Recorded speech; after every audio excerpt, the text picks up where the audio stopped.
just a bloke in a bar. Welcome to an episode of Bloke in a Bar, and don't forget the NordVPN Defense Play of the Week is back. And what a weekend of rugby league. The Broncos bounced back with a win. The Roosters, what's going on there? The Penrith Panthers looking absolutely outstanding. The Wars, they are back. No, not even back, actually. They're killing it. 0-3, first time since 2018 that they've done it. An incredible weekend of rugby league. The Cowboys get their first win of the year. It's just been great. It's been great to watch a bit of rugby league and just sit back. Especially, I had some time, boys. I had some time, just quiet time. The kids were down in Canberra. I will say I missed them quite a lot, but there was some quiet time over the weekend. So just got deep in a bit of rugby league. Thought I might hear from you over the weekend for a catch-up or something. But mate, echoes, nothing. I tell you what, when you get a chance to just relax, you just take it. Once you've got kids, a couple of little whipsnappers running around. Announcement, Grumpy Coffee will be moving to limited drops. And what that means is you won't just be able to willy-nilly go on the site and get it any time, at least for the time being. It'll move to limited drops. So if you want some Grumpy Coffee, make sure to get some, because after March 31st, it's moving to limited drops only. So if you've got subscriptions, you get an email. We'll sort all that out. So we're just going to limited drops for a time being, and then we're going to see what we can do from there. Just as you can see with all the content being released, and basically we're an online sports network now with all the shows we've got, just trying to juggle time. Also, it's up in Queensland. We're looking at moving it down, all that stuff. So we're moving to limited drops, and then, so apologies if you're an absolute Grumpy avid fan, but it's going to go to limited drops. If you've got a subscription, we're going to send you an email. If you want Grumpy Coffee, get it now before March 31st, because that'll be the last day. And then we're going to look to go to limited drops, and then from there we'll reevaluate. So just thought I'd let the Grumpy Coffee fans know. But let's just get straight into it, shall we? Let's face a bit of music brought to you by our friends over at Sportsbet. Welcome. Let's do it. Face the music. Make sure you follow us on the feed as well. Any winners on the feed this week? No, I don't think so. I don't think so. Oh, just close to the next one. Yeah, we're getting closer, that's for sure. Absolutely. All right, let's get into it. So face the music this week. Raiders on Thursday night, 10, defeated by the Dogs, 14. Get well soon, Cam Serrato's hand as well, if he's watching today. Yeah, opening the window. Yeah, we've all been there. Yeah. Just calmly opening the window, and then it smashes everywhere. Be awesome to see a video of that. Yeah, if only they had a camera on the coach for the duration of the game. Anyway, we're deviating from face the music. Only Matty and Denon had points out of this game. They did back the Dogs head-to-head, so $1.94. Thanks for coming. For both of you guys. Good stuff. Then on to Friday night. Chooks 4, defeated by Panthers 40. An absolute shellacking. Pretty tight for the first 20 minutes, but the Panthers just ran away with it. Kempy, the only one to miss out on points here, when the Panthers won to 12. Matty, Timmy, and myself had the -6.5. Idiots.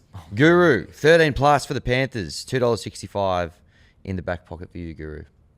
Well played. My God. I know a football team when I say Oh, one. my God. Seriously. You're a manly man now, mate. Yeah, and they're undefeated since I joined. Technically correct. On to Friday evening. Storm 14, defeated by the Broncos 18. Complete reverse of the last game here. The only person to get points was Kempy.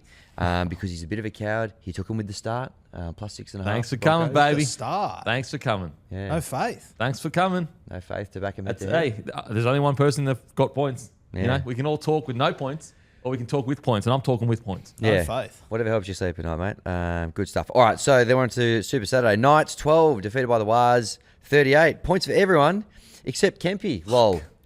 He had the Warriors 1-12. Which is so... I don't know why I did that, because for the rest of the week I've been telling everyone Warriors to win 13 plus. Yeah. So you don't give us your best stuff here on Face the Music? I don't. I mustn't, because it's so easy. It's like reserve grade to me, this stuff. So I just kind of cruise control. You're always going to get it right if you say every result, though. It's a great point, Guru. Bright lights, big stages. Oh, It's a great my point. God. Really great point. Really well made. Then for the rest of that game, -6.5 for the Warriors for me, Matty and Timmy. Roo's 13 plus, was 13 plus for the Roo, $2.50. Got his eye in here all of a sudden for round number 3. Then we head to the Sharkies, 10, defeated by the Finns 38. Matty, the only one to miss out here.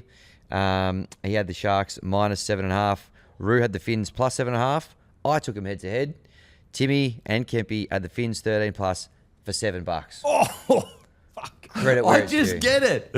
I just fucking get rugby league. It's there to be got. A lot of you don't get it. I get it. Yeah. I'm the reigning champ for a fucking reason. I got my eye in 2 rounds. I just need to see where the boys are at. I just need to see what's going on. You guys are fucking willy-nilly guessing. That's your method. My method is wait to see, go really poor first 2 rounds, fucking boom, 3rd round. Thanks for coming, baby. Credit where it's due. I'd be Outstanding. taking offence to that if I was a Sharks fan. No, Sharks listen. hater. No, premierships aren't one now, mate. Just relax. And I'm a Sharks glazer. I've earned so many fucking brownie points glazing the fuck out of the Sharks. They can cop that. Good luck walking down the street back in the Shire, mate.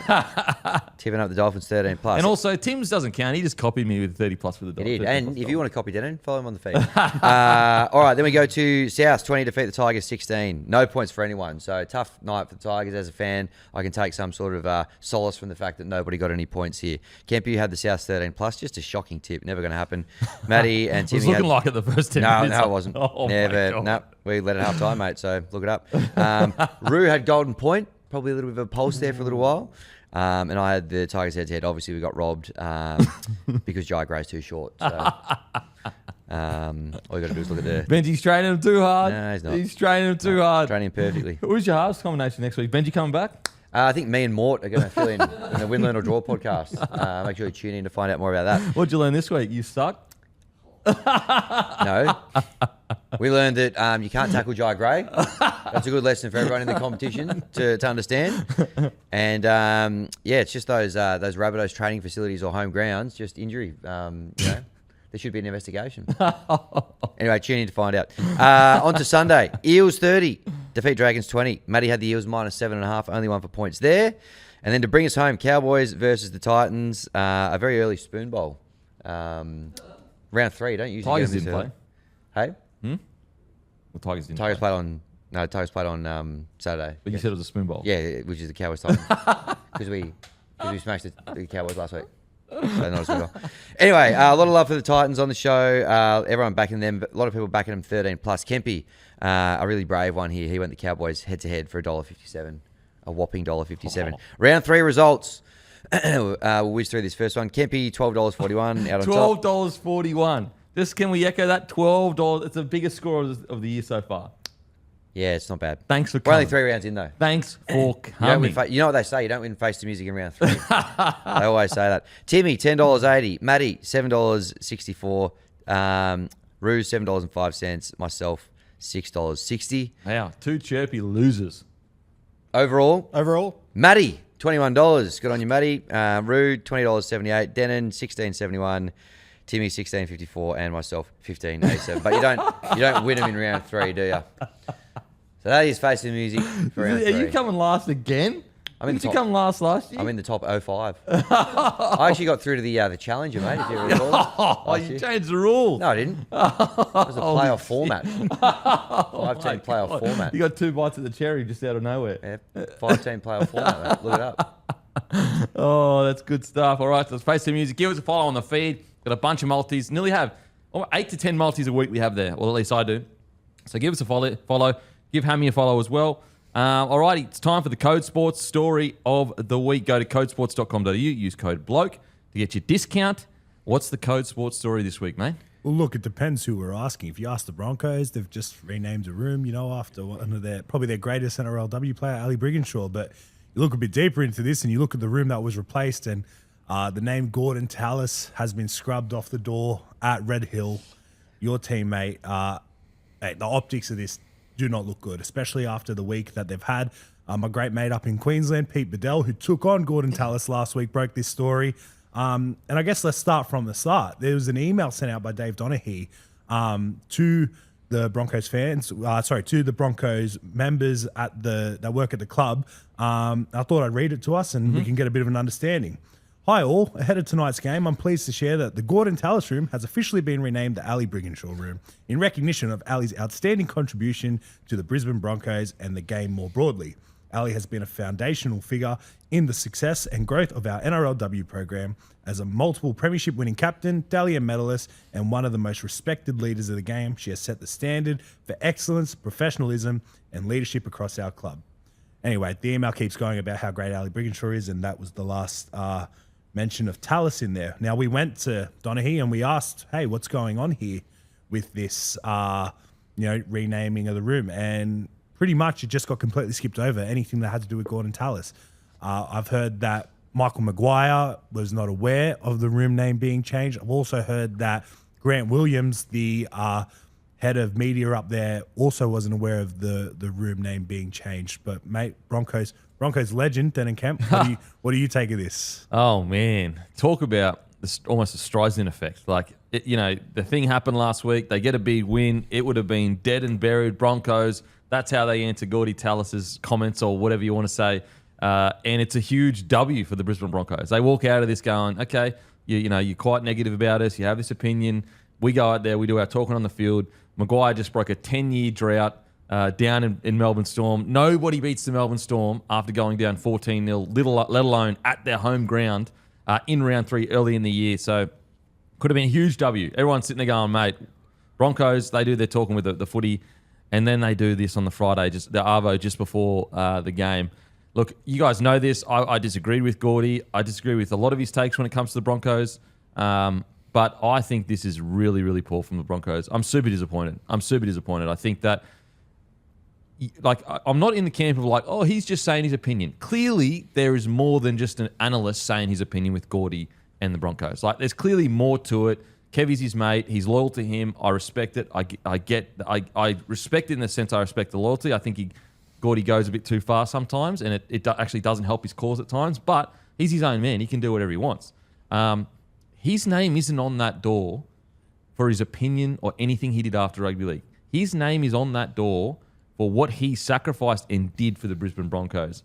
And to erase it because he's uncomfortable to deal with at times, I just think it's really poor from the Brisbane Broncos. That two things have nothing to do with each other, but the Broncos now have conflated the two things, and they've basically been petty to a club legend that, and let's not mince what Gordy has done for the club and be like, oh, it's just a name on a thing.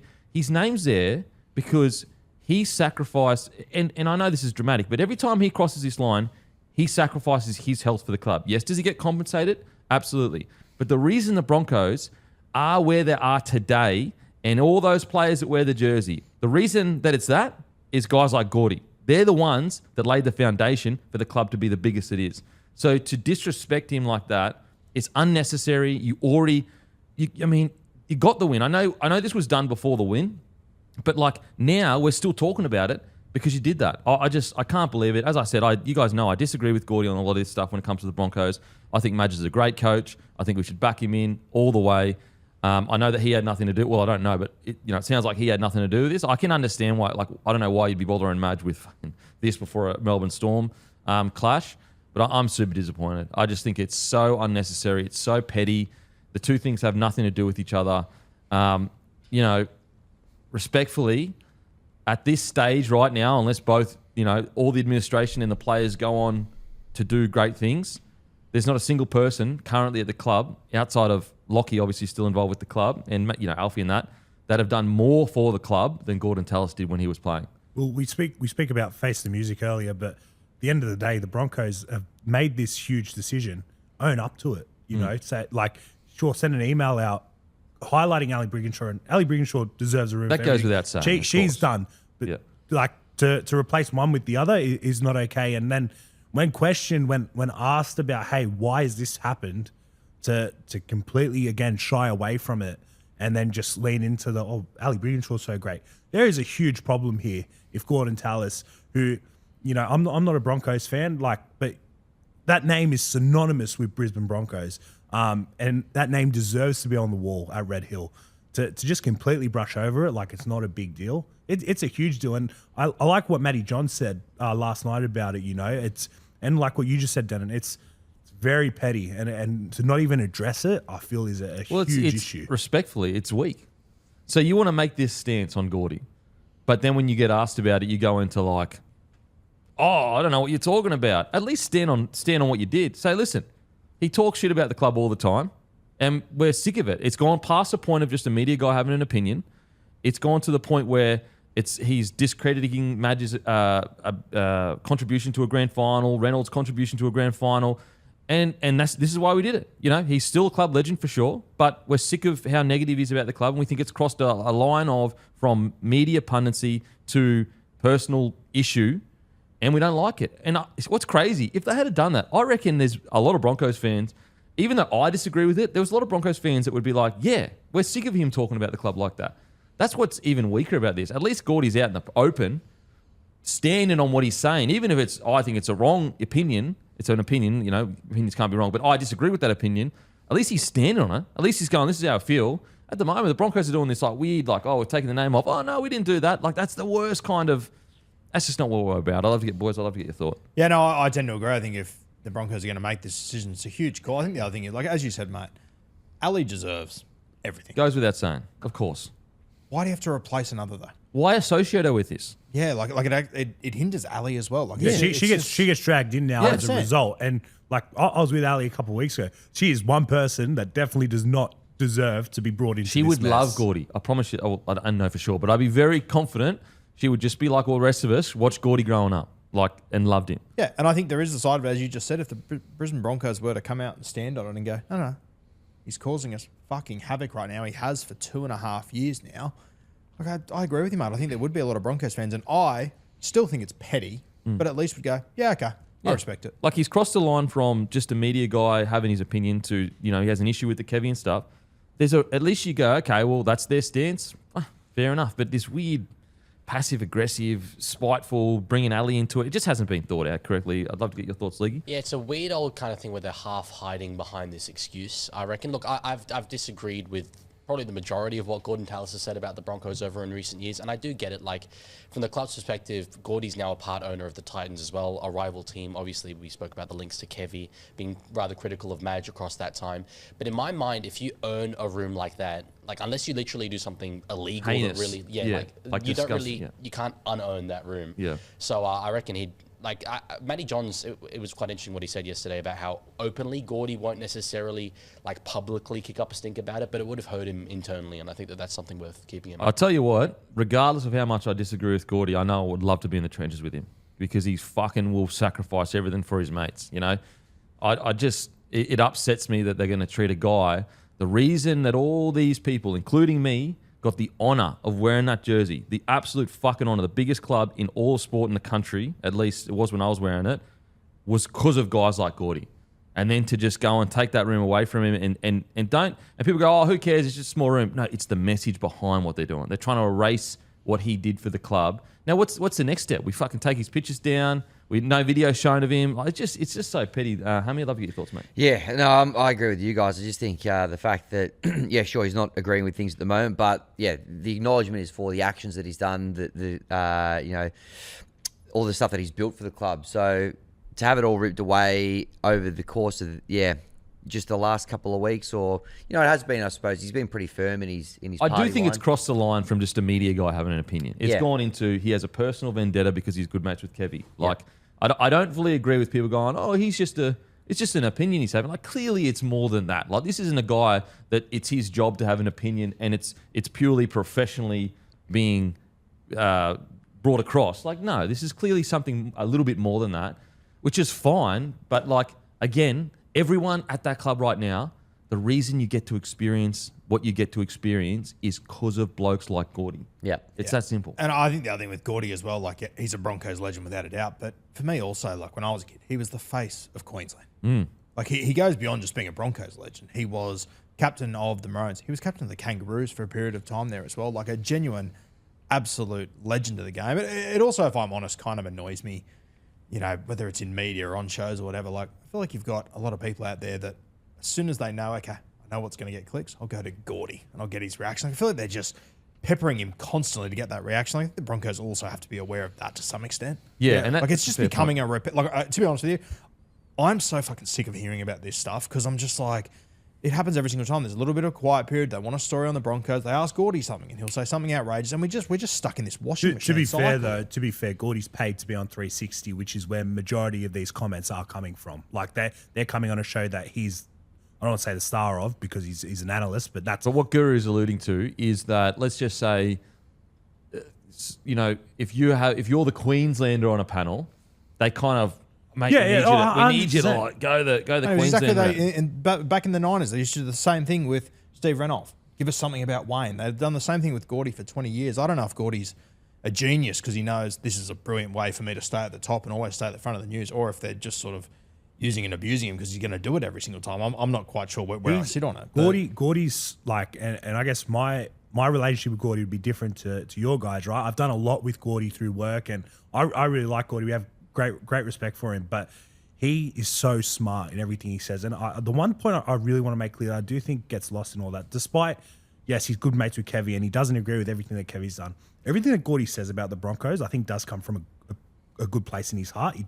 He loves that club. I remember last year we did this thing, New South Wales versus Queensland. We were down at Bondi and we were just chatting about the game and the Broncos especially. And like you hear how he talks about him, like in the memories he has and the kind of love he has for those 4 wars. And it makes you sad. It makes you really sad to see kind of this route that has gone down. But Well, it makes me angry. Like, the people that made this decision, have you spilt blood for this club? Because Gordy has. He's literally spilt his own blood for this club. And you're going to take his name off it to send a message basically that we don't want your connection to this club anymore. That's the message being sent. Like, how dare you speak so negatively of us? Well, we have the power now. Even though you were here before us, you'll be remembered way longer. Like, it's just a shit go. I'm really disappointed. And it could have been and it still is. Like, it's still such a great, win for the football side of things. Because I do believe that, well, I'd like to believe that the football side didn't have anything to do with this, because if you've played the game, if you know what it takes to be out there, if you know what you're sacrificing to be in that arena, I don't think you could ever agree with those actions whilst being aware of it. I just don't. I'll stand up for Madge here. I 100% believe that Madge had nothing to do with this. You know the type of guy Madge is and how much, I guess, there's no way. Seems way too petty for the respect that he has for players in the past, and even you look at some of his responses to Gordy in the last month or so, where this is all ramped up. He's always been quite respectful. So I tend to agree that Madge had no idea.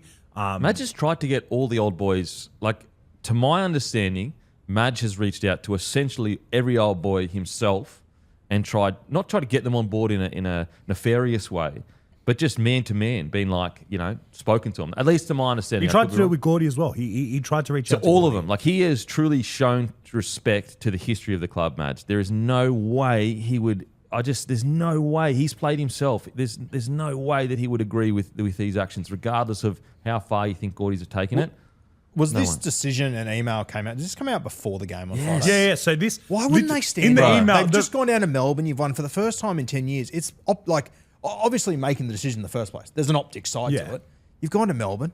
You've proven everyone wrong. Why isn't this the perfect time to stand on it? And also, like, you're going to win. Like, right now, if you go and get the feeling on the internet, it's pretty much agreeing with the decision. So it's like, at least the comments that I've read have been like, stuff Gordy, speaks negatively about our club all the time. So, like, I know that I'm probably going to be in the minority being so strongly against it, but, like, that's just my feelings. Like, that's a club legend. Unless he does something heinous or whatever, removing his name from a room and what it took to earn the right to have that name there, it upsets me. It really does upset me. I can't believe it. I tend to agree. Like, there's nothing there. I don't think you could insult Gordy, and I know he won't say he's insulted by it, but I don't think you could do anything more than that. Listen, I've had limited interactions with Gordy, but I tend to agree with Matty. Like, he says he doesn't care. Mate, you're telling me a bloke that was in tears on national TV about his good mate Kevy Walters with everything he went through, doesn't care about the legacy that he left at a club that he played with? Like, come on. Yeah. He cares.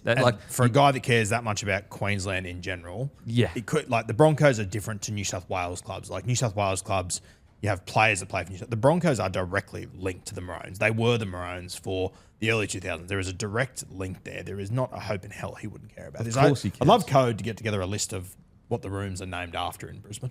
We could do that. Can you please? I'd love to see a list of, okay, these are the 15 rooms we have. Who's the one to go? Does it set a precedent now, though? As soon as someone speaks out about the Broncos, is Ali Brigginshaw? I'd also in 10 love years' to time? see when they named the last room, if they went, oh, we'll just add another room, or do we scratch one of the 13 before that? Like, I will say, even though I'm strongly in the camp of I don't agree with it, this idea that he just disagreed with them and then they just changed the thing, like, it's a bit more. We all agree it's a little bit more than that. It's been a bit more than just. Timing's shocking. If it's just no, but what I mean is like, Gordy hasn't just been a normal person that's had his opinion. Like, he's been a bit more aggressive than fucking. No, of course he has. And you guys won a comp 15 weeks ago. Like, you're sitting on top of the mountain right now. It's like, as far as the club goes, I would have the shits with Gordy because I'm like, mate, we won the comp. Yeah. You were wrong. We did the impossible last year. Like, what more do we have to prove? Yeah. But I get your point in regards to, like, let's say this happens again, kicks off again. with Yeah, another like you're ex-player. supposed to just like because someone has a differing opinion of you, and like you said, Campy, the end of the day, the name Gordon Tallis is going to outlive all these guys that are making those decisions at the Broncos right now. You know, in 20 years' time, we're still going to be talking about the legend that Gordon Tallis is. Probably not going to be talking about the people that made these decisions to remove the name off the wall. Yeah. Right. Like, and that at the bare minimum is what this is about.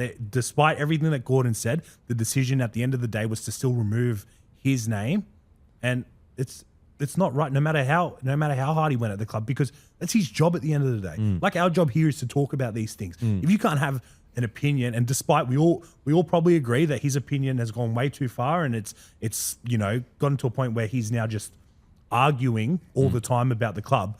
But we're all. This is what we do. Yeah. This is what Gordy does. Yeah, no, I'm with you. Like, whether it's gone too far or not, it still doesn't even get close to the territory of erasing his connection, to that, like pulling that off the root, like the message that it sends. Because the problem is you can never erase his connection, and I think Gordy alluded to that on Triple M, is that like they can't take away my memories. But what I will say to Gordy, if he ever does see this, is that, mate, as an ex-player, there's nothing anyone could ever do to erase what he's done for that club. Nothing anyone could ever, ever, ever do. And he's one of the reasons why that jersey is so touted. Captain of the Broncos, Queensland, Australia, 3 premierships, a Clive Churchill medalist as well. For a back rower, incredible. Yeah, and as I said, I'll tell you who I'll be in the trenches with if it ever came down to it. I'd love to have Gordy beside me rather than some other people. So, and not to suggest that, like, everyone at the administration of Broncos deserves to, like, it's all their decision or any one specific person. They just got it wrong. Like, they've done so many good, positive things at the Broncos last few years. They got this one call really wrong. So I don't want to, we all make mistakes, and maybe they don't think it's a mistake, but I just think this was a mistake. And honestly, like, they probably won't do it because of the optics of it all. But I would appreciate, personally, as a fan of the Broncos, I would like them to come out and be like, you know what, maybe we've got that wrong. Now, the problem is you can't fucking take that away from Ali now. They don't even have to say they got it wrong. They just have to address it properly. I would like them to say they got it wrong. But the likelihood of that happening is so small. Yeah, of course. Like, at the end of the day, if they come out, he got one mention in that email that, hey, we just changed the name of this room. If you're not going to apologize and you're not going to say, hey, we've gotten this wrong, come out and stand on your ground and justify it. Justify why you've done it. Yeah, I'm with you. Because then at the very least, you can just go, oh, okay, I see your reasoning, disagree with it, move on. But this weird, just very strange. So, as I said, they've done such a good thing at the Broncos last few years. They won a comp. The club is in such a strong position. Just one call got wrong. So They haven't renamed the Denning Kemp room, have they? Oh, That's still there for the time being? that's going to be in our code list. if they take that Denning Kempy Kemp, if they take that, there's a PC there. There will named be Denning hell Kemp. to pay. The Denning Kemp PC. For You video know what the sessions. other side of this as well that I think is a little bit bizarre, and once again, Ali Brigginshaw 100% deserves it. She's one of, if not the greatest player I've seen in the women's game. She's not even retired yet. Yeah, she might be the She's only still current playing. player. She might be the only current player to be named. It almost have feels something like they've named gone, after her. Gordy's pissed us off. Let's just find someone. Like, Ali's walking into the Ali Brigginshaw meeting room this year to have meetings. That's bizarre. Yeah, strange. So, as I said, obviously always love the club. They've done so many good things, but they got this call wrong, in my opinion. They just got it just is what it is. I can't toe the line. I can't pretend to be like, oh no, it's okay, it was sweet. That's my opinion on it. Still love the club to death. I'll still always be a Broncos man, but yeah, just disappointed with it. Thanks, mate. Thanks for coming on. Go to codesports.com.au/bloke, and we'll see you Wednesday, mate. See you Wednesday. All right, it's time for the team of the week. And the team of the week is as follows. It is. Sorry, just went into my missus' messages, pictures of my babies. 2 seconds. Rain Camp at fullback. Needs to work on his consistency though, and not shitting himself every two hours. Okay, team of the week is Connor Tracy at the fullback. Milky Jenkins, aka the White Buffalo, on one edge. Cobbo on the other. Herbie Farnworth and Purdue in the centres. Hansen and Boyd in the halves. Haas at 8. Talon De Silva at 9. Ford and Lemuelu on the edge. It was tight between Lemuelu and Fini Fuiaki, but we went Lemuelu because of his defence. Ricky, Carrigan, Gray, Yo, Drinkwater, and Tommy Gilbert. That is the team of the week. All right, it's time for the Dogs v. the Raiders. The Dogs defeat the Raiders 14-10. Now, Doggies fans, it's going to sound more negative than positive, but it comes from a place of love, and it comes from a place of I want the Doggies to be a premiership threat. So I will do the positives first. The defense was absolutely outstanding from the Bulldogs. Like that system that Serraldo has put together there is just absolutely phenomenal. They work for each other. Every single person's line, the positive for the Dogs is they have the hardest thing sorted first, which is the defense. Now, we'll get to their attack, though, which is diabolical for the standard of where they're at. Listen, if you're happy with the Dogs making the 8, then all good. Don't listen to my attack conversation. If you want the Dogs to win a premiership, in my opinion, their attack is it's really, really poor. So, yeah, the real positive is they got the win. Gritty, tough, great defense. We already knew that. A little bit surprised that their attack is still as clunky as it is.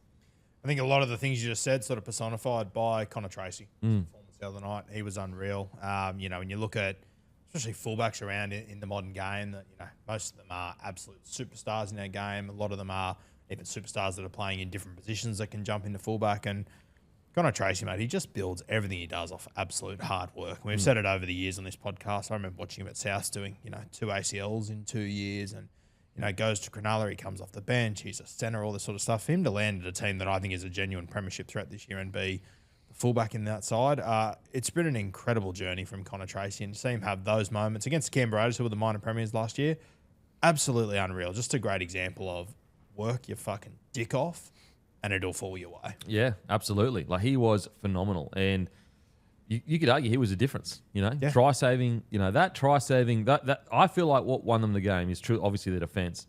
But that try saving tackle that he did towards the end of the game in the wet weather, I can't stress how hard it is.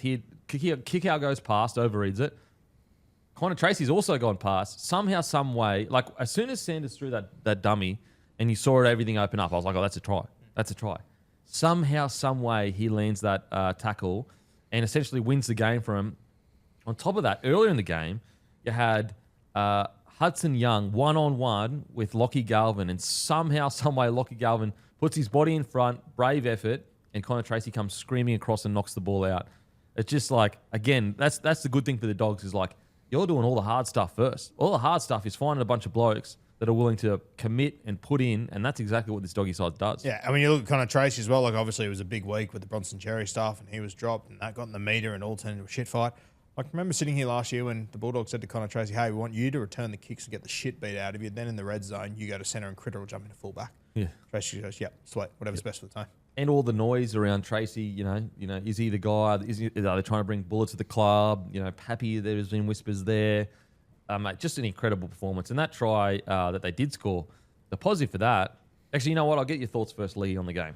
Yeah, I don't think Connor Tracy particularly could have done a whole heap better. It was a particularly good performance, especially given the conditions. Just on the Dogs, the scramble defense in general, we've obviously spoken about a couple of tackles there, but another one I'd want to mention was earlier on in the game, Anari Tuala and Marcelo Montoya, they had Savelio Tamale, the Raiders, going down that left-hand side, and given that it was a very low-scoring game, to stop that try, which did look very unlikely at the time, could have been one of the plays that won them the game in hindsight. So I thought it was really good. Look, we said on Packer Up Boys, in that kind of conditions, in the torrential rainfall, you just take the 2 points and move on. But some okay signs for the Bulldogs for sure. Yep. Yeah, Doggies, they're playing a bit of a... they've got dog ball happening already. Like, the 2 games that they've played, they've been pretty scrappy, kind of grindy affairs, but they've won them both. Not a lot of points being scored. Their defense is obviously very good. So, yeah, they're off to a pretty decent start. It's not super pretty, but, they're still finding their feet, and to be undefeated after their first couple of games, while they're still working their way into it, that's probably a good sign. Things will click as the season goes on, but, a pretty tough win down there in Canberra in conditions that were quite challenging. So I thought they were good.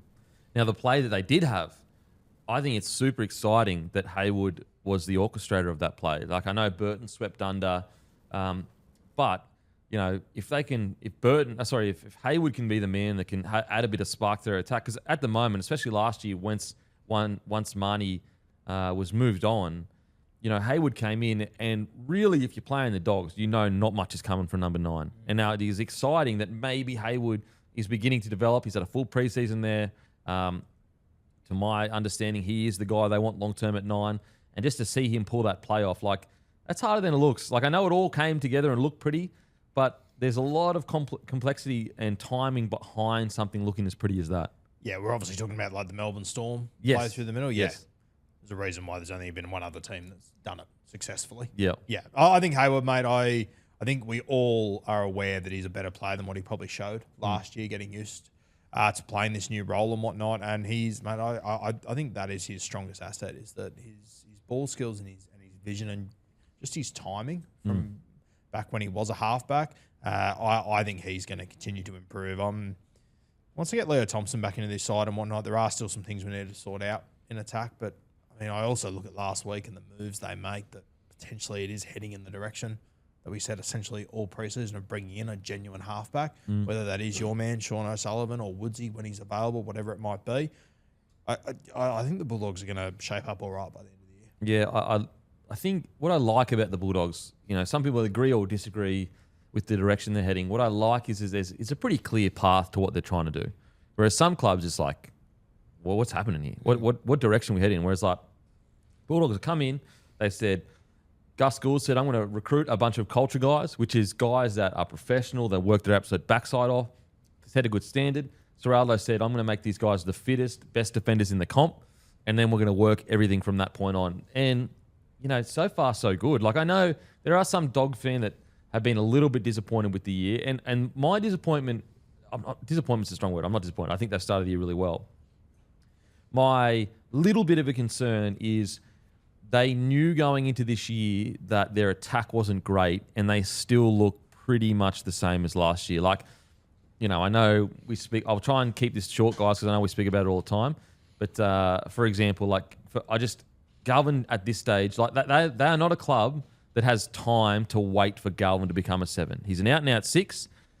I think the Burton situation is super interesting because, some people have said it, not in the media, to my understanding, I could be wrong, but online they've kind of said it, whereas Burton last year had 4 try assists. He has got a good running game. He's got a good, solid, long kicking game. And he's been solid at the Dogs for the last couple of years. But, we're getting into that area where he really needs to start adding proper spark to their attack. Like for example, let's say you've got him in there for his running game. Well, he can do that from centre. And also he can kick from centre as well. And I think when you look at the way that South use Latrell, for example, the way that he does all their long kicking and whatnot when they get to that left-hand side of the field, I think Birdo can be the same. And I thought for the couple of games he went to centre at the back end of last season, he looked sensational. And I thought Canterbury looked a lot better. Now, I do wonder if maybe, when all this Toby Sexton stuff happened, if they'd maybe planned to bring Woods in and, he obviously had this injury and whatnot, and maybe that just delayed the whole situation and whatnot. But, yeah, I'm expecting they can't keep doing this for much longer. That's what I mean. That's why I'm a bit surprised. You're right. Maybe it was the injury that stopped the thing from happening initially. Maybe it also wasn't. He's played 9 games of reserve grade. I 100% get that side. He's young, he's raw. Put it this way. So is Galvin, but he has to be in the team all of a sudden. He's not as raw as what Galvin was. Yeah. He came into first grade. That's fair. Well, put it this way. If it was the injury that stopped this early shuffle, then I give the Bulldogs grace. I go, okay, fair enough. I get it. But if it isn't, because Sean O'Sullivan's still not brought into the side, I just go are you treading water here, guys? In attack, are Burton and Galvin going to be so much better? Burton and Galvin going to be so much better than Sean O'Sullivan and Galvin and Burton? Because right now you've got 2 players not playing their best position, arguably. You've got Burton, that is a Dally M centre. You've got Galvin, that's I won't say Dally M level 6 because he hasn't done it yet, but I think he's pretty much in that tier. He's pretty much at 6. Can I throw something at you? Yeah. I reckon they had Sean O'Sullivan sitting on a 6-man bench here. Do you need Sean O'Sullivan on a 6-man bench, realistically? You've got Kurt Mann, you've got Jamin Salmon. I reckon in games over the next few weeks, if it's not as tight as this game and they're in front, I reckon you might see Sean O'Sullivan start ease to come him on into the it field and they start to Yeah. ease that transition. I reckon because it was so tight, he went back to New South Wales Cup, played in the halves, did really well, Sean O'Sullivan. I just think when you've got Kurt Mann and Jamin Salmon, 2 guys that have played plenty of footy in the halves, do you really need to be carrying Sean O'Sullivan there, who plays literally one position and one position only? Yep. I reckon over the next few weeks, if Canterbury get out to some big leads, I think they play the Newcastle Knights this weekend at a core. If they do get out to a lead there, I wouldn't be surprised if you do see him come onto the field and then we start to see that shift. Yeah, okay. Because that makes sense. Because like right now, let's say that's not the case. Let's say they're like, no, Galvin's our 7 and Burton's our 6. I don't see it. I just don't see it. I don't see that halves combo going toe to toe with a Broncos or a Melbourne or a Penrith in. Like, they'll defend their backsides off, but when the game hits that point where they need that just fucking next level, and I actually do think Galvin at 6 can give you that next level. Like, I think he's a top tier 6. I really do. And so, but Galvin at 7, like, no one's creating the space for him. He's having to essentially create the space for him on the weekend. League, I'd love to get your thoughts. Yeah, it's why. So I mean, I've got in my notes that it's good from the Bulldogs, but it's also nothing new from the Bulldogs. We don't really learn anything from this. I think in weeks to come, they've got, I think it was South Sydney in round 5 and then Panthers in round 6. We'll get a bit of a better metric of where they're at there. I've got a bit of a theory around this whole halfback situation. I've just thought of it then. It's a bit tinfoil hatty, but obviously with the talk of Bronson Xerri, initially it was wanting an immediate release and that kind of got walked back a bit. He's clearly at least unsettled a bit at the club. Do you reckon it could potentially be that internally he knows that one of those centre spots is going to be occupied by Matt Burton? Obviously, Stephen Crichton will be the other. So there's not a first grade position there for him, and potentially that's why he would be Xerri? on the outer. Yeah, Bronson Xerri. Because then that would make sense if you're shifting Burton into the centres and then you have Galvin and rostered on halfback. Yeah, in the halves. I think personally that's what the Dogs' play has been for a while now, and I think if I had to, gun to head, and this is pure speculation, I think his manager's gone, you know what? I saw what happened with Reid. I saw what happened with Sexton. I'm getting in front of this. That's the only thing that makes sense to me. Like, Xerri does not strike me as a guy that gets dropped once and just goes, I'm out of here. He just spent 4 years in the wilderness. He knows about resilience and sticking at it and pushing through. So I think that they're probably aware of what's happening, and they probably would have seen a lot of things going on in preseason going, okay, like Mitch Wood's a 7 here, Galvin's a 6. So I tend to agree with you, mate. I think that there probably is making way for Burton to move to the centre. But yeah, like, as I said, Doggies fan, I don't want to pretend like this is me being super negative about it or not happy with the win. This is a good, gritty win. It's just more a little bit surprised there's been no development as an attacking, like 60 minutes in.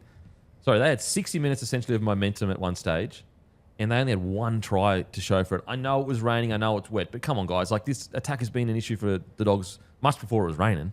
It will be interesting if they do make this move over the next few weeks. As you said, I tend to agree with you. The moment Lockie Galvin walked into that building, the writing was on the wall for someone. I probably thought it was Birdo. It's probably looking like it's Bronson Xerri. They've moved Stephen Crichton to the left-hand side.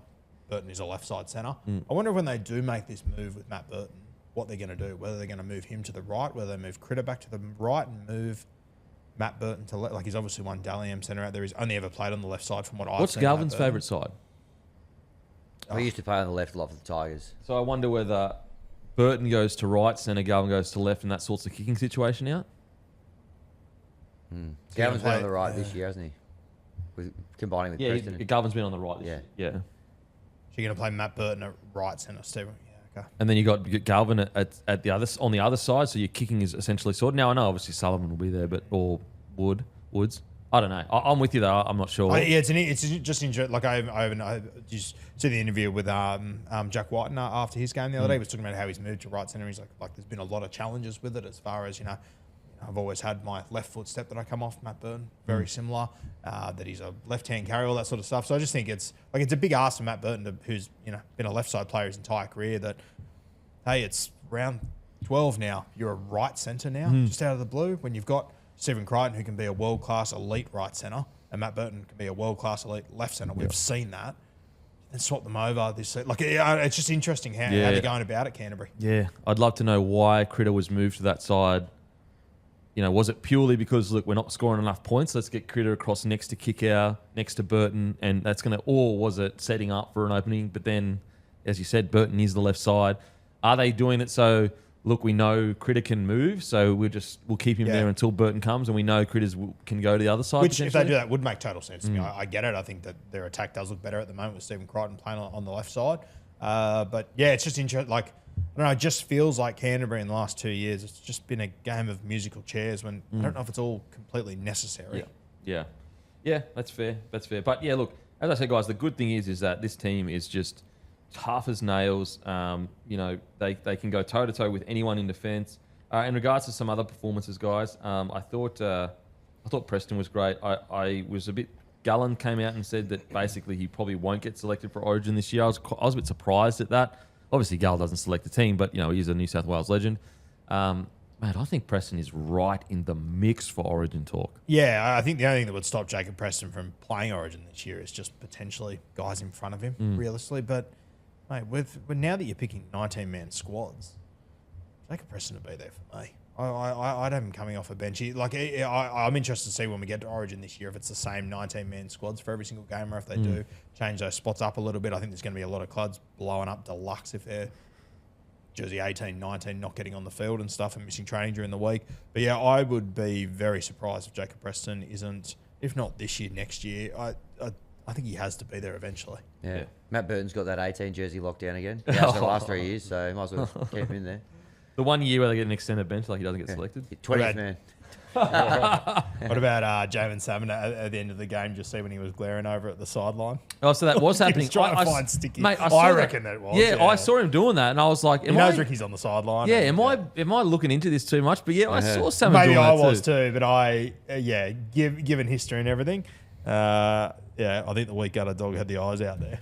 Wow, like that. I like that. What about Critter's try assist? Like, geez, just too big, too powerful. I will say the goats are Sungy. Put a bit of a move on Critter, which I'd like to see. But the try that Critter scored, the try that he set up, like, what do you really do there as a defence? Yeah, and it was after absorbing so much defensive pressure as well to then go down the other end of the field, pretty much their first opportunity, and get that done was brilliant execution. I mean, he's come up with a key play in so many key moments, and that was a good one for him. Man, unbelievable. Anyone else stand out to you, mate? Yeah, I want to give a shout out to Anari Tuala. I mean, obviously it was a very big week for him. The big storyline was around Bronson Sherry. Tuala came in. The Raiders identified that as a defensive spot. Tuala had to make 23 tackles. The other 3 outside backs combined for the Dogs only made 22. So it was a heap of traffic his way. He did it very well in the end. As I said, that scramble tackle that he made on Tamale earlier in the game was particularly good. So yeah, stood up well.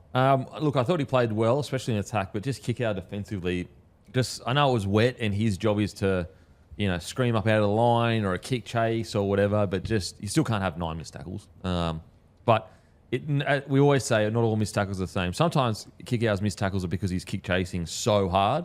But I just thought sometimes Kick-Out can have that game where it's like, wow, that's a lot of missed tackles. Yeah. You mentioned for the Raiders there, Simi Sasungi. Interesting to see, like last week, we had Matty Timoko on the 6-man bench. He ended up coming on with about 20 minutes to go. Got dropped off the 6-man bench here, went back and played New South Wales Cup as well. So kind of says to me, Simi's won the spot. Yeah, that's what I felt like last week. Like I totally understood where you guys were coming from, but I think Sasungi defensively probably they're happier with him, and he's pretty bloody good in attack too. I thought he held his own, really. Yep. Which is interesting. Anyway, we'll get on to the Raiders. But yeah, just to wrap it all up, guys, gutsy, gritty win. They got the 2 points down in Canberra against the minor premiers last year. Just a super interesting watch as a club going forward. Where did the pieces land? Are they all in on Burton, Galvin? I just can't wait to see. What I will say is I have full faith in Serraldo. I am such a fan of him as a coach. Like, I just think that his ability to get a system working as quickly as he has, especially with how bad it was in the first year. So Titans fans, have a bit of hope. The Doggies, the first year that Serraldo arrived, they were terrible. They were one of the worst defensive sides we've ever seen.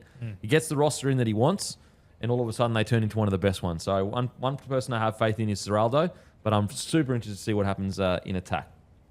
On to the Raiders real quick. They're just so ill-disciplined, if I'm being honest. Like, I know some of you could sit there and go, okay, this penalty or this penalty, wasn't a penalty, but I got to be honest, like, I reckon they were lucky Tarpany didn't go as well, 10 in the bin. Like, I know Ricky Stewart, as a team, they love to push the boundaries. I get it. But it's getting a little bit to the point that it's a mixture of two things. Obviously, the refs are far more willing to give a penalty or do a 6 again this year, early in the year. But also, I just think it's sometimes that aggression can go too far, and I think it probably hurt them in the end in this game. Yeah, it's almost like they take pride in it. Like just being that team that, you're going to walk away from Canberra, you're going to be hurting, et cetera, et cetera. But I thought it cost them last week as well. And I mean, think Josh Papali'i's out for another week or two now with a suspension. Like, just can't afford to be losing those key guys. Yeah, and look, I get it because like on one edge you say this is their identity. This is what got them a minor premiership last year. So I'm with you, but you can have a bit of a middle ground. You can be like, you know, the thing that gets us to a premiership or a minor premiership, that thing, we went a bit too far with that thing this time, you know? And I just think they probably started the year just a bit rough around the edges. Because, like, if Papali'i doesn't go 10 in the bin, they probably win the games. 14-10. It's a close game. Yeah, it was a really big moment. I was going to mention that because it had just turned 6-all after 15 minutes, and Raiders had been dominating field position and possession. So, I mean, I hope it wasn't a moment of frustration, but Josh Papali'i off that kickoff really wanted to set the tone with it, and I was right down that end of the ground where that hit happened. Obviously, in the wet, the slapping noise of it was like amazing. You could really, really hear it ring out. It was a really bad one. And obviously, yeah, as I say, momentum turned after that point, and they never really recovered. Yeah, I will say, I thought it was a gutsy defensive effort by the Raiders. Like, I thought they really, really hung in there. I thought that they worked hard for each other. 14-10 loss to the Bulldogs. I know they finished higher than the Raiders, but like I'm not too disappointed with that, honestly. I know it's stacking up a little bit. You know, I know that they lost to the Warriors. They lost to the Dogs. But Warriors are probably, outside of Penrith, the informed team of the comp. Doggies, they're a top 4 side, essentially. They finished 3rd last year. I'm actually not too disappointed. I really am not. I'd say it's interesting going into next week on Sunday. They play the Sharkies, 2 teams that are in early season, 2 teams that we have high expectations for that are in really interesting spots. If they lose that game to the Sharkies as well, then I will get a bit worried. Probably get a little bit concerned. Yeah, especially if that'll be 2 games in Canberra that they've lost as well. Yeah, so, yeah. And you know, obviously they won in round 1. It was incredible. But, you know, did go down to Golden Point like this. Could have quite easily been 0-3. Yeah. Who stood out for you, mate, at the Raiders? Yeah, for me, he stood out every game so far this season, to be honest with you. Maybe, you know, the Warriors game a little quieter, but Hudson Young, I thought he was outstanding, and he's got so many strings to his bow. Not only does he, you know, is he a handful with the ball in hand, hits real hard as well. Little kicking game. I think we've seen at least one every game where he's kind of put a little tricky kick. Both feet too. I think there's a little left foot one that he rolled into the in goal this week as well. But I just feel like, you know, a couple of years ago, he'd sometimes hit these heights of like a 9 out of 10 or whatever, but you're almost seeing it every week now from Hudson Young. Yeah. I thought he, for the Raiders, stood out the other day. Well, he ran for 130 metres right in that game. The next best Raiders forward only ran for 89. So that was absolute daylight after Hudson Young. Tell you what, it shows you that Bulldogs' pressure defensive line speed is just fucking relentless. With Hudson Young, just quietly as well, guys, one super coach on the weekend with the comp. The Flying Beats actually had the highest score of anyone on the weekend. Who'd you beat? Just quietly, Backseat Bandits. Wilson. Draft expert. Self-proclaimed. Bum. Hey, Wilson, you're a bum, mate. Take that one, okay? That's and also got the highest score of the weekend. So listen, all you fucking Supercoach bums. I get it. I understand it. Just like Face of Music, the first 2 rounds, get the eye in, you know, just work a few things out, and then boom. Just go big in round 3. That's what I did. I was wondering if that was going to get a feature today. Well, I only fucking remembered this morning. Shocked me. I was like, doesn't matter when you remember, though. Yeah, exactly. A win's a win, baby. Win's a win. And also won the whole round too, just quietly. Beat all of his. Well, it's not just quietly because you've said it 4 times now. So yeah, but just quietly.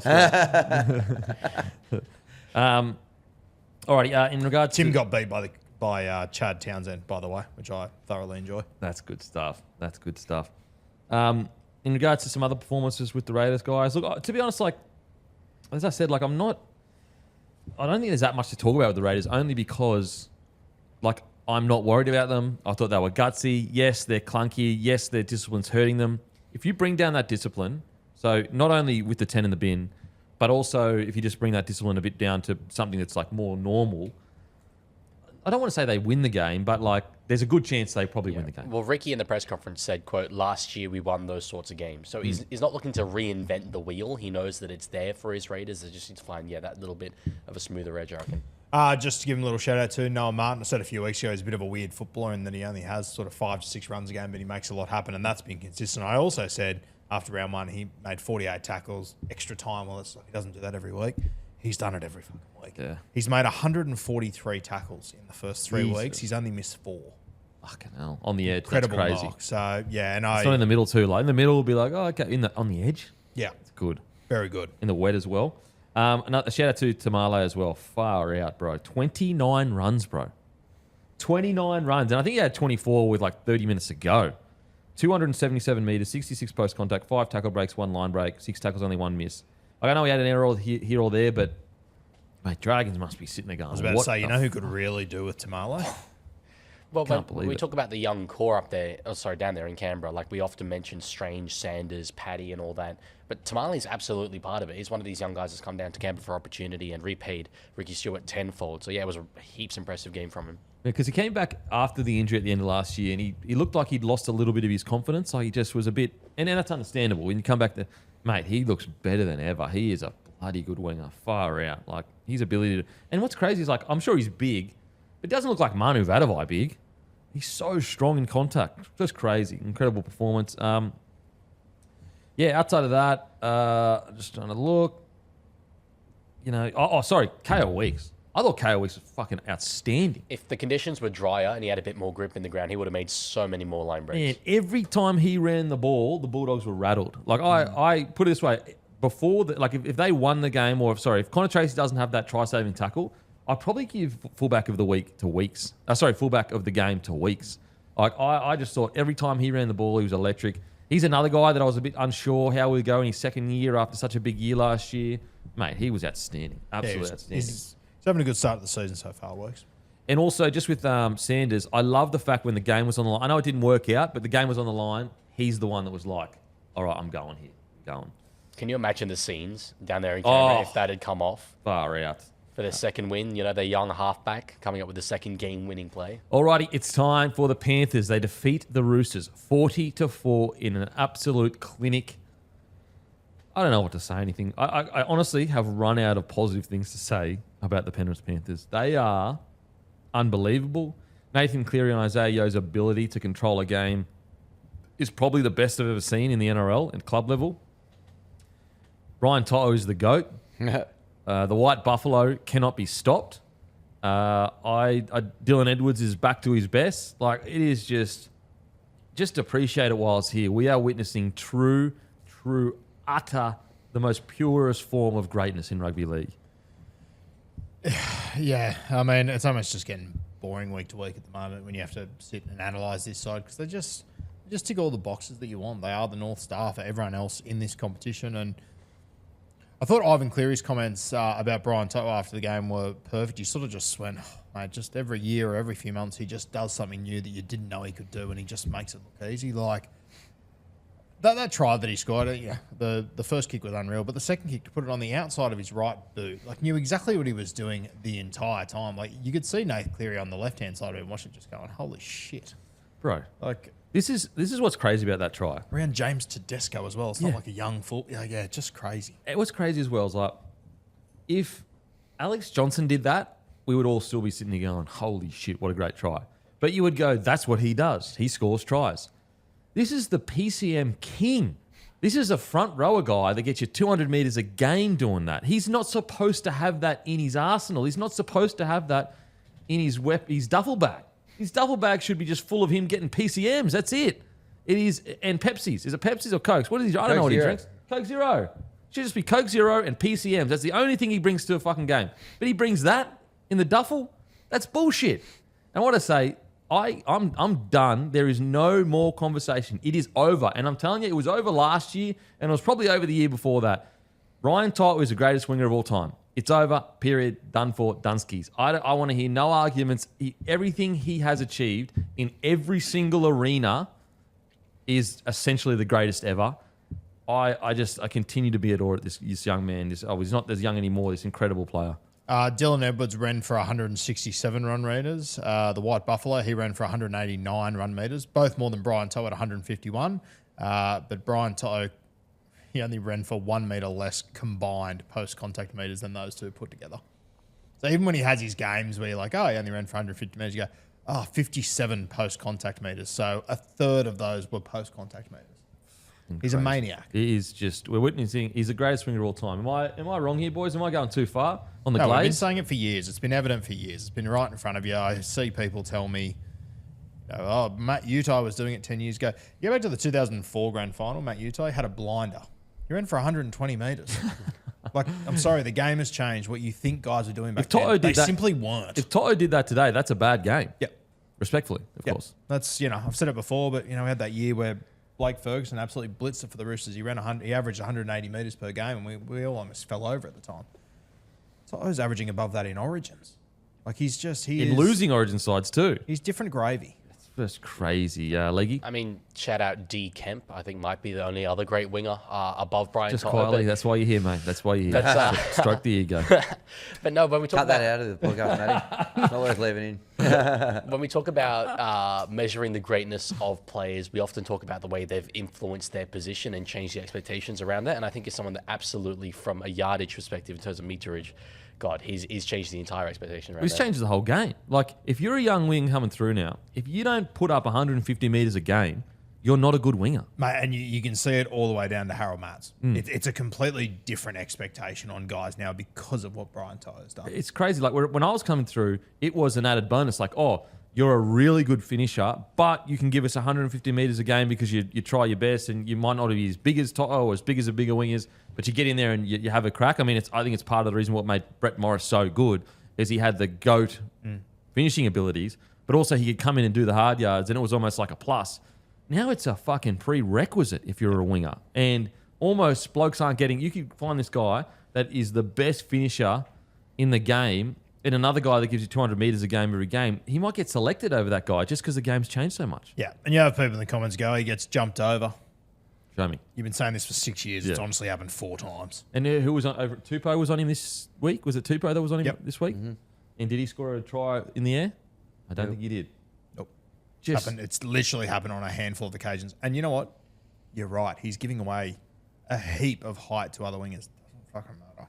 it's just crazy. He's fucking so good, bro. And he's well, it wasn't a joke. It's true. He learnt off Mary Fowler, his sister. He said, didn't know they were related, which is interesting. Famously honest in his interviews as well, Brian Toto. So Yes. that definitely will have happened. Yeah, absolutely. How can we question him? His authenticity cannot be questioned. Yes. Yeah, so Brian Toto, man, he's the GOAT. I've said it for ages. I'll say it again. He's a front row on the wing, but he's also one of the best outside backs we've ever seen. It's just insane. And also, one thing that doesn't get spoken about a lot, his defence. He's outstanding. I was about to say, like, the winger on the other side of the field, who we'll talk about, and I'm going to need to ask, like, you couldn't get more naturally talented than this guy. But, had another one of those games that defensively you just go, fuck, Mark, what's going on? Brian never has those. Never, ever has those. Like, it just, crazy. And he plays both sides. Put him wherever, he'll make it work. Yeah, put it either side as well, and he'll still be the best winger on the field. Yep. It's just crazy. It's crazy. League, what do you think about this game, man? I mean, where do I start? I'll be here for a We'll very, get into very the long Roosters, time. don't worry, I know we'll get into the Roosters. Look, from a Penrith perspective, they're clearly the best side in the comp right now by, I think, a bit of a margin, just absolutely clinical. 11 out of the Penrith 17 that played in this game cracked 100 metres. So just like the amount of ease they had going down the field, the line breaks were insane. They felt like they could just generate them at will. I don't really see them. I mean, look, obviously it's early in the season. I don't see them being stopped. I'm willing to make that claim. I tipped them for the minor premiership, and I think that they're clearly premiership favourites at the moment. How do you beat them? Like, what do you do? Like, you know what I mean? Like, you've got to... But we've been trying to figure this out for 5 years. Yeah, like, you've basically got to be the Brisbane Broncos, which is like a fucking comet in the sky rarity of what they did. Like, there's no chance that they... I mean, I don't say there's no chance, but, like, really... You've got to have a guy, think about the fact that you've got to have a guy have the best final runs in the history of the game to get rid of the Penrith Panthers in a finals. Like, that's crazy. I think the other thing about last year as well is that because they went so poorly during the year, I believe for the first time in 5 years, teams were playing the Panthers going, oh, we're a shot here. They didn't have that intimidation, scary factor. They're getting it back I know, now. yeah. If I'm playing Penrith next week, I'm back to fuck this. Yeah, back to the... They've beaten me. I haven't even walked out in the field yet. Yeah, it's a Tyson effect. Like, you're already like, in your mind, you've already lost. Yeah. Mate, what do you think of this game, Hammy? Yeah, I actually thought that for the first 15 minutes, not trying to be patronising, but the Chooks were like looking all right. I thought, they were down the Panthers' end a lot, but the Panthers just kind of kept them at bay, got through that first bit where it was a bit of a grind, and then, whether it's their fitness, just the fact that they're just better, generally, they just blew them away. The Roosters dipped. They couldn't keep with them. The Panthers just, gave them no room to, basically they hardly touched the ball. You know, they just got to the end of their sets heaps. They were always threatening, and then they just blew them away. I thought, yeah, they're just such a cut above pretty much everyone else at the moment. It's very tough to see, you know, who or when they're gonna stop. The fact that they did a similar thing to last year's Premier's best attack in the comp a couple of weeks ago, like they've conceded after 3 rounds of footy 2 tries all year. They play the Broncos, the Sharks, and Roosters, Who are all all tipped to be top 5. Correct. So I mean, it's just a scary prospect. I really don't know. Who's gonna challenge? You want to see just a great example of what Penrith do to teams? Watch Cronulla the week after they had to play Penrith. Yeah. Flat as a tack. Yep. So deflated. Drained the shit out of them. Compared to round 1, where they were just like absolutely buzzing. Yep. It's just, I don't know how you beat them. But the Broncos will in the grand final, which is great. Okay, so in regards to some individual performances, boys, we just spoke about Toto. I've got to say, like, I know he's gotten his flowers to people to get rugby league. Like, I know it. But I still don't think the bouquet is big enough, Roo. It is Isaiah Yeo. Bro, you could have said any one of like 12 names there and I would have been like, yeah, fair. Yeah. Like in this side, Yeah, it's crazy. But yes, Yeo is still, you know, when you think about going into this year, like he played 70 minutes over the weekend. Like I've heard them have numerous interviews this year where they're like, we're trying to limit his minutes just because he's done so much and he is so good. And to their credit, Jack Cogger came in and when he was on the field, did a tremendous job. I think that's the other scary thing for the first time this year. They're actually trying to balance minutes out throughout the season so that they are a little bit more fresh for the back end. Which, you know, when you're trying to balance the world's best lock forward or one of the world's best lock forwards, and you're still just absolutely pounding top 5 teams week to week. It's crazy. Yeah, I go, look, Cam Smith is the best I've ever seen at wrangling control of the game. And I don't think we'll probably ever see a player reach his heights. Like he was just, but I don't think Isaiah is on that, he's not better than Cam Smith, but he's beginning to get in that mold of his ability in this generation to wrangle, control, and momentum. Because it's actually, ironically, a lot of the time, not a lot of time, some of the time, it's not Cleary that wrangles the momentum. It's Isaiah Yeo. It's Isaiah Yeo deciding to either ball play in the middle, deciding to hold the ball in 2 hands and get the quick play of the ball, settle things down, drop someone under. Like a lot of the work sometimes out of their end is Isaiah Yeo is like almost like a halfback. Yeah. And as I said, like I don't think anyone will ever get as good as Cam Smith, but you know, Isaiah Yeo is getting in that mold of, at least at Clubland. I know the rep conversation. We've had that a million times. At Clubland, at the moment, this generation, probably the best to wrangle control of the game. Yeah, I was about to say, you obviously take out the rep arena in Clubland, though. Yeah, like I agree with you. No one else will ever get on top of Cam Smith in that regard, in my opinion. But Isaiah Yeo, especially as you just said, for this generation and these guys coming through, without a doubt, I just think his recognition in just those key moments, when to tip on, when to go, when to just pick out that an A defender's just a metre behind it. Like it's just when he wedges in between the A and the marker, he just does it better than anyone. And it's so rare that you sit there and go, took the wrong option. Yeah, I know. You've got true. 3 every time, yeah. And you very, very rarely get it right. And even when you maybe don't get it exactly right, he's just so strong, and he just. I think Cam Munster's like unbelievable at just getting his body into right positions to find his front. But mate, Isaiah Yeo is a freak at it. He's never on his back. He never gets pushed backwards. He just generates momentum every single time. It's honestly crazy. Like, and also what's the like most mental thing to me, having been a player that's played it, you would expect like way more errors. He plays long minutes, makes a million tackles, always carries the ball in 2 hands, also ball playing, also running like a front row. Like that is the recipe for errors, like literal recipe for errors. And he's made like 1 error in a year. I'll tell you what the crazy thing as well for people that are, I don't know, new to rugby league or maybe not as fucking locked into it in depth as we are. That's weird. You go back. Lock in people. Wake up to yourself. You go back 8 years ago, I think it's fair to say he is exactly what Luke Garner is now. He's a handy back rower that can jump into the centres, and he's a fantastic guy. People won't believe you too. People won't believe you. They won't. Yeah. But if you go back to the start of his career, he was Luke Garner right now. And then just overnight, he went, like, you had that 2 years where Victor Radley was on top of the world. He was flying. And then Isaiah Yeo just emerged out of nowhere. And now we're comparing the way he controls a game to Cameron Smith and stuff. But he literally was Luke Garner. And a very good one, don't get me wrong. Yep. But he was absolutely not a guy that I was like, oh, he's going to be one of the greatest ever in his position. Because that's what he is. Like, let's be real here. I don't know if someone disagree. I think he's one of the greatest 13s to ever play the game. Yep. Which speaks volumes to how good this Penrith side is, because they've got one of the best halfbacks to ever play the game, and we just said one of the best wingers to ever play the game. Yeah, like I think that, look, if you want to say, oh, look what they did in Repland, okay, sweet. We can have the conversation. I tend to agree with you. I think he's more of a front rower in rep footy.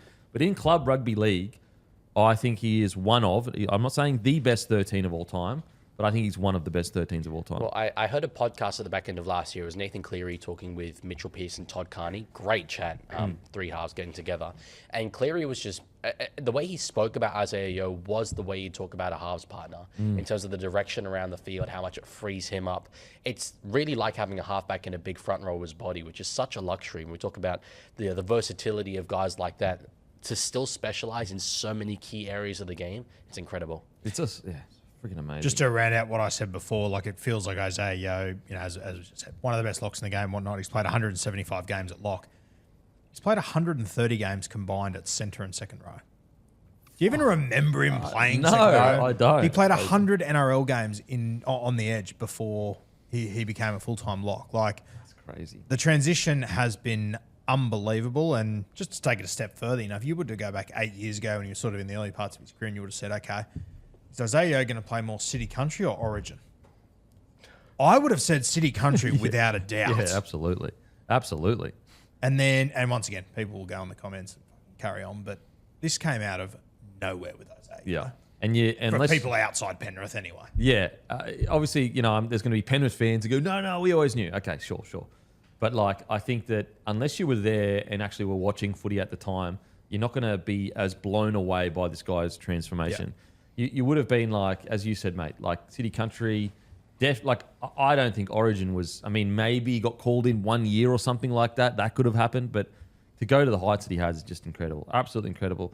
In regards to other guys, other people that stood out, guys, anyone else stood out for you, Leaguey, for the Penrith Panthers? Look, I think Paul Alamotti gave Junior Ponga a bath pretty much all night, was able to break that line with ease, 179 metres, 2 line breaks, 5 tackle breaks. He's just so destructive. And I think the fact that he's keeping a guy like Isaac Tungo out of this side, who's, you know, Tungo's achieved obviously what he has, he's regarded decently highly there.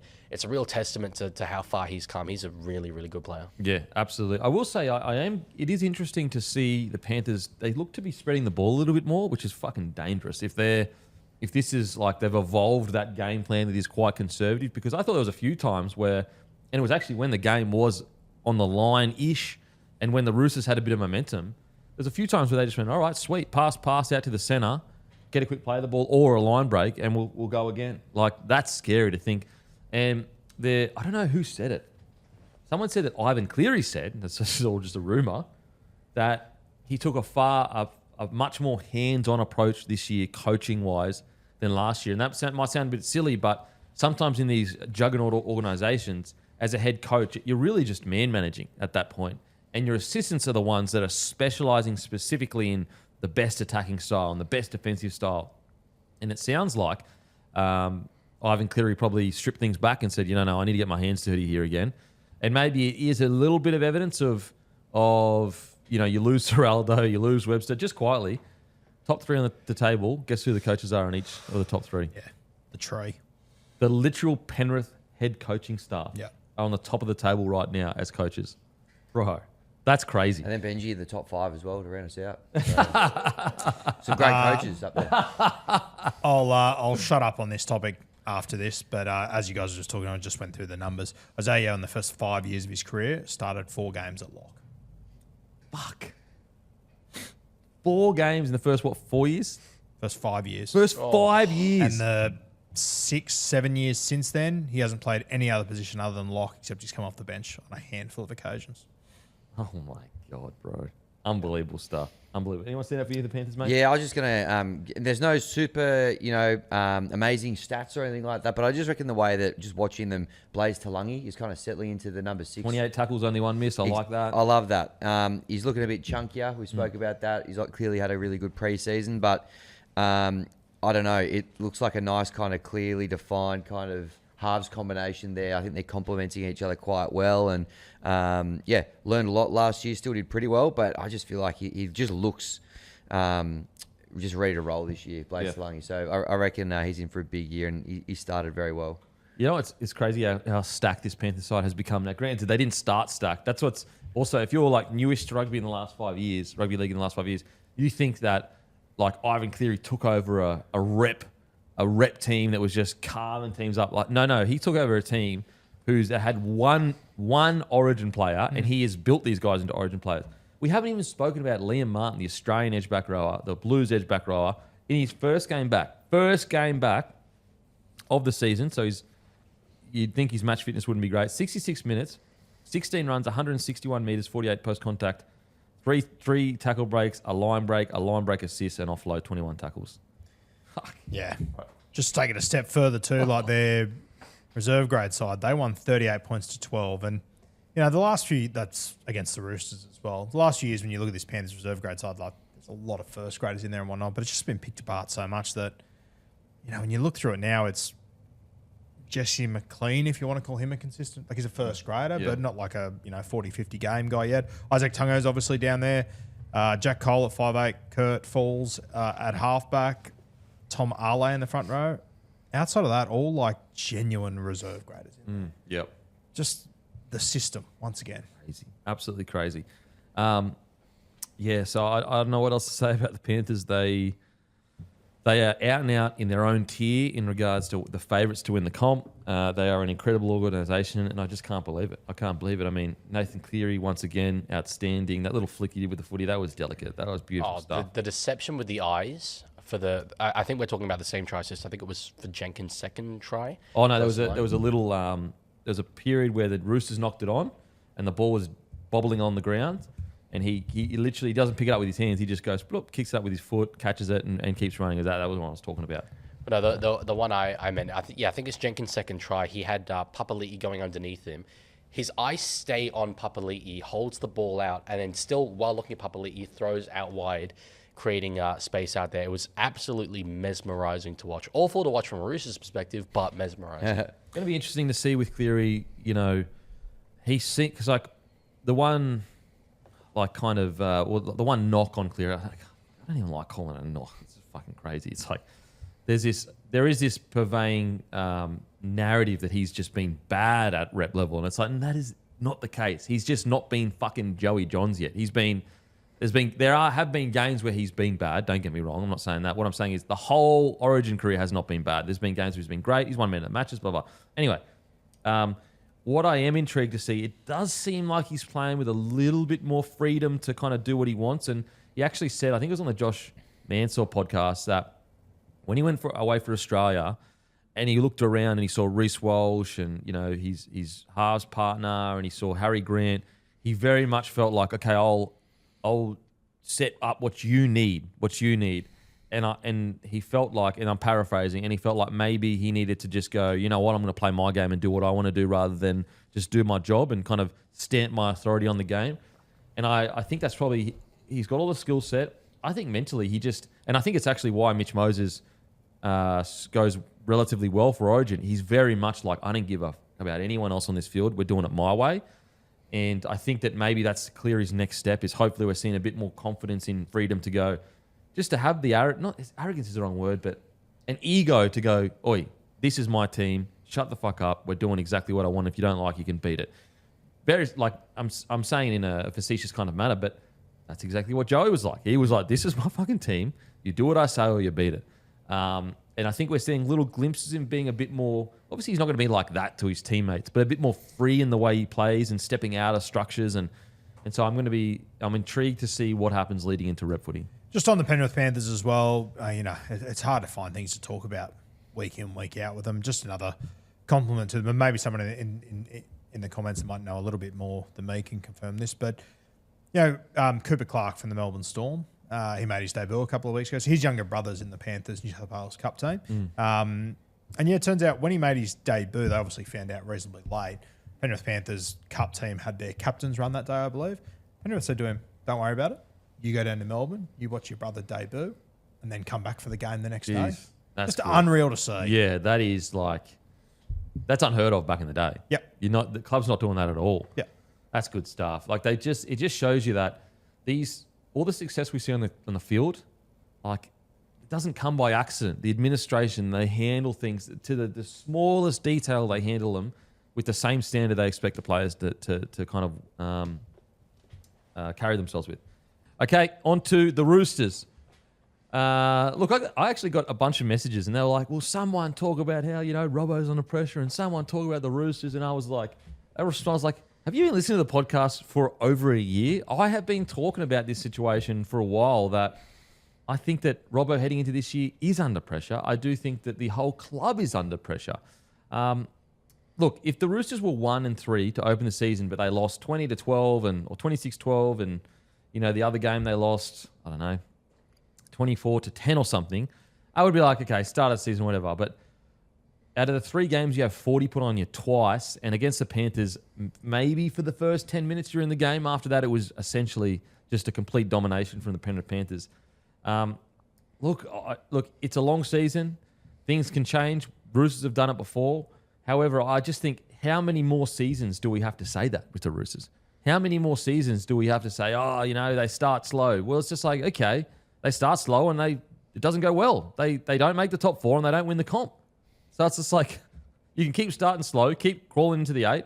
The problem is, and this is across the whole board, not just Robbo, but it's Robbo included, is they are bang or bust this year. And I'll tell you why they're bang or bust this year. They decided to delay Hugo Savala's development for an entire season and maybe even lose him to another club. Now, granted, he's staying, to bring DCE in. Now, you could say, okay, injuries, something happens or whatever, and he comes in, maybe not. But really, as a fully fit side and everything going to plan, they are saying we are willing to delay Hugo Savala's development to a degree. He'll still develop, but to a degree because he's not starting each week, to get DCE in. So the problem is anything less than, like, I would be semi-okay with a tight loss in a prelim, but anything less than, I think, a grand final is almost a bust for him, because that's a huge sacrifice to make. On top of all that, you got Sam Walker, who is struggling to click with DCE. He just finally found someone in Hugo Savala that seems to complement him quite well. So Sam Walker's also under pressure. If it doesn't work this year, what happens there? And you might be saying I'm being hyperbolic there, but Mitch Pearce got moved on when you're making prelims. That's better than the last few years it's been going on. Sam Walker, has his development been handled the best? Honestly, I don't think it has. He's had chopped and changed partners, chopped and changed position, been dropped, been brought back in. I think from top to bottom, all the way from recruitment to coaching, there needs to be questions at the Roosters. Like the last 5 years, 6 years of recruitment for the Roosters hasn't been Roosters level, that's for sure. They've got Cheese in, didn't work, had to move him on. And granted, you might say, well, it was the right thing to move Cheese on. If you're moving a player on, it means you got the recruitment wrong. You have to take... Then you've got the Fafita situation that if he didn't backflip, you would have lost Angus Crichton. So that was just lucky for you guys. You've got Kyle Flanagan came to the club. That didn't work out. There has been essentially, like, aside from some, White, some juniors and that coming and going well, recruitment-wise, has there been a land yet for the Roosters in the last 4 or 5 years that's gone on to kill it? Maybe Connor Watson, you could say. You could argue Mark, but he's still got a lot of downfalls in his game.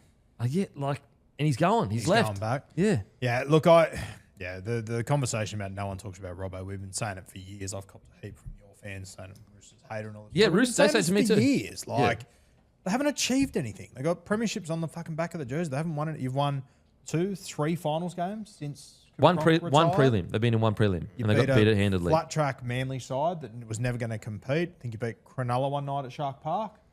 Yeah, it's been pretty dreadful. It's been grim. It's by the standard that the Roosters set, it's been dreadful. And I am well aware, by the way, we're going to have this conversation. They're going to beat the shit out of Manly this week. They've then got Cronulla, that'll be a good game, but they're not going great. Then play Newcastle, Dragons. They're going to, and they play the Titans after that, the Cowboys. They're going to win, I think, 4 of their next 6 games, and everything's going to be okay. But the reality is, we are, in my opinion, we're still going to get to finals, and the Roosters aren't going to compete with these top sides. We're going to say the same thing. If they capture a fire in a bottle and they do this, they do that, they never do it. And I don't see it turning around anytime soon. Angus leaving next year. Mark leaving next year. Who else do you lose? Probably Daniel Tupou will retire. Daly Cherry Evans, a solid shout of it as well. Is Sam Walker going to still be at the club? I sure as shit hope so. But, like, Mitch Pearce got fucking moved on making prelims. Yeah, and that's people suggesting that we haven't said that Robbo's under pressure is absolutely I couldn't believe I was getting those messages. fucking I insane. was like, I feel like we're the only ones that listen have to been the saying it. podcast occasionally. It's just and something has to happen there. And once again, I say it every single time we have this conversation. It's not the standard we've set for them. It's the standard they've set. It's on their jersey. And it's also, if I'm James Tedesco, I'm probably looking around the room. Teddy's still in incredible form. Don't get me wrong, but he's not getting younger. Like, what do we think? Teddy's got 2 years max, I'd say. 2 years max, I Yeah. would say. Granted, we probably would have said that last year as well, maybe even the year before that. But he's not going to play until he's 37 years old. The other one that I think that doesn't get spoken about enough is, like, Politis sets these standards. He's not getting any younger too. He's not going to hang around forever. He's going to look to get another comp before he goes out. The clock's ticking, and if Robbo's not going to be the guy to do that for him, they have to make a move. Yeah. I think the question is, who is that guy though? I'll tell you a crazy stat, and apologies, I've fucking forgotten the video that I watched with it, so I'm so sorry, so I'm taking your stat. So since, and I hope it's true, I'm not just fake news, since Robbo's taken over, I think they've got the most errors, so since 2013, the most errors, is this true, this Hey, stat? that sounds right. Yeah, we the make most out a errors, lot. then the worst completion rate, and the most penalties conceded. Yeah, we do that. And we just, in years gone by, say 2013, we would give away 1 billion penalties, but defend it and defend our way to a premiership. I think we broke the record that year for most teams kept to 0. But we just haven't been able to do that in recent years. We haven't had the side to do it. This is my question. Does the Trent Robinson Roosters way need to change? Not like the whole thing, but does he need to tinker the style of rugby league? I personally think he does. I think that Cooper Cronk came to the club, one of the greatest signings in the history of rugby league. They go back to back, and it's an incredible feat from Robbo and everyone. But since then, there's only so many Cooper Cronks rolling around. You're not going to sign. So it's like, was it a mixture of the Roosters way with the cherry on top? No pun intended with the cherry. that made that premiership happen. Now it's like, well, unless you have like Cooper Cronk in your halves, the Rooster system's not going to work in the modern era of rugby league.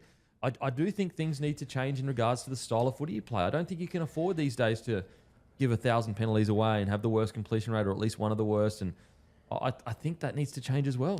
Yeah, look, this is the first time in a very long time that a Roosters performance has, frankly, made me a bit angry. I was really pissed off there on Friday night. I didn't think we'd win the game. I didn't expect that we would, but I definitely thought we'd compete, and I wanted us to show that we're in the same ballpark as Penrith, and we were just 1 billion years off that. My notes for this game, they're actually kind of entertaining, so I'll read them out. Quote, "Oh Mark, oh Ponga, I'm sick of this now. I've never seen poorer execution from a Roosters side. If the game only went for 4 minutes, we would have won." And then the final bullet point is Billy Smith return will fix everything, which maybe is a little optimistic. But yeah, I thought this year would be different with the roster that we have, 2 very high-profile signings coming in. We spent all of last year building towards this.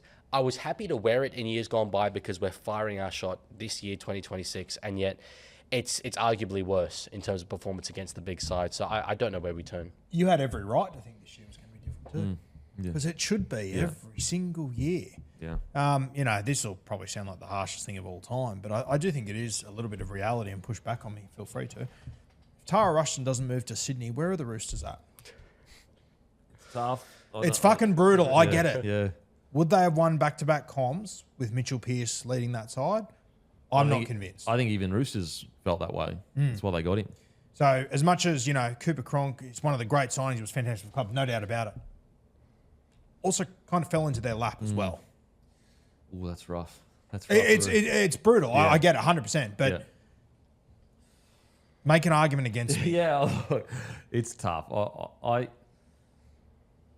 The argument against it could potentially just be like, yeah, signings happen. Like, for example, would the Broncos have won their premiership if Walshy's situation didn't happen and he had to move back to Brisbane, I guess. I know they developed Walshy, but, I guess. The circumstances in which it came about are almost irrelevant. It did come about. That, I guess, would be the argument against it. Sure. But did they own But it's an outlier as well, Yeah, realistically. it is an outlier. Like we're now looking at, and I hear the same thing. People say to me, Cooper Cronk went to the best team. Of course he was going to win. It's like, okay, what does that team do around Cooper Cronk? Hot tip, achieve nothing. Realistically. As in, like, what you're saying, sorry, it's not the team around him physically. I mean, the years he around. arrived there for a 2-year period. They won 2 comms. Yeah. Before that, it was what, 5 years since you won a comp? we'd won 3 It's minor now been premierships, 1 premiership. 6, 7 years since you've won a comp. Yeah. So just because that sounded like the team around him that won the comp didn't do anything. But what you're saying is the years that he wasn't there, they didn't. Yeah. No, it was a great team he was in, 100% incredible champion team. Yeah. But no, I think that 18-19 side is one of the best sides I've ever seen. Yep. But the reality is, you put one piece in, they win. You take one piece out, and they're not really close again. Yeah, that's I guess the one part of that I will agree with, because I'm still on the fence about the other stuff. But the one part I will agree with is that the concern is not necessarily that they got not as good without Cooper Cronk, because it's like every team is not as good. You look at the Melbourne Storm. I know they ended up winning, with Smithy still there, but since him and Cronk and Smithy have retired, they've struggled also to win a comp. The concern I probably have, and it's probably what you're alluding to, is how far away they are now. It's like, okay, if you lose Cooper Cronk and you make a few prelims and you get beaten by, or you make a grand final and you lose by this much, you go, okay, that's just probably the fact that it's like they haven't fired a shot since that retirement. Well, and that's where I feel there's such this discrepancy. We talk about the whole "we play for premierships" thing on the back of the jersey. A phrase that my generation would use, aura farming. Going out there, making this big statement and then you don't back it up. That's exactly what that is. I'm not saying take it off the jersey, but I'm saying we need to be setting a much, much higher performance level on field to stand up to that. In the press conference, Trent Robinson said, quote, a couple of errors on our part. This is, his assessment of the first half. A couple of errors on our part, and we couldn't get it back under control. And then we allow 1 to turn into 2, into 3, into 4, and all of a sudden at halftime, it's sort of 24-4. I'm sorry, but a side that is competing for a premiership and has that standard truly internally, you don't just let 1 turn into 2, into 3, into 4, and brush over that in the first half. I really hope that's not the way that he's addressing the players, because it's nowhere near acceptable in my mind. I gotta say, because he did a Mike Tyson thing, once you get punched in the mouth. Yeah. I was like, when he said that, I was like, you're talking as if this team aren't all guns and have played a lot of rugby league before. I was a bit surprised that the implication there is like the team didn't know how to respond to adversity, wasn't ready for it, and I'm just like, in a game against Penrith. yeah, what? You didn't see that coming? We're not talking about a bunch of rookies here. We're talking about a stacked side that has won Origins and shit. Like, they know how to respond to adversity. I was a little bit surprised at that. I was like, I don't get that. Like, it's almost like, okay, so are they hitting the reset button every single year, and like it's a fresh kind of expectation on what happens in a season? I was a bit surprised at that. Look, I'll be honest. Like, I think that obviously right now I don't think shouldn't be moving him on or whatever like that. But I think that it's building. I think pressure's building on Robbo. I think anything less than... I think there's a chance if they don't make a prelim and maybe even a grand final, but I'll say a prelim. Let's say they don't make a prelim. I do think they probably should move on from Robbo if they don't make a prelim this year. I'm very much more of that mind. I mean, look, when you look at the roster that we had out there and how pretty much every single player on the field played well below their ability, the questions do have to be asked. There's a common denominator there, right? Maybe they weren't prepared properly. It might not even be like Robbo's coaching ability. It might just be it's just gotten stale for some reason. Because I think he would go to another club. I actually would love to see him at another club because I think he's a bloody good coach. But it just hasn't, since back to back, it hasn't seemed to work. He's evidently a good coach. He's a There's bloody no good questioning that whatsoever. You look at what he's got out of a lot of guys, even like the resurgence in James Tedesco's career. Connor Watson. Robertoya, the list. Naff White is just about the poster boy for him. Yep. He's a good coach. I just don't think he can win with this side. I just don't think. I think when it gets to September and those big games, I have no faith in them that they are going to win. And maybe it is a case of they need to bring someone else in, like the Roosters did it years ago. Graham Murray did a tremendous job. The Roosters were getting to grand finals, prelim finals, weren't able to do it. New voice comes in, Ricky Stewart, bang, premiership, grand final straight after. It happens in rugby league. You look at a little bit of a different situation, but like Nathan Brown with the Dragons, finals every single year. Granted, it was Wayne that came in, premiership. 2 years later, sometimes it can just be change of voice or something different that comes in there. Like I'm having a look at them now. They're $11 to win the premiership.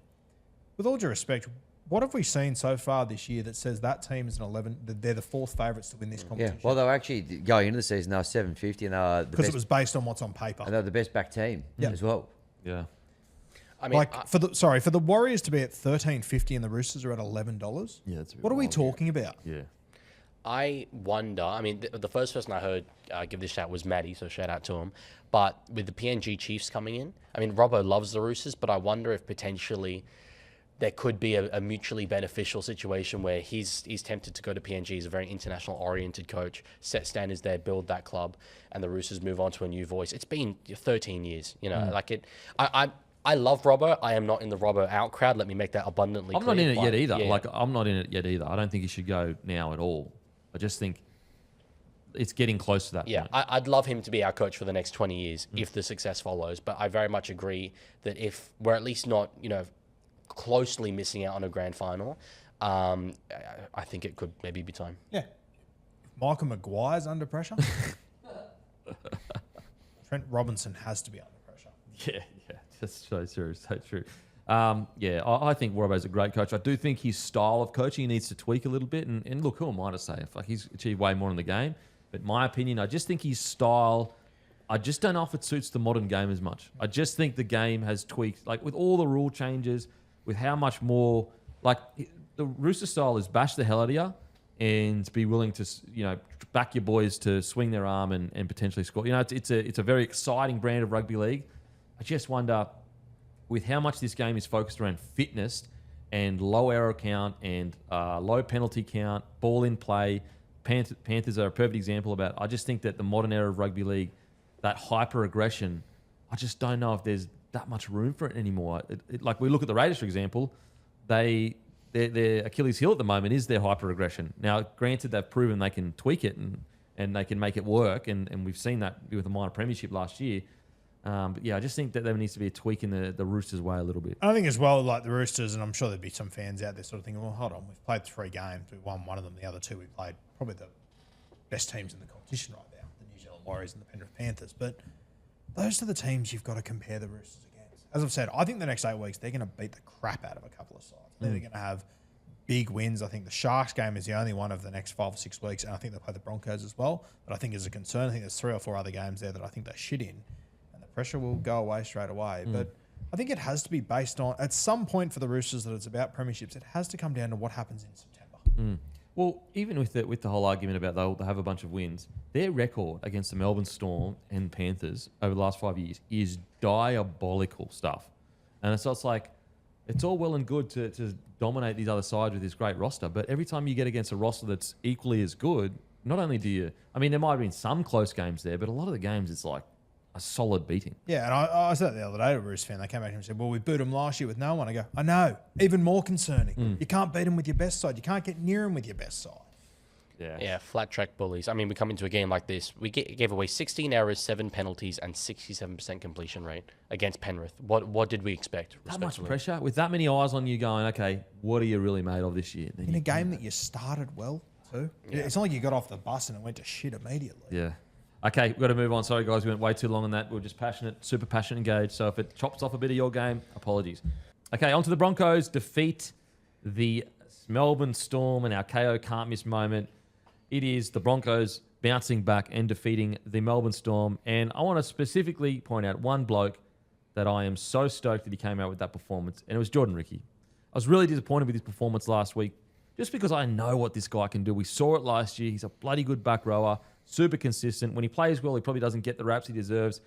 And I'll tell you what, I don't know if Jordan Ricky had this in him 4 or 5 years ago. I don't know if he could go down to the Melbourne Storm and play really well against the Melbourne Storm 4 or 5 years ago. He could do it against other teams that were like, you know, other normal teams. But the Melbourne Storm, where very few players can say they played well against, I don't know if he, and granted, he was much younger then, so that's a natural progression. But I think it's just a really good indication of his progression as a player, that he can go down and play like this. As I said, I was disappointed last week, but I'm so happy for him that he bounced back the way he did, because he was absolutely outstanding. He was one of Broncos' best, and it's exactly what they're going to need from him, especially when you consider the depth they have in the edges. I know Piacora's back, but, mate, I thought Jordan Ricky was absolutely outstanding, and we'll get into Michael Maguire in regards to breaking a 10-year drought soon. But, boys, Jordan Ricky's performance. Yeah, he was fantastic. Great response. You know, and the standards, you know, the conversation we had about him last week was due to the standards he set last year. He was incredible, especially towards, you know, the run home and the grand final, all that stuff. He was fantastic. He was below standard in the first 2 games, and it's what you want to see from your best players. Yeah. They respond to those moments. They respond, and, you know, there was no tougher task than going to Melbourne, down there, against the Storm, all the headlines during the week, all that sort of stuff going on, and he responded perfectly. I thought he was probably the best on the park for the Bristol Broncos. outstanding. Absolutely outstanding. And do you agree with the sentiment that, like, I don't know if he had the ability to do this No, against he the didn't Melbourne a couple of Storm years for ago. There's no way. There's not like I think between the years he has grown up so much in the Yeah. last 18 months. Yeah, and that kind of response for your brothers beside you, for your coach under pressure, I just love to see it. I love to see it. And that also isn't to say that Jordan Ricky was like immature. It's just I think he was put into first grade probably before he was ready, like a lot of these guys were. Yeah. Yeah, definitely not. I'm with you, mate. Not immaturity. It was more just his development at that stage. Probably wasn't, well, not probably, it wasn't great. The club was a fucking shambles.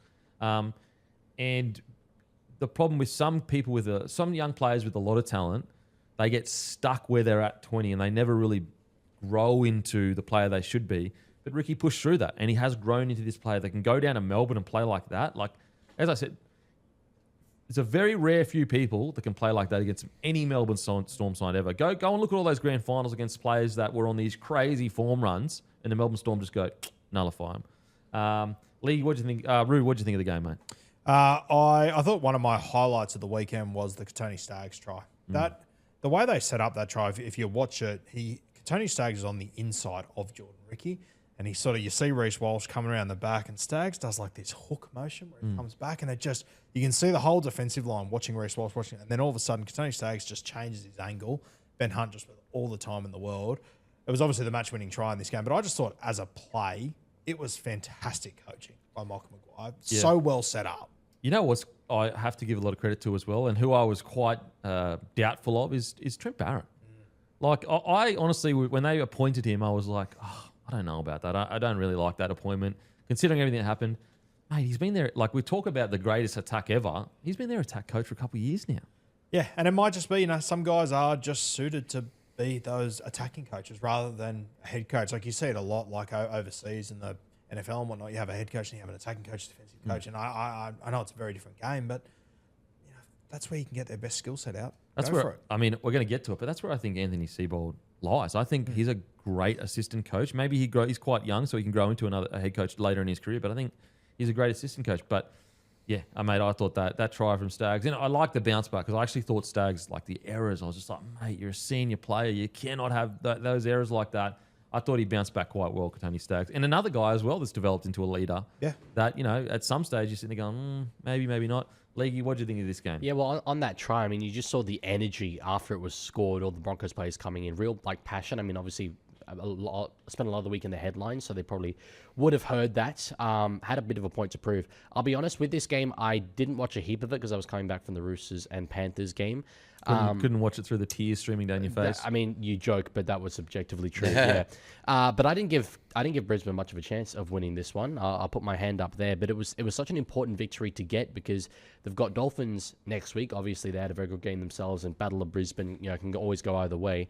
They were looking at the very real possibility of an 0-4 start. So to get this win against all those down there in Melbourne is very impressive. Yeah, and the KO can't miss. It's another massive weekend awaits, guys, with plenty on the line as teams look to build on strong starts, find their feet, and claw their way back into contention.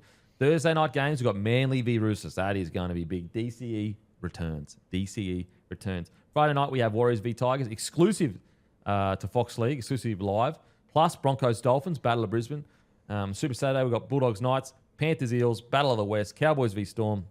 You can watch all 3 Super Saturday NRL games exclusively live on Fox League, included with KO. And Sunday, it's the Raiders versus Sharks, Titans versus Dragons, exclusively live to Fox League.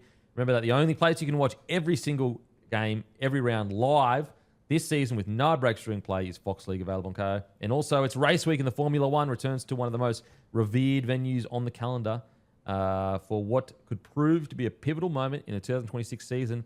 The legendary Suzuka circuit plays host to Japanese Grand Prix this weekend, with championship battle already taking shape after 2 dramatic opening rounds. Mercedes look to have the edge at the moment, but Ferrari are dangerously close to causing an upset. Don't forget, you can watch the Japanese Grand Prix exclusively live on Fox Sports, available on KO. Hammy, who stood out for you, the Broncos? Thoughts about the win? Well, one thing that just, I think is an interesting talking point, I haven't heard much about it, is, Reno not playing. Hunt, Ezra in the halves, win. I know, it's so tough. It is tough. He's a great, but I just feel, we spoke about it a little bit last year when they went on that run. that was kind of the way that it kind of the makeup of the team was. It unlocked Walshy a little bit. He got into his work a little bit more. Back into that grand final, same kind of thing happened. It's just it's just a bit of a watch for me that as soon as he's not there, they kind of got it clicked into gear, especially in that second half, and came back and won. I'm interested to know your sort of thoughts on that. Yeah, I've spoken about this before. All the caveats out of the way. Love Renault, turn the club around, bloody good player. I just don't know if he clicks with Walshy that well. At times, at least. Walshy's played some bloody good games next to him. Don't get me wrong, but at least recently in the big games, you go back to 2023, they clicked totally fine, no issue whatsoever. 24 also, I'm sure clicking wise was fine. At least recently, and the arrival of Ben Hunt, it does seem that Ben Hunt has the ability to just get the team around to certain points and also like guide the boys around that they react differently to. It's a hard thing to ignore. Like you'd be too biased to ignore it. It's definitely something to watch. I think that also Ben Hunt's leadership style is much different to Adam Reynolds. Like you're never going to see Renault, not never, but you're most likely not going to see Renault yelling and screaming at boys like, do this and do that. Whereas Benny Hunt is that guy. He will do that. Real would love to get your thoughts, mate. It's become the weirdest elephant in the room of all time. Yeah. I don't know what the answer is, and I haven't actually. I've asked a lot of people about it. I've asked you about this on the show. I asked Luke Keary the other day. I don't think anyone actually. We can all see it, but I don't. Well, no one that I've spoken to anyway has been able to actually explain it to me that goes, "Oh, that kind of makes sense." Well, the only thing I can think of is they are tempo-wise so different. So Renault is very much. What do we always talk about the Rabbitohs? They're almost walking into the line, but they're so square that they strip numbers really, really well. Whereas Reece Walsh is high pace, high octane. Like when he's getting the ball, he's basically at full flight. And I just wonder whether, Renault being a much more structured player, does that kind of take away? Whereas Ezra Mam and Reece Walsh, they partner so well because they're both high tempo players. They are fast, flat footy. Get a quick play of the ball. Let's just see what happens. And I don't know with Renault, does the tempo, because sometimes with Renault there, it's bizarre, but like sometimes they look clunky. Like he'll get to the line, he'll throw the ball and it'll go, and so it's not a either or like, Renault's bad, Walsh is good. It's just a different style of footy that they play. That's the only thing I can think of. I don't know if it's the answer. Maybe that's it. I don't know. What I do know is that I've never seen Adam Reynolds struggle with anyone. Yeah. It's not like it is just bizarre to work out. I've never seen Adam Reynolds not get the best out of players around him. I think it's also, when we have this chat, and I know you or all of you would agree, but when we are having these comments, just remember Adam Reynolds dragged this team from the absolute fucking pits. The pits. Maybe Reece Walsh played better without Reynolds in those games, but the club wouldn't have been in that position if Adam Reynolds doesn't walk. Yeah, let's make that extremely clear. Yeah, extremely clear. And also, they don't even make a fucking grand final last year without Adam Reynolds. He kicked the goal to get him into the finals. You're not a top 8 team again unless Adam Reynolds pulled you off the canvas and turned the club around. Yep. So, all that said, there is something here. It's so I don't know weird. what it is, but there is something here. You probably need a smarter rugby league brain than me to work it out. There is something here, and I would love to. Obviously, the boys will never say anything, but I'd love to hear the internal thoughts of Reece Walsh if he could actually articulate what it is, because that's the other thing as well. Like they must be having these conversations. They're not completely ignoring this stuff. There would be conversation between Adam Reynolds and Reece Walsh, which I would imagine, knowing Adam Reynolds throughout his career, would be, how do you like to get the ball? What works? 100% he would be like that. And once again, I've never seen Adam Reynolds not work with someone, but for whatever reason it is, they're just not able to make it gel. It's so strange. Leggy? Yeah, so weird we're having this conversation about the premiership winning halfback, right? And in the 3 rounds after that's happened, it's absolutely bizarre. It sort of speaks to this wider issue in the game of when you have a high-profile player, the need to play that guy and then just somehow make it work. By no means has Renault been bad, but I don't think there is necessarily a world where Renault is dropped from the side, even though maybe that's the best for the entire team overall. It's really hard to say. Look, if in terms of making it work, I do back Madge to be able to do it, and evidently they can play together and win a premiership, so that's the standard. But it is so bizarre tactically. In regards to some of the other performances, boys, look, even in that first half, there was a period where I was like, okay, the Storm, they're going to run away with this one. So it's just before halftime, or about 5 minutes, and basically the Broncos have the Storm under the pump. I think Staggs makes an error, and it was a tough ball to catch, but if he catches it, we probably score. The Storm are the kings of the transition. As soon as something like that happens, they up the tempo and they just try and wrangle it all back. Before you know it, Harry Grant, great kick. They do a great kick chase, and the Broncos are coming off their own line on the next set. They get a penalty. The Storm do. They go for 2. Then all of a sudden, Storm have all the momentum. Then Joe Chan scores just before halftime, and I'm sitting there going, what I wasn't necessarily disappointed about the try, but more they'd worked so even though they were 12, was it 10-0 down? Sorry, was it 10-0? Yeah, 10-0 because it was 14. Or actually, it could have been 8-0. Anyway, even though they were like 10 or 8-0 down or whatever, I actually thought the Broncos' defense was way better than it had been in the week prior. So I was like, there's a lot to take out of this. If they don't win, that's okay. If they lose 20-10 or whatever, that's fine. But then they come out in the second half, and it's like, what happens? Like, what's the words that are said? Like, why does it have to take the impossible being put in front of you? Guys, we're talking Michael Maguire. Now, I said this on SEN Radio, and people misunderstood what I said. I'm not saying he's the second best coach in the NRL right now. What I'm saying is, right now, he's the second best big game coach in the last few years. So I'm not talking about over the whole career. I'm talking about the last few years. Find me a better guy outside of Ivan Cleary, because obviously the premiership. Find me a better guy that's broken all these, like the Origin drought. 15 years, Suncorp win, hasn't happened, does it? Obviously the Rabbitohs drought. Broncos, 20-year premiership drought.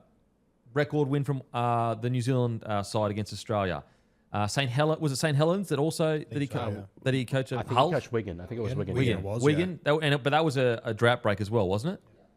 Like, his ability to get the boys up in big games is crazy. Goes down to Melbourne. They haven't won in Melbourne in essentially 10 years.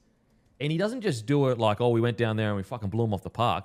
From 14-0 down, that is crazy, bro. That is absolutely insane. I think Random Stats Guy did a stat of like the last team that had come from 14-0 down or whatever. Like, if you go 12 or more down against the Melbourne Storm, they've won like their last 20 games or something like that. They go down and win it. It's insane. Got the West Tigers to above 11th. So.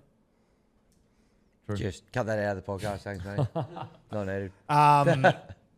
Mate, we spoke about it last week in the Dragons game against Melbourne. Melbourne scored right on half time, and you went, that's what broke the Dragons' hearts. I thought the exact same thing when I was watching the Broncos, but you're right. The harder it gets, the more fucked they are, the better they stand up. They are so weird. Yeah, I know I get called a Broncos hater and shit, but like they are such a unicorn football team. Yeah, it's true. It is bizarre. We're talking about a team that just won a comp. The first 15 minutes we spoke about, are they better without their halfback? Yeah, it's fucking so weird, bro. It's bizarre. Like Yeah. you now look at, they've now played 2 games against the Melbourne Storm, one in a grand final, one at Amy Park. I think they've won the second halves 24-0 or something. It's fucking unheard of. Fuck, it's so weird, bro. It's so weird. I don't understand. But yeah, look, great win. Really, really good win, guys. I'm so proud of the boys to react like that. And listen, I say this all the time on the podcast, but you can say as much as you want as a playing group that we love this coach, we want to back him. Your answer will be on how you play on the weekend. Doesn't mean you need to win, but how much do you put your body on the line? Because if your coach's job on the line, and I think that the boys really showed that they are behind Madge Maguire. It's a great win. It's a great win. Got to back it up now though, against Dolphins next week. It's a big one. Yeah, Very big big game. one. Big game. Okay, on to the Melbourne Storm. Now, a lot of people, not a lot of people, I saw some people like, oh, this kind of came out of nowhere. And I think Bellamy summed it up perfectly because I've been saying it for quite a while, but this has been a problem for the Melbourne Storm for at least a year now, where they come out, they absolutely steamroll teams for 40 minutes or 20 minutes or whatever.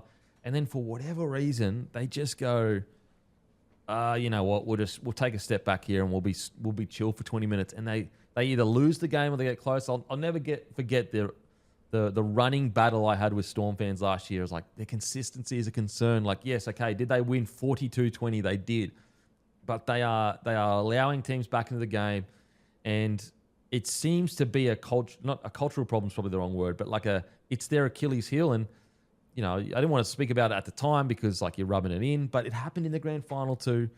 Big game. They come out absolutely firing. And then for whatever reason, they take the foot off the pedal. They do it again in this game. And Bellyache, he said it as well. He said that this has been a problem for us for a while where we just take our foot off the pedal. And like it's not a concern for Melbourne Storm. Like, will they be in the top 4? Most likely. Will they probably be in a prelim or a grand final? Most likely. However, I just don't know if they can go a whole nother year with this still being a problem. Yeah, it's weird to talk about the Melbourne Storm and big games. It feels like it just goes hand in hand and has for the last 20 years. But, it is starting to become the reality. And I understand they've got to 2 grand finals in a row. Incredible effort. To be beaten in both of them in the second half as well. And it is starting to become a little bit of a trend. They have got a lot of transitioning of players, and they're going to have even more next year as well. Like, I'm so confident that they will be a top 4 side. Yeah, So confident that the system alone will beat 13 teams in this competition. But, I haven't seen them play a Warriors yet. I haven't seen them play a Penrith Panthers. I'm very keen to see how they go in those matchups because, as much as they've scored a lot of points in the first few weeks, it's been exciting. I think defensively there are a lot of issues, especially in this back line, that I think good teams will be able to take advantage of. Well, now that you mention that, so they've got Cowboys away next week, but beyond that, there's a very tough period. They've got Panthers away, Warriors at home, Raiders away, Souths at home, then Dolphins away. Those are some really, really good sides. Some of the more informed sides of this competition. We're going to... I still back the Storm to go through that period fairly unscathed, but we're going to get a real good sense of where they're at. I just think that, the Storm as a club have almost shifted their identity where obviously they're still a good defensive side. Even statistically, they were still quite good last year compared to other teams. But, I'm more confident in them in scoring points than stopping points these days, where back in the day, I was more confident in stopping the points than scoring the points. And it is interesting that Bellyache openly said this is a problem we've had for a while. So even he's identified the lapses in that 20-minute period. Look, I don't want to be too critical on the Melbourne Storm because, ironically, I think the Broncos' completion rate ended up being okay, but it was actually pretty poor for a period there. I still think the Storm played pretty well. I just think the Broncos were outstanding defensively. You could argue they were a little bit clunky. I was a bit surprised that they didn't go as hard on the Ezra Mam edge as I would have expected them to go. I know eventually the first time they go down there, they do end up going to that edge and they end up scoring. But I thought later in the game, probably they could have gone towards those edges. And I felt like with a team of Fa'alongo, Harry Grant, Munster, with all the possession they had in the last 20 minutes, it was a bit surprising that they couldn't crack them with as good attacking team as we know they are. But it's hard to be too critical of them because the Broncos were just really good in the second half. Yeah, I guess the thing I'm disappointed with coming out of that game is that they lost them in the grand final. They get to bring them down to Amy Park. Maybe I'm getting ahead of myself, but I think that one would have meant a lot to the Melbourne Storm. And I thought that was really going to be a game that they were up for, and it looked like in the first half they were. To come up with no points in the second half, just really disappointing. Yeah. Biggie? In terms of an individual performance, Saw Fa'alongo was an absolute standout. I was singing his praises all preseason. 256 meters, a try, 9 tackle breaks. Obviously still has some rough edges, a young fullback will. He's still very inexperienced in that position. But, I was saying preseason that I think there's a world where they don't necessarily miss Ryan Pappenhausen all that much, as good as he is. And I think Fa'alongo is stepping into that role very well. He was great, wasn't he? Jeez, he's just... obviously defensively at this stage, he's still got a bit to work on. But in regards to his attack, my God, he is good. And matter of fact, he's doing what I thought Kinney was going to do to start the season. And granted, different situation. Kinney's behind, at the moment, the worst team in the comp. But he is just, every time he touches the ball, there is danger. Every single time. Yeah, and as I said last week, he's, we know he's capable of that stuff, but he's playing tough. Yep.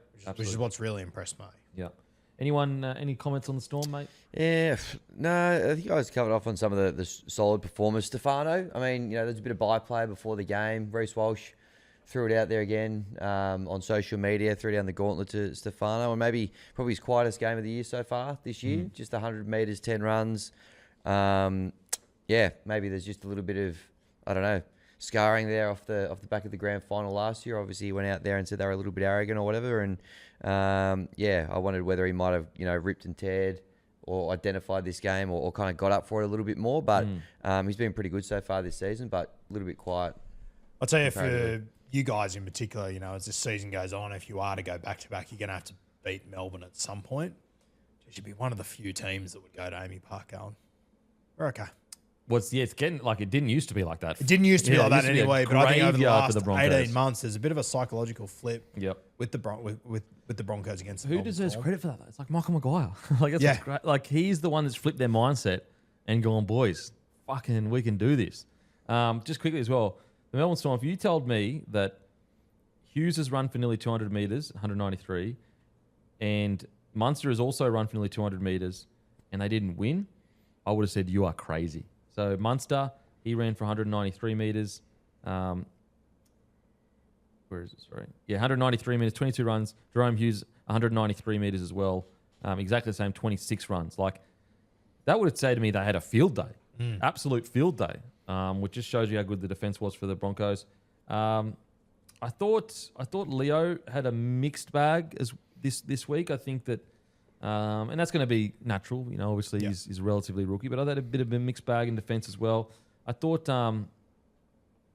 their forwards were okay without being as dynamic. I was a little bit surprised that so Joe Chan-Lasardi, start the year, and it's the first time in a long time now. Lasardi, he's injured. He's out. Yeah, for a he didn't month. play this one. But I had this kind of feeling that oh my God, are we going to see a Storm side with hyper-aggressive edge-back rollers in attack as well? And I felt like it was a real opportunity. And Joe Chan still played relatively well, but I thought it was an opportunity for their forward pack to kind of continue down that mold of this almost like a new age Storm one. And I thought that's where I was a little bit disappointed with the Storm forward pack. I felt like they weren't, it's all well and good to do it against the Dragons and they played round one again. The Storm. Yeah. Para. Yeah. All well and good to do it against them. I was a little bit, I guess, surprised that they were so Haas and Carrigan dominated them. I felt, and I thought that the Storm would be a bit more aggressive in their approach. Yeah, it's because I think it's fair to say on paper the forward pack probably isn't as strong as it's been in previous years. We all agree. Yeah, I'd say that. Yeah, Well, I with mean, Katoa you out, automatically take out Ellie Katoa. Yeah, You lost the best back row in the moment. I think Chan and Lasardi are doing unbelievable. But Blaw's not there as well, all that sort of stuff. If you ever look at the New South Wales Cup team they ran out with on the week, and this is the forward pack.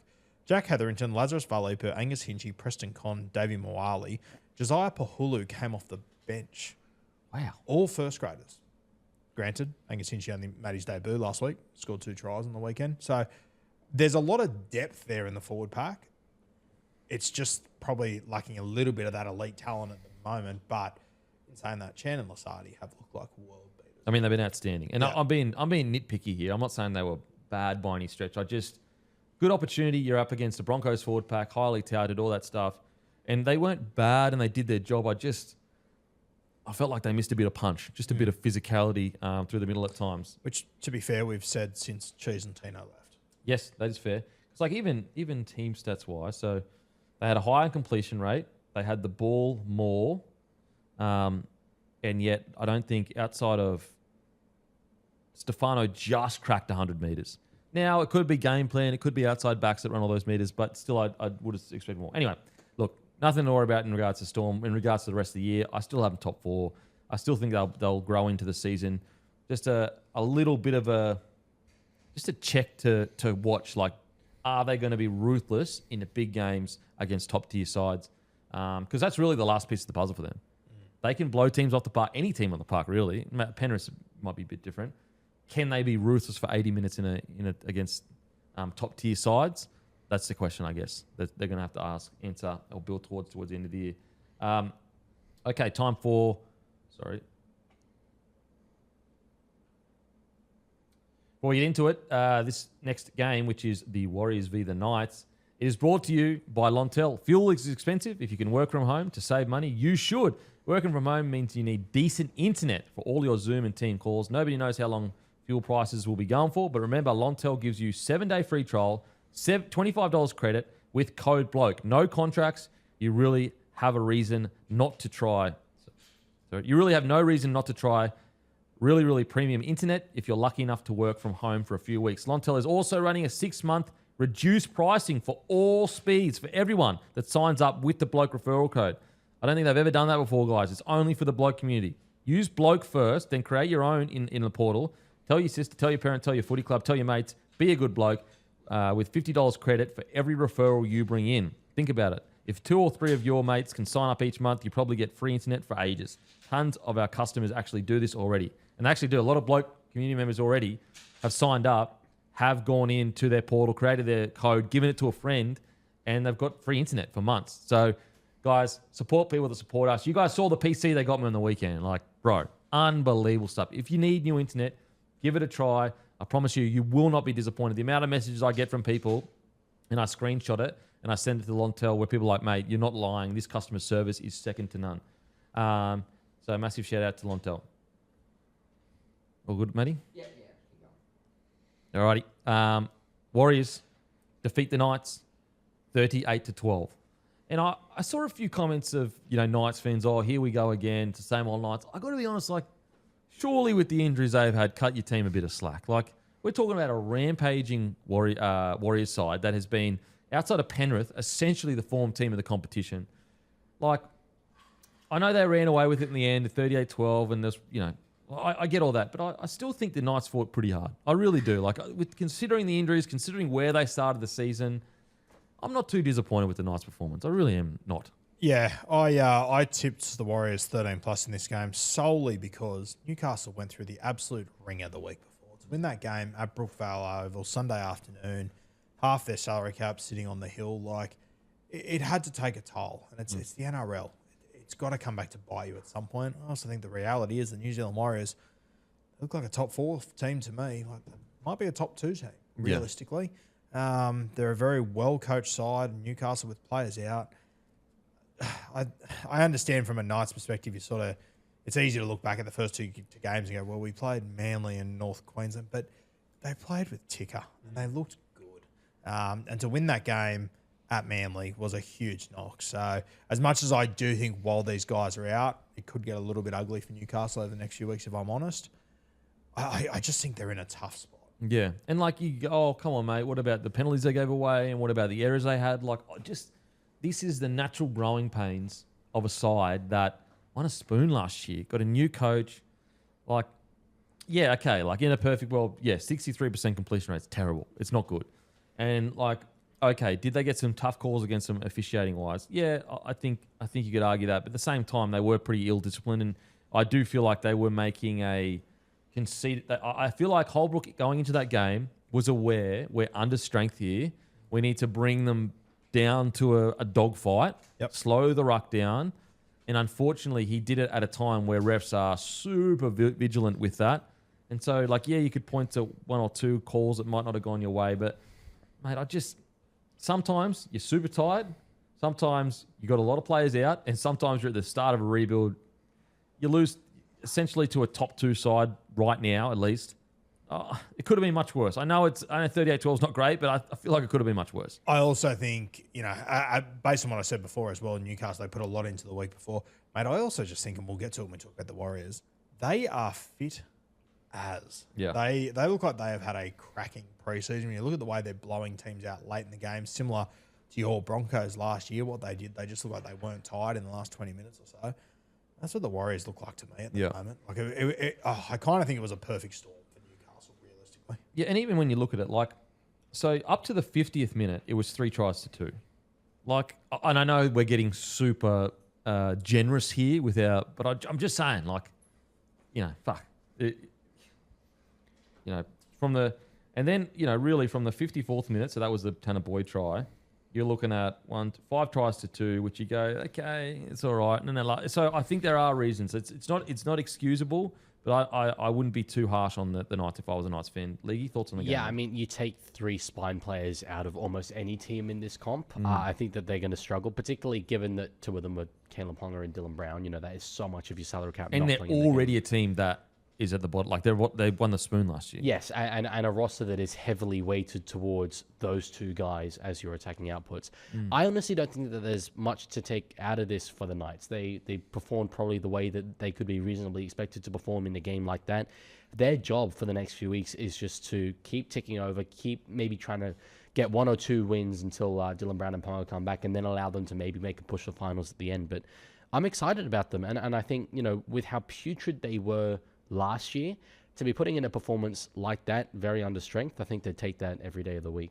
Yeah, I think they were relatively gutsy. So In regards to performances, like even towards the end, you had Dan Gagai at the back there. It wasn't even towards the end, actually. It was actually, he spent quite a few Halfway minutes. through the second half. Yeah. So he spent quite a bit.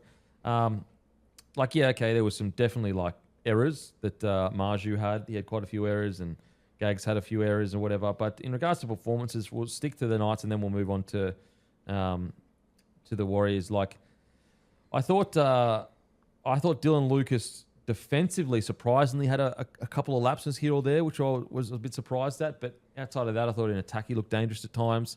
Let's talk about some positives for the Knights. Who stood out for you, mate? I thought in defence, Phoenix just worked his ass off. Like I was actually really surprised based on how he played the week before that Harrison Graham didn't get on the field. I assumed that Harrison Graham would come on and play 9 and Phoenix would sort of jump into sort of roaming 13 role. Didn't go that way. Was that HIA impacted or anything? I don't think it was. Anyway, I thought based on the performance that Harrison Graham had last week that he'd be a guy that would get on the field, but... Might have been Sinbin related. They did have 2 of them, but yeah. Yeah, potentially. Yeah, it also might have just been they got out there and went, holy shit, this Warriors pack is running downhill. Yep. What's the point? Might just need some big boys out here. Yeah. Also, speaking of big boys, I think Croker's been great this year. Where does this come from? They were calling him Bradley Clyde in Vegas at the airport. Oh, which I really? loved, yeah. Mate, he's been great. He was great on the weekend again. Yeah, you know what? I think it's worked really well for him, and I think it's worked really well for Tyson Brazel as well. I think Tyson Brazel has been a great player in our game for a long time. I think probably his days of playing 60 minutes for 27 weeks are probably over. I think if you can get 35, 40 minutes that are solid out of him, I think when he comes on the field, he shows really good leadership as well. He's leading kick chases, all that sort of stuff. So I think it's ticking both boxes for them. And yeah, Matty Croker, he's started the season really well. What, best 2 games you've seen him play for the Knights? Yeah. He's think so. been, I'd even go probably best 3 games I've seen. He's been unreal. He's been really good. Champion fella too. Yeah. Matty Croker, unreal guy. A bit negatives, but with Bowman Best, I think for him, and look, he's put together consistent footy, and that's how we made the Origin side. He's just got to find a way to just get himself involved with the game as much as possible. Now, you could blame that on the halves, but I just think like when you're essentially at your second whole spine, I think with Braden Best being the experienced player, he's just got to go in and just demand the ball. Like just refuse to leave the ruck until someone gives him the ball or he takes a scoot or something like that. Because I thought that put it this way, he's gotten to this part of his career now, in my opinion, where when situations like this happen, he needs to have like the game of his life because he's a senior player now. I know he's still 26, something like that, 25, still young as shit. I just thought I don't think it was bad by any stretch. I just think that like he is their main guy now, really. Like especially when those key guys are out. Yeah, and I think last week in Manly when they were in that situation, he was that dude. He was popping up everywhere, and you need more than 13 runs from him. Yep, Raymond Best. I know he's a centre, and other centres we don't expect that from. And in a normal game, I wouldn't. But in a game like this, it's like, we need you to go all out. He's only 24, Bradman Best. Fuck. Yeah, he came in really young. That's crazy. He could have 10 years ahead of him comfortably still at centre. That's crazy. But yeah, I don't think he played poorly by any stretch. It's more just when those big things happen, just come in, have 20 runs a game. But anyway, there's really not that much to say about the Knights because, as I said, they were, sloppy. They looked fatigued. They looked flat. But for 50 minutes of the game, they were in it. And there was actually a period there, a try might have got disallowed or a knock on or something, where they nearly brought the game back to a point where it was like competing. So I'm not too disappointed. Now on to the Warriors. Look, I don't want to get ahead of myself. It's only 3 games, all that stuff, but I can't remember a Warriors side ever looking this good in the first 3 rounds without their key players. Mate, if you can find me a team that's looked this good in the first 3 rounds on their second choice halfback and their, with all due respect to Luke Hanson, maybe their 4th choice 5'8", it's crazy. Mitch Barnett has only just come back into the side this week. Fish looks the best he's ever looked, nearly. Fish looks unbelievable. Fish looks so, mate, the whole forward pack, to me, mate, they look so fit, the New Zealand Warriors. There was a moment where Dom Young made a break down the right-hand sideline. He got tackled a metre out. He made the break in the 40-metre line. He got a quick play the ball. All the Warriors were already back on the try line and were back up on the 8-metre instantly. They look like they have had a brutal preseason. They look fantastic to me. Even the try James Fisher-Harris scored, Why the fuck is he there? Yeah. Mental. What are you doing, bro? He went around the back of Tanner Boyd, then came back around the other and met like Just ticker. just crazy. Like, Yeah. we're talking about a guy that doesn't need to prove a thing ever again. He could hang the boots up tomorrow, be considered one of the best to do it. And he is hovering around for fucking the scraps of a line break. Yeah, and as you said, James Fisher-Harris, I think the last 3 weeks have probably been the best 3 weeks I've seen him play. He's not the forward leading the Dally M medal. It's fucking Jackson By Ford. 5 points. 5 points. Mate, on the weekend, he ran It was 238. 238, 98 post-contact meters, 2 tackle breaks, 2 line breaks, 44 tackles, Another try.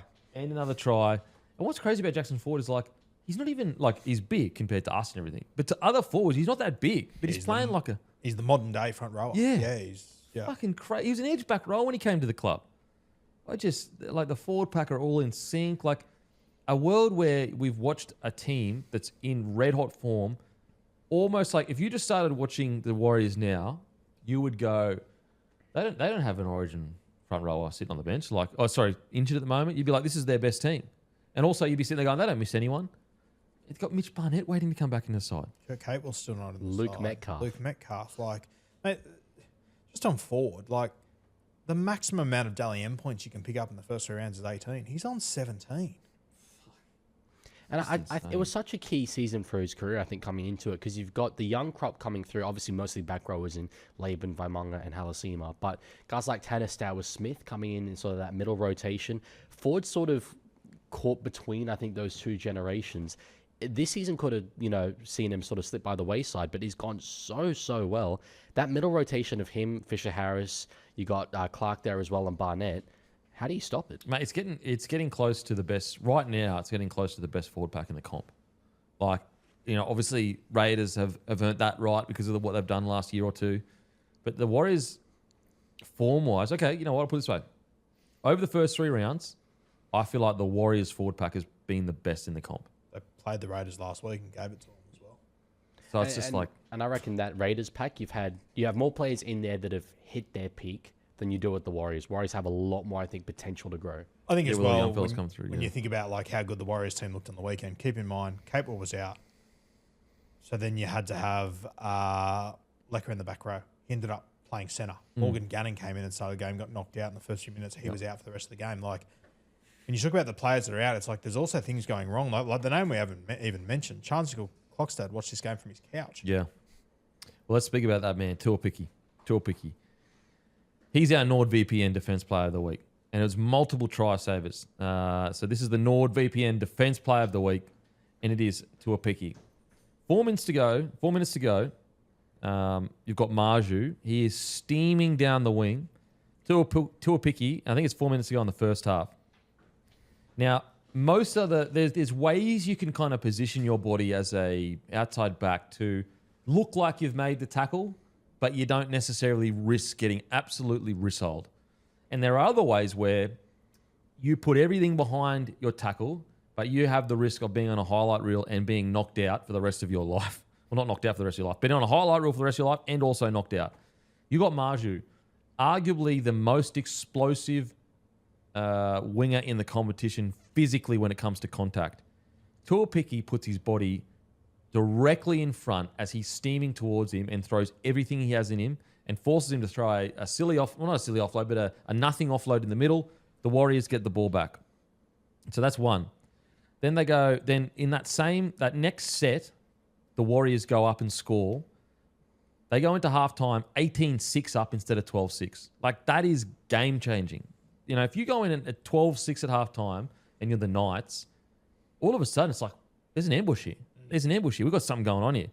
Then 4 minutes into the second half, Young has a massive line break as well and steams straight towards him. He makes the tackle. Tuapiki puts his body in front. Then in the same set, they put a grubber in and he's there ready to pick the ball up again. Direct next play. Bro. And so I was on the fence about Chance. Not even on the fence. I had Chance at fullback. I liked his 3-on-2 play. I think at the moment, Tuapiki's playing too good. I think you're going to have to bring Chance back in the centres. And if there's one area where they have been a little bit leaky just for a little bit this year, it's been in the centres. But I just think Tuapicki's playing too good to knock him out of that spot at the moment. Yeah, I've been on this hill for a while. I think he needs to be the fullback, and I think the Warriors are aware of this. It's just a matter of then where do you fit Chance? I know, but that was the other thing, mate. Like Adam Pompey missed this game as well. Not a superstar, but another just defensive change to this side. Absolutely. Where you fit Chance after that, whether it's in the centres, I assume. I guess it's just a decision on who do you let go, Ali Leotawa or Pompey. I think Leotawa's got the higher ceiling. Yeah. I think he's also got the lower floor if we're realistic. It's a tough one. It's a very tough one. Probably just considering Leotawa's potential, probably Pompey, but Leotawa is also... Pompey just very rarely lets you down, though. I know. Honestly, that's a coin toss for me. I feel sorry for either player. Based on the footy they're playing right now, I think they'd go with the best defender. Okay. I reckon Pompey. they'd probably put Leotawa back down to reserve grade. Oh, he's so damaging, bro. There was a shot he did. Actually, got up my notes. So Trey Mooney takes like this massive hit up. Leotawa hits him, and I'm like, oh, okay, that's another front rower hitting another front rower. And then I looked at the number and was like, what the fuck is going on? That is a centre jamming a front rower. And it wasn't even like, what's crazy is Leotawa wasn't even like shooting in, blindsiding him. He was there in front of him. Trey Mooney could see him and just boom. I'd be interested to see Leotawa just coming off the bench. Wouldn't mind. He's big enough. He's massive, bro. The only problem is they've already got Sam that, Healy yeah. that sits there, so it's sort of if you're using then a winger as a back rower, like it becomes a little bit messy. But I think he could handle that role for sure. Me personally, when Metcalf returns in a few weeks, I think he's my 5'8". I think so too. I think so too. Yep, agree. I don't think. Well, it's certainly if this form continues, you cannot drop Tanner. If it's not broken, you don't fix it. You're winning. You're winning games of football. And Metcalf suits 6. Like let's suits you know, 6, yeah. I know he was great at 7 last year, but I've always been of the mind in regards to styles of play. I think Tanner complements. I just feel terrible for Harris Tavita though because so good. Doesn't deserve to not be in Nah, this side by not any at means. all. And realistically, I think it means he plays reserve grade. Because like people say, okay, you put him at 14, but I think Healy has been the rotation has been great with Healy. Healy and Wade Egan, they work too well together. Yeah, so it's like, like if there's one bloke so far this year that doesn't deserve to be dropped, it's Harris Tavita. Yeah. And unfortunately, I think, is there a world where you go to Metcalf and you say, mate, just work on your stuff for a game or two in New South Wales Cup? Wouldn't shock me at all if he comes back by New South Wales Cup just to get some meters in the legs. Yeah, but I think he'll be in the halves the week after. Imagine after that, though, New South Wales Cup, you're showing up and the opposition halves are Tamati Martin and Chanel Harris-Tavita. You're in for an absolute bar. Oh, that yeah, day. you're getting fucking cut. Yeah. The Tuapicki play, that was a NordVPN defense play of the week.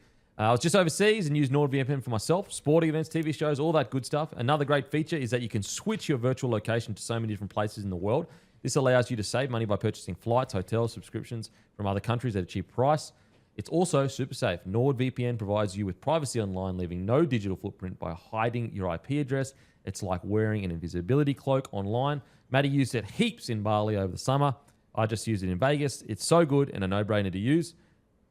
To get our best discount off your NordVPN plan, go to nordvpn.com/bloke. Our link will give you 4 extra months on the 2-year plan, and there's no risk with Nord's 30-day money-back guarantee. The link is in the podcast episode description box.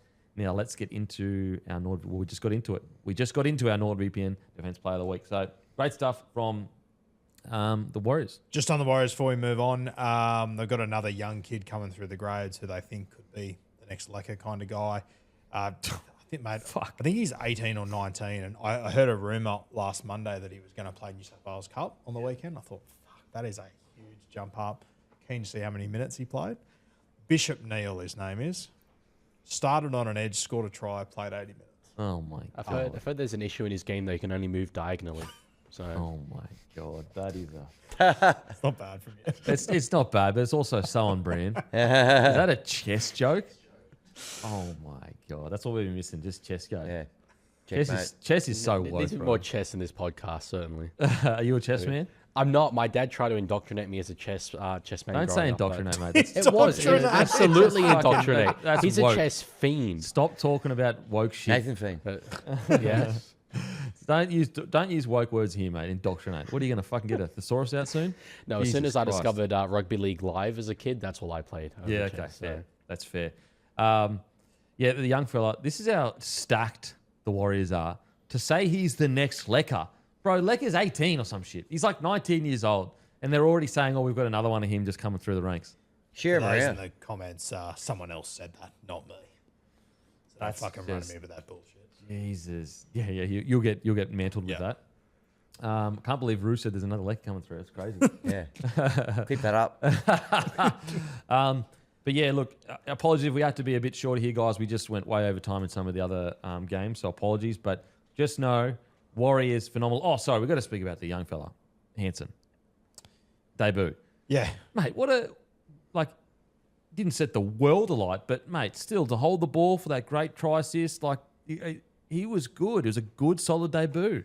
He's a good player. He's done really well in the New Wales Cup. Obviously, with all the mixing and changing of all the players last year and all that sort of stuff, he was sort of the constant guy in the New Wales Cup to the point that Jet Cleary was on the bench in the grand final last year. Congratulations to him. Unreal debut. Scored last try as well. Mate, I love that try. And I put a snip up on my Instagram, but people that may not follow the Instagram or whatever, that try was purely about making efforts regardless of what the game was doing. Having standards that are separate to the environment and the reactions to it. So the game is over. They've won 13 plus. It's a huge win. Everyone's happy. Wateni Zelezniak offloads the ball. If you go back and look at the screenshot of when Wateni Zelezniak caught the ball, Tuapicki's not even on the screen. And Hansen is like one of the furthest players away. So Tuapicki comes screaming through, even to the death, even the last 5 meters, when you knew for sure that Tuapicki's going to score, usually as a support player, you would go, okay, you just kind of jog it in. He keeps sprinting in support until the final moment, and now history will say he had a try on debut, all not from being super talented, not from the ball bouncing his way, truly from ticker and hard work. Yeah, he knew that I tipped him to score on debut. Oh, did you really? You No, I did. motherfucker. Shout out to all the handsome people out there that had him as their last leg. Oh my times. God. So did he bring it home for you? I assume so. Oh, yeah, he did bring it home for me, yeah. But I think he was also aware. Oh, he I was think aware? I think so. You did it for Roo. Yeah. Oh, wow. So all that nice stuff I just said about him, I take it back. Fuck that guy. No, I thought if you're a debutant in the halves, if you go in and just play and we don't even notice you, that's a good thing. I'll take that from a half. He did more than that. That try assist, that was beautiful, holding up with the play, hitting short, then that support play. Mate, I thought he was good. Not that, did he also have a good shot on one of the bigger boys as well, if I recall correctly? I think he did. Hit him through the middle, chopped him through the middle. Anyway. Just on Newcastle, well, something we didn't mention, Trey Mooney picked up a suspension. Looks like he'll be 1 to 2 weeks. So week, I think he got downgraded because he early play. Early play. Yep. Cool, 1 week. So Yep. that'll test him as well next week. Absolutely. But yeah, just shout out to Hansen. Great debut, mate.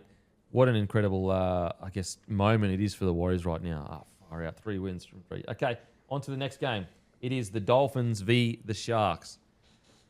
Oh, man. I got to say, I can't believe how flat the Sharks looked. They looked absolutely gassed. And I guess it's almost like a compounding impact from the loss from Penrith. It's they clearly put so much into that Panthers game to not only lose, but lose, a substantial loss. But then to come out and be so flat in this game and get absolutely towed up, it's just look, I do believe the Sharks will turn it around. They've done this before plenty of times in under Fitzy's reign. He's really good at getting them turned around. But, mate, they just looked tired. They looked like they had all the right intention. You go back, you watch that first 20 minutes. It was set for set. Who's fitter? Who's going to blink first? Unfortunately, I just think they ran out of gas. And the Dolphins, it blew out a bit at the end. It was relatively close, with 20 to go, if I recall correctly. But I think the Dolphins were way better, and I love their game plan, and I'll get into that. But I think the Sharkies just looked tired, man. There was a time in this game where I think the Dolphins had a turnover about 30 minutes out from their own line, and normally you see teams come in and they high five and they're yipping and yelling. Sharkies were just happy to just take a breath for a second. Yeah. They were just so flat. And as you said earlier in the show, mate, when you compare to the team that was bouncing around against the Gold Coast Titans 15 days ago or whatever it was, completely different. I do just think that Panthers game last week, I think they played better against the Panthers than they did against the Dolphins, realistically. I think it just took a lot out of the tank. Yeah, I think so. I think they really cared about that, and unfortunately, they've ran into an absolute red-hot juggernaut. Because I think as well with the Sharkies, they've been a good team for a long time, and they don't win all their games, obviously, but I feel like that's the first time in a while anyway, for me, the Sharkies have walked away from a game and gone, geez, they were flat. Well, they might Yeah. not win every game, but they're usually up and about. Yeah, they've been really good. That's been their strength, really, their Yeah. consistency. Now, granted, there've been games where they've had Barry Crockers for sure. There's no denying that. But yeah, I can't recall a game where I've gone, geez, they look tired. Like it looks like their bodies are trying to tell them to do certain things, but they're just tired, and that's going to happen. That's just going to happen. You big preseason, you hype yourself up round one, you hype yourself up round two.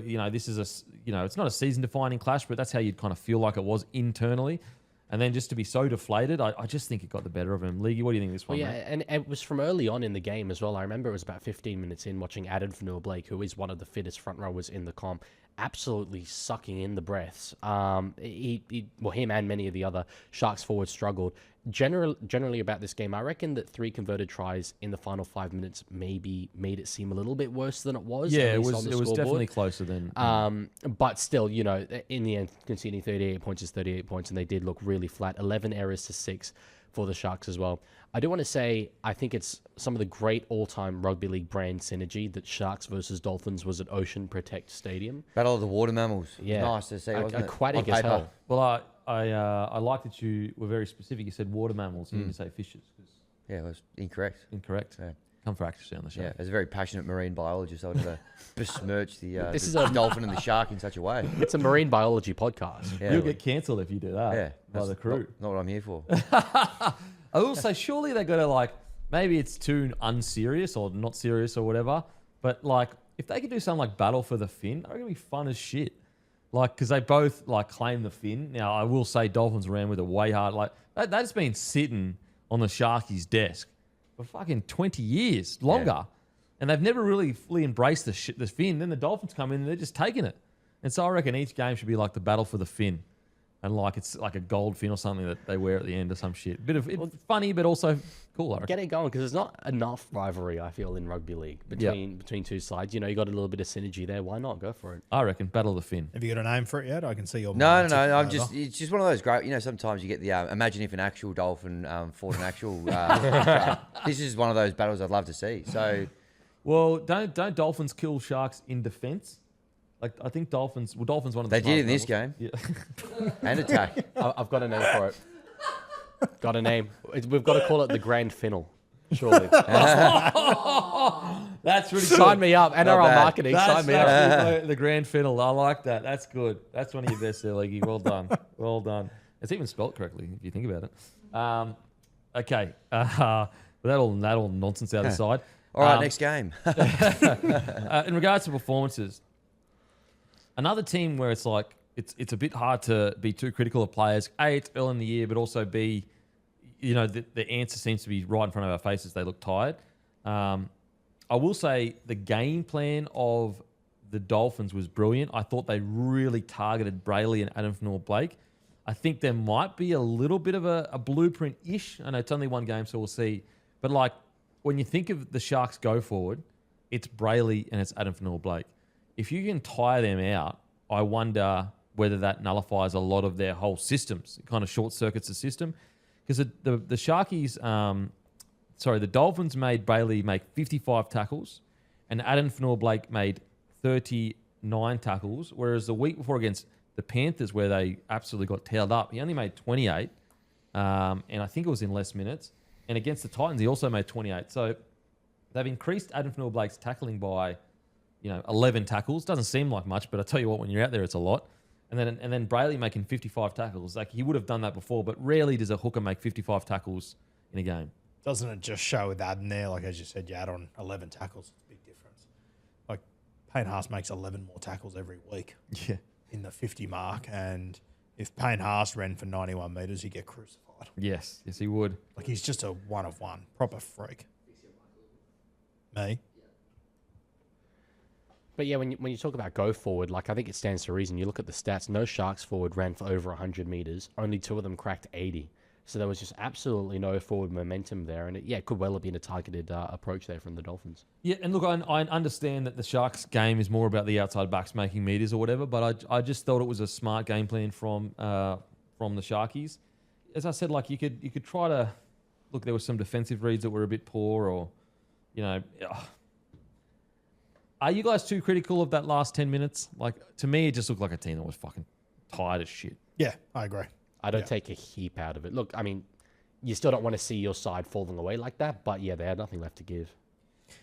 I'm just looking at some of these performances. I think one thing that I've taken away from this game and from last week as well, I think, mate, Kale Iro's defense, he's a weapon. Yeah, he's a gun. He just but I feel like he's not, when we talk about those, best defensive centers. Yeah, we don't talk about him that much. He's not spoken about in that category. I think people are going to start to realize more and more because for whatever reason he's not getting as much ball as he usually does. But 25 tackles, 0 misses in the centres. Yep. That's outstanding. Yes. Yeah. He had a few missed tackles last week, but I think they weren't, pure missed tackles. I just think defensively this year he's been unreal so far. Yeah. I thought Kennedy was a bit quiet. The tough thing for Kennedy is the eye's always going to be on him because you're never going to, they seem like they've settled on Hines, Trindle, and obviously Brayley. And it's like, in these situations, this is a real opportunity for a guy like Will Kennedy to go, when those guys aren't necessarily firing or being shut down a little bit, it's a real opportunity for him to do something. And I feel like, unfortunately for Kennedy, unless Trindle or Hines are having a great game, he doesn't have a great game. And I think the next step for Kennedy will be, regardless of how Hines and Trindle are kind of playing, and I know it's hard, a lot of fullbacks would play poorly when their halves aren't going that well, but I just think that, for example, the top tier, and I'm not saying Kennedy is he's not the top tier. We all know that at the moment. He's probably not even the second tier. He's probably the third tier at this stage. But most fullbacks in the comp, if the team is under the pump, you can almost imagine, their fullback, he's going to try or do something that's going to relieve a bit of pressure. And I look at Kennedy and I just don't know. When they're under the pump, do you think Kennedy's going to be the one to... No.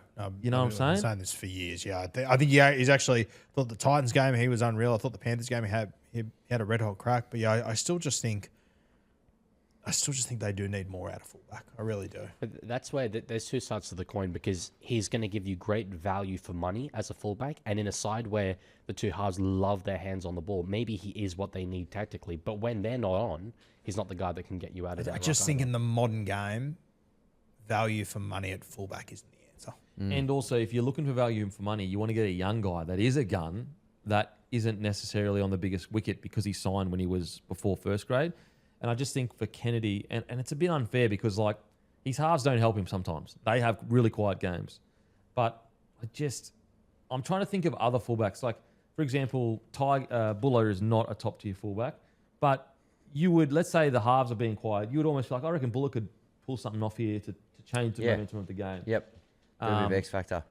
Whereas I'm trying to think what team has a fullback that, even Gutho at the end of his career, I would look to him and go, yeah, he can do something. I'm trying to think of a team that doesn't. And with Kennedy, I feel like he's very reliant on Hines or Trindle.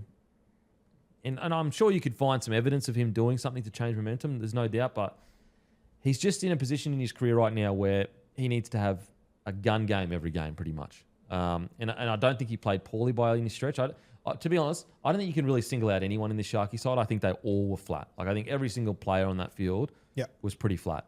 Yeah. But I think it is still, for me anyway, it's the biggest question mark still moving forward is, can the Sharkies win a comp without an elite fullback? Yeah. Or Kennedy going to another level. Or can he go to another level? Yeah. Yes. I mean, the reality is, though, he is 28 years of age. He's been around for a while, so that's my concern. I've said for a while I'd be throwing the kitchen sink at Purdue, trying to get him down there. Yeah. Okay, now time for the service of the week, and it's on the Dolphins side. And this service of the week is someone that actually also uses Lukey as the car man. It's Katoa. Go on the site, you can see Katoa. He gets all his cars and everything he needs from Lukey. Aspley Mazda, LDC_01. The service of the week was that pass. And I don't know if I've got the words to express how hard that pass is to nail, especially it's a left to right pass. For that not to look like it floats 20 meters forward, for that to land with Asako essentially hitting full speed, for all of those things to come together the way they did, it's one of the best passes I've ever seen. It was absolutely phenomenal. And what's so brilliant about it is if you go back and watch a couple of sets before, Isaiah Katoa looks up, he dummies and steps and he goes himself, and you can see Stone Street turn in. And so Isaiah Katoa, he's clocked that and gone, okay, all right, we've got something here. Identified it. The next time they go down there, he just nails it. That ball was an absolute peach. Was it 25 meters? Left to right? Yep. Just like to land that whilst you're also nearly at full pace with defensive pressure, to land it on a dime so that Asako doesn't have to essentially skip a beat, just honestly mind-blowing. Yeah, 22-year-old halfback, by the way. Bro, mind-blowing stuff. What a pass. That's a service of the week. Brought to you by Ashley Mazda and Lukey. What do you think, mate? Yeah, I told you the other night if it wasn't service of the week, I was boycotting the show this week. It was an absolute pill. I'll tell you, the ultimate compliment to a pass, if you make me think of Tim Smith, well done. Oh, mate, Tim Smith. Good comparison. That year that he had, what was it, like 40 try assists or something like that? It's 41. Yeah, it was crazy. Jesus. Mate, yeah, that, and it's in left to right, and I'm assuming he is a right to left kind of passer. That's why you usually see a lot of the tries are on the left side because of the right to left. Just the way he set it all up. And even when he was about to throw it, I was like, nah, that like it's going to go forward, it's going to get called forward, and he just goes fucking boom. Unbelievable stuff. Left, right, good night. Oh, okay. Big hole in the chest sort of stuff. It reminded me of like watching like a touch footy highlights package. Yes. Yeah, it was. That was a. divine Osako save. just caught it in normal stride. It was perfect. Like, you're landing that in a space of like, not even a meter. It's like half a meter you've got to land that, whereas he hits that with stride and he goes across the line. So, yeah, and the other thing with those passes is too, you can't throw them flat. That's not good enough. They have to be backwards or they get pulled. yeah, if that's a flat ball, yeah, it looks way too forward because it floats forward so much. It's just an absolute peach. Guys, that's the service of the week. It's brought to you by Aspley, Mazda and Lukey. Currently got the X giveaway going on. And what that means is you can buy 2 X rentals and you have a chance to be gifted a day in a suite with me, Dral Yaya, Alex Glenn, and Lukey the car man as well at the footy. Going to be a great day. It's a Mazda 2025 CX-5 G20 Max. It's 31,500 drive away. And the 2024 CX-3 Pure, 26,500 drive away for your chance to be gifted the game day experience. If any car that you need, whether it's another type of Mandasa, whatever it is, trust me, just give him a quick message on Instagram and he'll guide you in the right direction. He's the best in the business. I get my car from him. I got my wife's car from him. Isaiah Katoa works with him as well. He's got his car from him. Jaya Pataya, Alex Glenn, Jarrell Yayi. He's the best in the business, guys. Lukey from Aspley Mazda, LDC_01. In regards to some other performances from the Dolphins, just a smarter performance in my opinion. Like they still had their moments where there was errors or whatever, but I felt like they played far smarter, a bit more conservative for periods, and they got the chockies at the end of the match. They didn't need to score every single... sometimes I watch them and I feel like they fell a little bit in love with the fact that they scored the most points last year, played a bit more conservative at times, got in the grind, did the tough stuff, got the win by a big margin in the end. Thought Tom Gilbert was really good. Flegler ruled out of this game. They got Dan Saifidi, Donahoe, a few other guys out. Plathers playing hooker, obviously. I thought that was probably Tom Gilbert's best game he's played so far this year. Yeah, he's outstanding. He was absolutely outstanding. So he ended up, Tommy Gilbert, so he ran 174 metres, 19 runs, 54 post-contact, 32 tackles, 0 miss. Yeah, outstanding unreal stuff, which is exactly what they need. Got to say, Morgan Knowles, best game so far. Yeah, I agree. Much better. Yeah. I think there's a long way to go still, but definitely positive signs. I think the first 2 weeks sort of looked like he was a little bit off the beat. It was always going to take time, obviously, but yeah, looked good the other day. Now, in regards to the edge back row, so good. Now, we know they're good in attack, but I just think that the edge back row is almost like a bit of a secret weapon at the moment. When you talk about the best edge back rows, you go your Jacob Preston into Kickout, you go your Hudson Young and maybe Noah Martin or one of the other guys in there. I'm trying to think some other really good about you, Liam Martin and Papali'i or Sorensen or whoever lands on that edge. You wouldn't talk. I'll put it this way: I think there'd be most footy fans that wouldn't even have these guys in the top 10 of combinations. Yeah, I agree. Especially just with the Dolphins, like Connolly Lemuelu. Like, mate, the year before the Dolphins started, Connolly was a winger for the Cowboys, and Hamiso was probably on the other wing. And now they're the starting back row or starting fullback. Like, really cool story to see how his career's developed. But Fine Fuiaki, to take you down the little Supercoach avenue for a second, he did really well the first 2 weeks. Yep. Me and Tim literally had a conversation last week.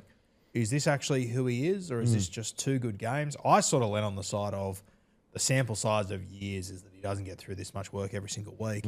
Doesn't score a try this week, but mate, he's getting through so much work. He's just jumped out of the ground. And when we saw him at the Cowboys a couple of years ago, you could see it immediately that there was a lot of raw ability there.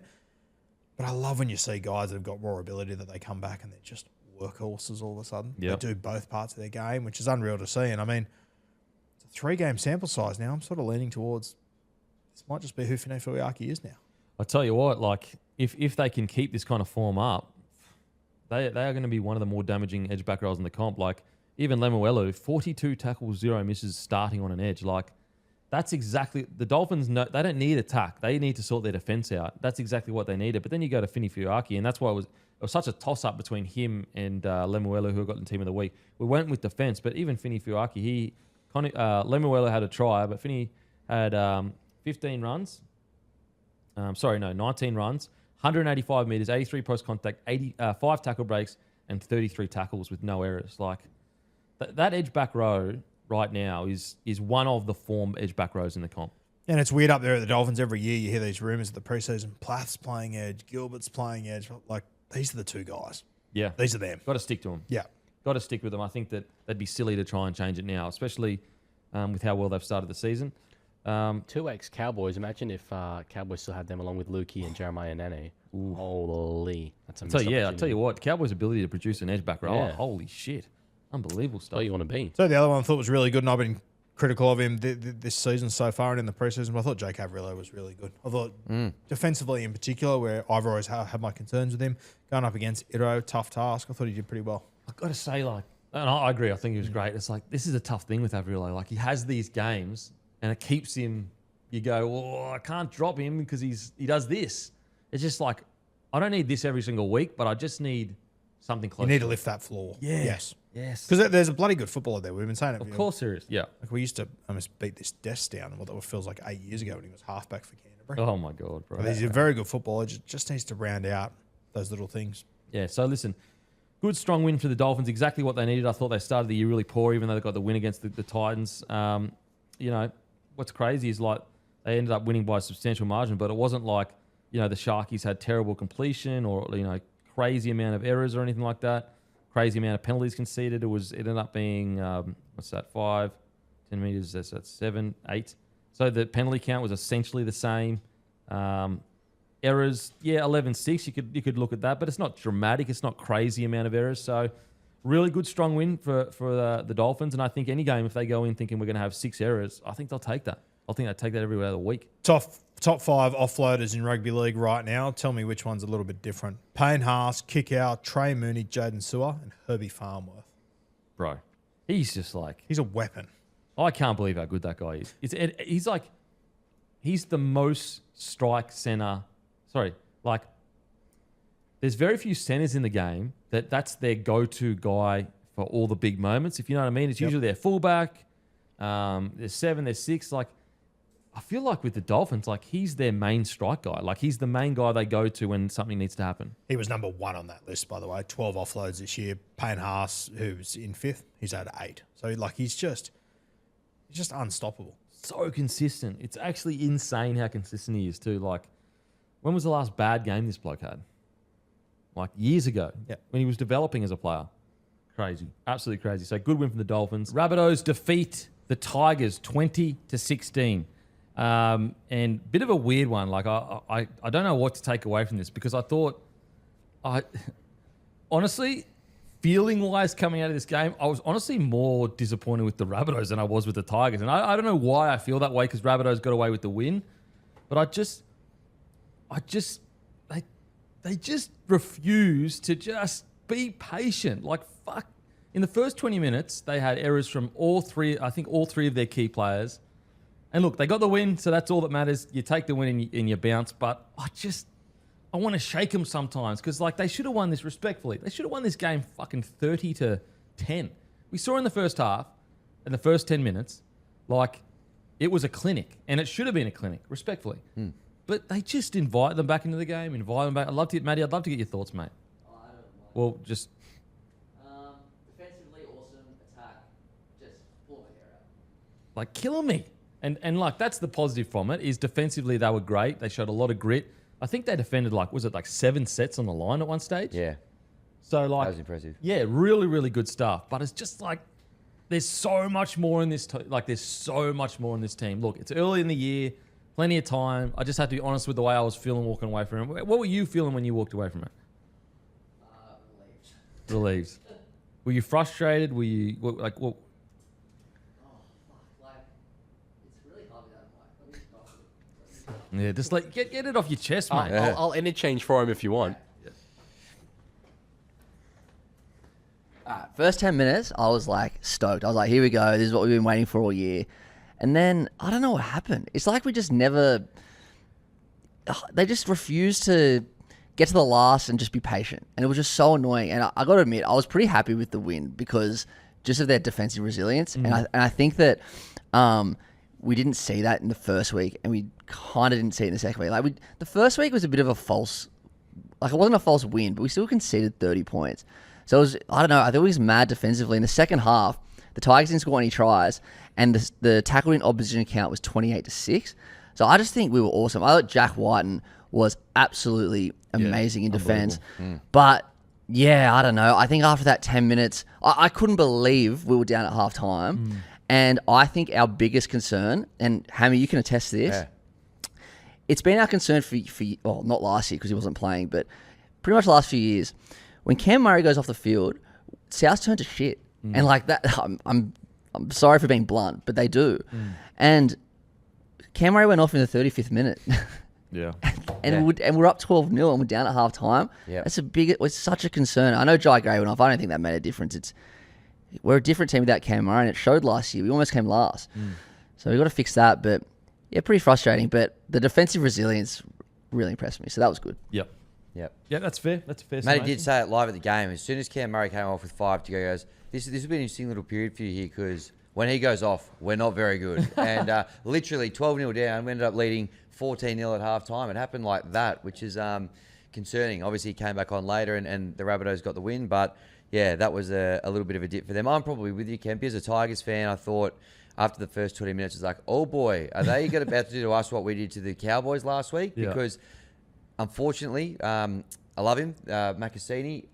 They found a bit of a spot there, and they kept going there at the start, and he got probably found wanting a little. I know he's played a lot of centres kind of coming through the grave. Him on the wing. It's different gravy in NRL against a guy like Jack Whiten, who was just like exposing it beautifully, that kind of little spot there. I'd love to see him on the wing, just take a bit more off his plate, not have to worry about so many defensive decisions. I know there's some reasons why we've had to reshuffle the back line a little bit, but credit to him. He took his headgear off, weirdly, and as soon as he took that off, he was fine again, and he scored a try, played really well for the rest of the game. But, I was with you. I kind of thought after the first 20 minutes, it was like, oh, boy, this could get pretty ugly pretty quickly. Credit to the boys for kind of wrestling it back and showing some great ticker. The biggest concern for me was not so much the loss, but it's the key injuries to the halves, like both of them. Across the first two games of the season, if you were to say 3 players are going to get injured, there's probably 3 of the top 4 that you would have said you don't want to get injured. They're all out now for the Tigers, so that's a little bit of a concern. But, they did well to wrestle it back. But, it's a little bit of a bigger picture. There's a bit more of a concern there. Yeah. In regards to the try just before halftime, I can't believe they gave that an 8-point try. Like, anyone that's played footy knows exactly what Trell was doing. He was trying to slap the ball out. I don't know. I'd love to get your thoughts. Maybe you disagree. I was surprised. I've got to protect the head, mate. Can't be doing that. I thought by the book, the first time I saw it, it was an 8-point try. I thought that's what they would give immediately. Not saying that happens all the time on tries where people get hit in the head. You just don't they just don't do anything about it. Yeah. I thought that was a step above, personally. Yeah, to be honest, I thought it was I could have understood if it wasn't an 8-point try, but I'll take it. I can understand why it was, but it's like people get slapped in the face all the time when they score. Like, to be fair, I don't think that was a slap. It was a bit of a swinging arm. No, he's trying to hit the ball out. Yeah, I personally didn't think it was an 8-point try. I think if you really wanted to, you could go back and find plenty of times where blokes get hit in the head. They just don't react to it. So, like, for example, if Macassini gets up and walks away, you reckon he gets an 8-point try? Probably not. Yeah, that's a fair comment. Yeah, no, I don't disagree with that, and I also don't think there was malicious intent by Latrell, but I don't think that means we don't prosecute at all. Yeah, Yeah, prosecute this fucking guy. Jesus Christ. No, you're fair. Like, I'm not going to sit here and pretend like I don't see why it could be an 8-point try. I just think in the context of the game, we see players get slapped in the face all the time with tries, and contact to the head happens all the time on the try. I feel like if Macassini gets up and walks back, we don't even look at it again. It's like, okay, he got slapped in the face. It's almost a little bit funny. Not to say Macassini, was faking anything. I don't know. I just feel like we've let that through to the keeper here or there. I kind of think this one, like, the ball is absolutely nowhere near where Latrell makes contact, though. Like, I don't know. When I first saw it, I thought they would give that an 8-point try. Right? That was my initial reaction. Yep, fair. Fair. Okay, we'll speak about, we'll keep speaking about the Rabbitohs and then we'll get into the Tigers. Jai Gray, what a performance. That catch that he did, like, sorry to get too soppy with it all, but like, that was like a mountain climb. And what I mean by that is it's like, there's so many young kids out there that think they're too small for footy. Or it doesn't even have to be small for footy. It could be, you're too this for this. And you get told by everyone, nah, you can't do that because this is wrong with you or that's wrong with you. The game's on the line. He is the smallest player, like essentially in the league. I know Joash Papali'i might be smaller, but like he's one of the small players to ever play the game. Game on the line, and he out-leaps the attacking people. Like, it is just a moment in time that you can take it, you can crystallize it and go, that's a guy that refused to believe that he was too small or too different or too whatever to do what he wanted to do. It's just an incredible moment. I love it. It's very similar to a small guy making a try-saving tackle, but even that, like, we've come up with techniques to kind of help the smaller guys tackle. Like a high ball, as much technique as you want, sometimes you're just too short, and it's that simple. But for some bizarre, like some reason, the reason is his ticker, he makes that play when the game's on the line. Not to mention he puts his body in front either before or after, very close to that. Who was steaming through then? Was it Skelton? Skelton steaming in, and Jai Gray puts his body in front again. Like, what an inspiration. What an absolute inspiration Jai Gray is. I think we quite often, similar to what you just said there, we sort of say about Jai Kiddo. As a kid, he would have been told he was too small. He was 20 years old being told he was too small. Yeah, it's not like this wasn't a child thing. This was 2 years ago in trials, and I always thought he'd end up being the 5'8" after Cody Walker. I didn't expect him to be the fullback at all. But he's set it alight, and it is exactly what you said before, mate. He's just ticker. He just goes at it. He's a character off the field. He ticks a lot of boxes, Jai Gray. Yeah. I mean, talk about a fan favourite. He is going to be an absolute fan favourite. And some of the runs he took, like, he has just, there's no fear. And maybe there is fear in him, but at least I can't tell when I watch him play. Yeah. Well, you know what they say. I mean, size doesn't matter. It's about what you do with it. And I feel that Jai Gray certainly in every little 1% area gets the job done. You heard that before, courage. He performs under pressure. That I cannot relate to. So no, it was absolutely brilliant. The try stopping tackle he did then on Skelton. Skelton is an absolute brick of a human being. We have seen him run over the top of people. For Gray to get in the way and successfully stop it, I thought was unreal. Just brave. Just super, super brave. I'm just trying to look at this too. I thought it was a really smart moment from Humphries, which I like to see. Now, granted, it was before the 2 tries, but I think so. The Rabbitohs defend 7 sets on their line, 7 sets. They do a really basic set, and then Humphries kicks it out, and like that might seem like it's a nothing thing, but you would be surprised at how many halves still playing in the NRL have just defended for 7 sets or 5 sets or 3 sets, and they're not even thinking about. I need to kick this ball out here to give my forwards a rest here. They keep the ball in play, and it's like, well, you've just done 7 sets of defense. Like, the last thing you want to be doing is keep it in play, but they're so in the robotic mind of like ball in play. And I just thought, like, that's a good sign for Rabbitohs. Now, granted, they made a bunch of errors and that it hurt them, but a good sign from a perspective of they've got a 7 that is making these calls, and Ward probably could have done it too, but it is probably the last piece of the puzzle for them is like a 7 that can get around the park and make these calls. Stay calm, stay collected. I thought you guys already spoke about it, but I thought Whiten was like, just a reminder that there's like certain levels to the game, there's certain tiers to the game. And Jackie Whiten, it's gotten a little bit lost in the noise when you consider Troll to the other side, Fafita, Alex Johnston, Cody Walker.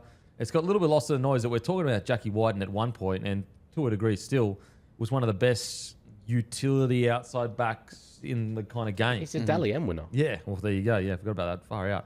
So long ago. I mean, yeah, he was it's crazy to think how weird his career's been. Like, started a fullback, was a centre, reluctantly goes to 6. On his parting days at the Raiders, Ricky Stewart literally says he wasn't a 6, he just did it for the team. Now he's a centre, and he just got more and more time to play probably what his best role is. Absolutely outstanding. Yeah, like I think it's a fair argument to say not only won a Dally M, he won a Clive Churchill medal out of position as well. Yeah. Crazy. Just in the 1 year. Crazy. Yeah. It's like he really is like, sometimes you can cliche it a little bit like, oh, he's a real footballer. And you're like, what does that even mean? It's like, no, when you know it, when you know it when you see it. like I think Whiten, he personifies that. Like he is just a rugby league player. You put him on the field somewhere, he will play at a high level. Gun to head right now. Finals week 1. South Sydney are playing. Who's the halfback? I don't think this race is over. I think No, I don't think it's chop over. and chase. Because I thought Ward, they look so smooth together, Ward and Walker. Yeah. Yep. I think this Jonah Glover, when he's back from his jaw injury, I reckon he's going to feature at some point as well. So I think unfortunately Sullivan's a long way away, Yep. considering that he got kind of hooked in that Roosters game. If it was for that reason, honestly, I can't answer. I don't have no idea. Which is a concern. It is a concern. You don't want to be having these questions, but it's arguably the last piece of the puzzle outside of the discipline thing. yeah. But yeah, You can make a definitely case for any of the three. I think it's a genuine 3-horse race between those guys. I'm liking the look of just the Latrell in the centres thing is just working. Yep. Really good. He's Great. just got to work on the. Like I understand that he is like the player in the big moments. You know, no one's been more of a fan of Latrell in regards to that for a very long time. He just got to somehow look an error a game. Sweet, but sometimes he just takes.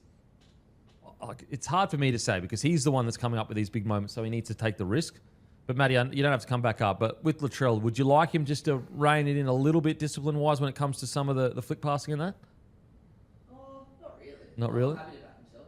Okay, so you're more of the mind, and there's people listening, that you're okay with a few errors a game from Trell, like, Okay.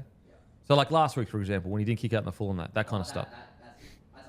But that's not what I'm talking about. Yeah, okay. I'm talking about, like, the flicks, I'm always happy to back himself. Yeah. Flicks are probably a wrong... I just think just the mistakes in his game. So the flicks are probably the wrong example, but...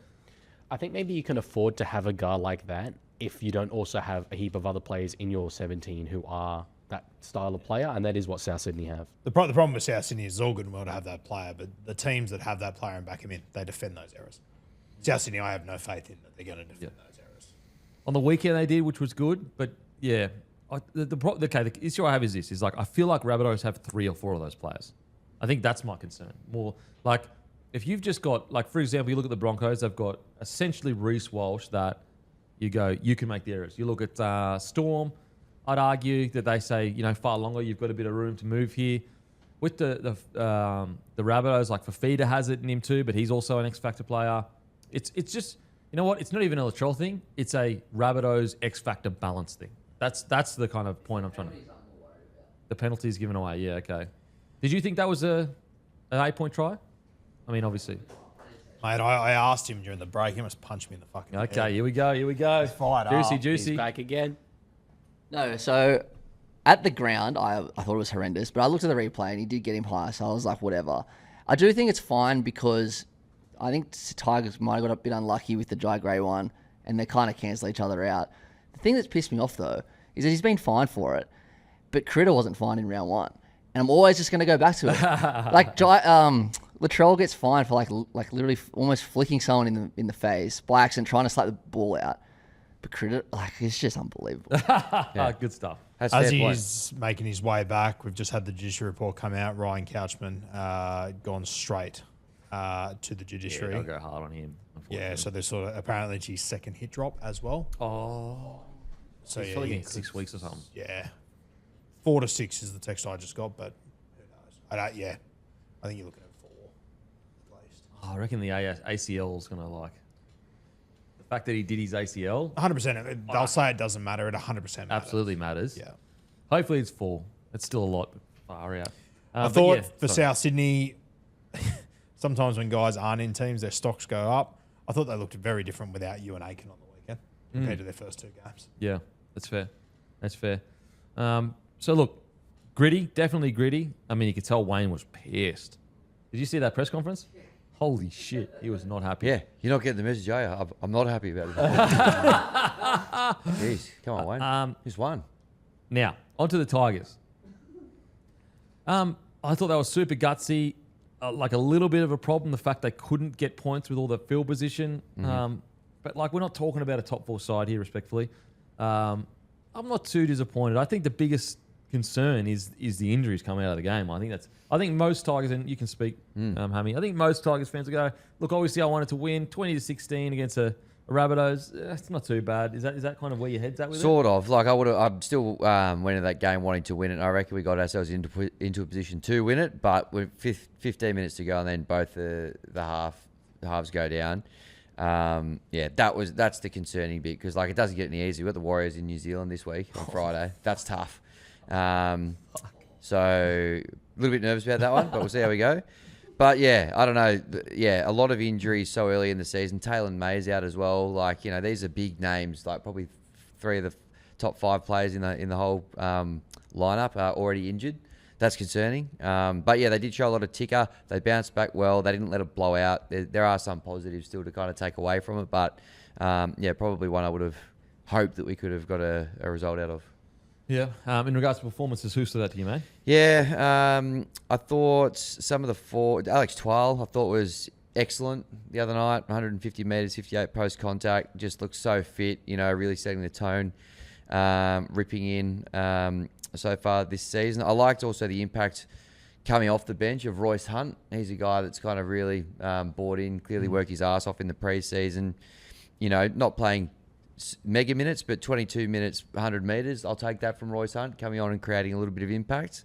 Thought he was really good as well. Appy obviously killed it playing at hooker, but then came back on, put the team on his back at halfback as well, like he's done many times before. Interesting to see what they do with him this week, whether they do give him the number 7 or, we've always got Latu Finu floating around, Jock Madden as well, but I don't think he let anyone down, Appy. Those are probably kind of my standouts from the other night. I thought your 2 edges, Finu in particular. He's really coming on. Nah, he's looking unbelievable. Unbelievable. And then I'd argue he's playing even better than the year where I thought he was one of your best players in the comp 2 years ago. Best players in the team 2 years ago. Yep.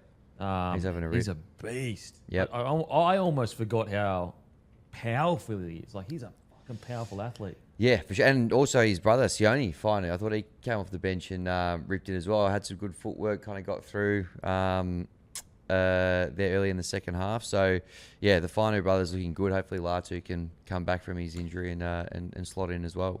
Is Latu due back this week, Yeah. he? He didn't play cup on the weekend? No.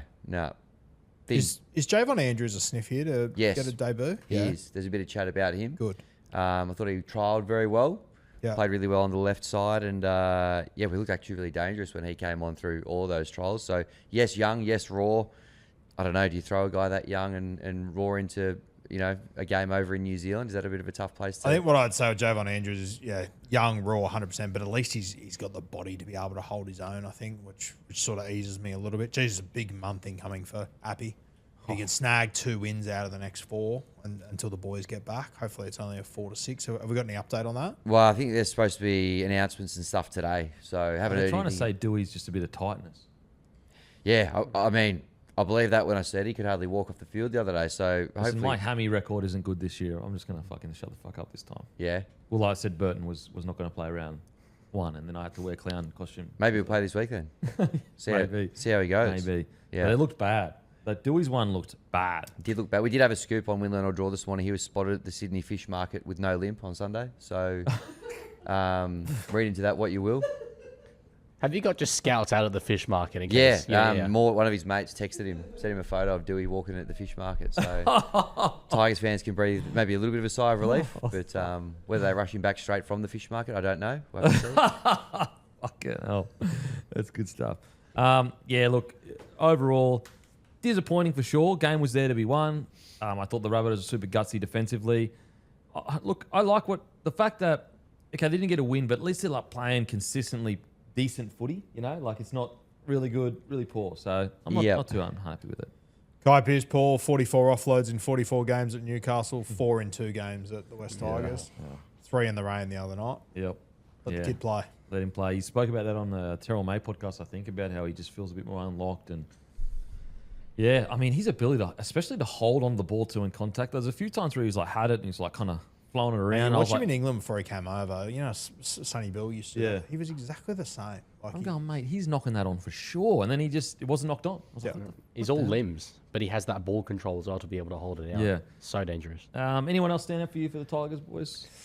I do just want to say, so this is a more general comment, but looking at the stats of this game, Tigers won almost every single metric except the scoreboard. They had more possession, completed 9% better than South, ran for 300 more meters, missed 13 less tackles, made 5 less errors, and conceded 5 less penalty/set restarts. And yet somehow lost the game. To be fair, there somehow was probably just lack of ability to convert in attacking sets. But yeah, it's a weird one to reflect on for them. I don't know if there's necessarily massive issues they need to fix given those numbers. Okay, on to the next game. Yep. Okay, Eels v the Dragons. Eels defeat the Dragons 30-20. 30-20. Yeah, this was there's a period there where I was like, okay, Dragons, they're getting so much momentum at the start of the game. I felt like the Eels were just almost off the pace to a degree, and I'm like, okay, the Dragons are just going to roll through here. Granted, they got a 10 in the bin. It was a definitely deserved 10 in the bin for sure. But the Eels, once again, like a bit of a slow start, fought back into it. They go on to win at 30-20, and I think, unfortunately for the Dragons, they had such a good first 2 rounds, but I think pressure is going to start mounting. I really do. Yeah, this is 2025 all over again, unfortunately. It's exactly what we spoke about last year. They played well in games. They weren't able to ice them. I understand in Vegas they had calls go against them, but they did have opportunities to win that game still. They pushed Melbourne all the way and then end up getting blown out. And, mate, I personally thought this game, they pissed this one away in the wind. Their attack on goal is so bad. Even, mate, like coming out of their own end, just hold the football. All you had to do was hold the football against Parramatta and build some pressure. You then had the Sin-Min where Geimer, you know, he went out to the centres. You had the injury to Jordan Ceremonial. There was opportunities there everywhere. And between Flanagan and Atkinson, I've given Atkinson a bit of grace the first few weeks. Like, just got to be better. Mate, some of those passes, I was just like the one where Val knocked it on. It's like, why? I get you throw a great bullet pass last week. That was not necessary. Like, why are you throwing bullet passes there? Like, just get in his chest.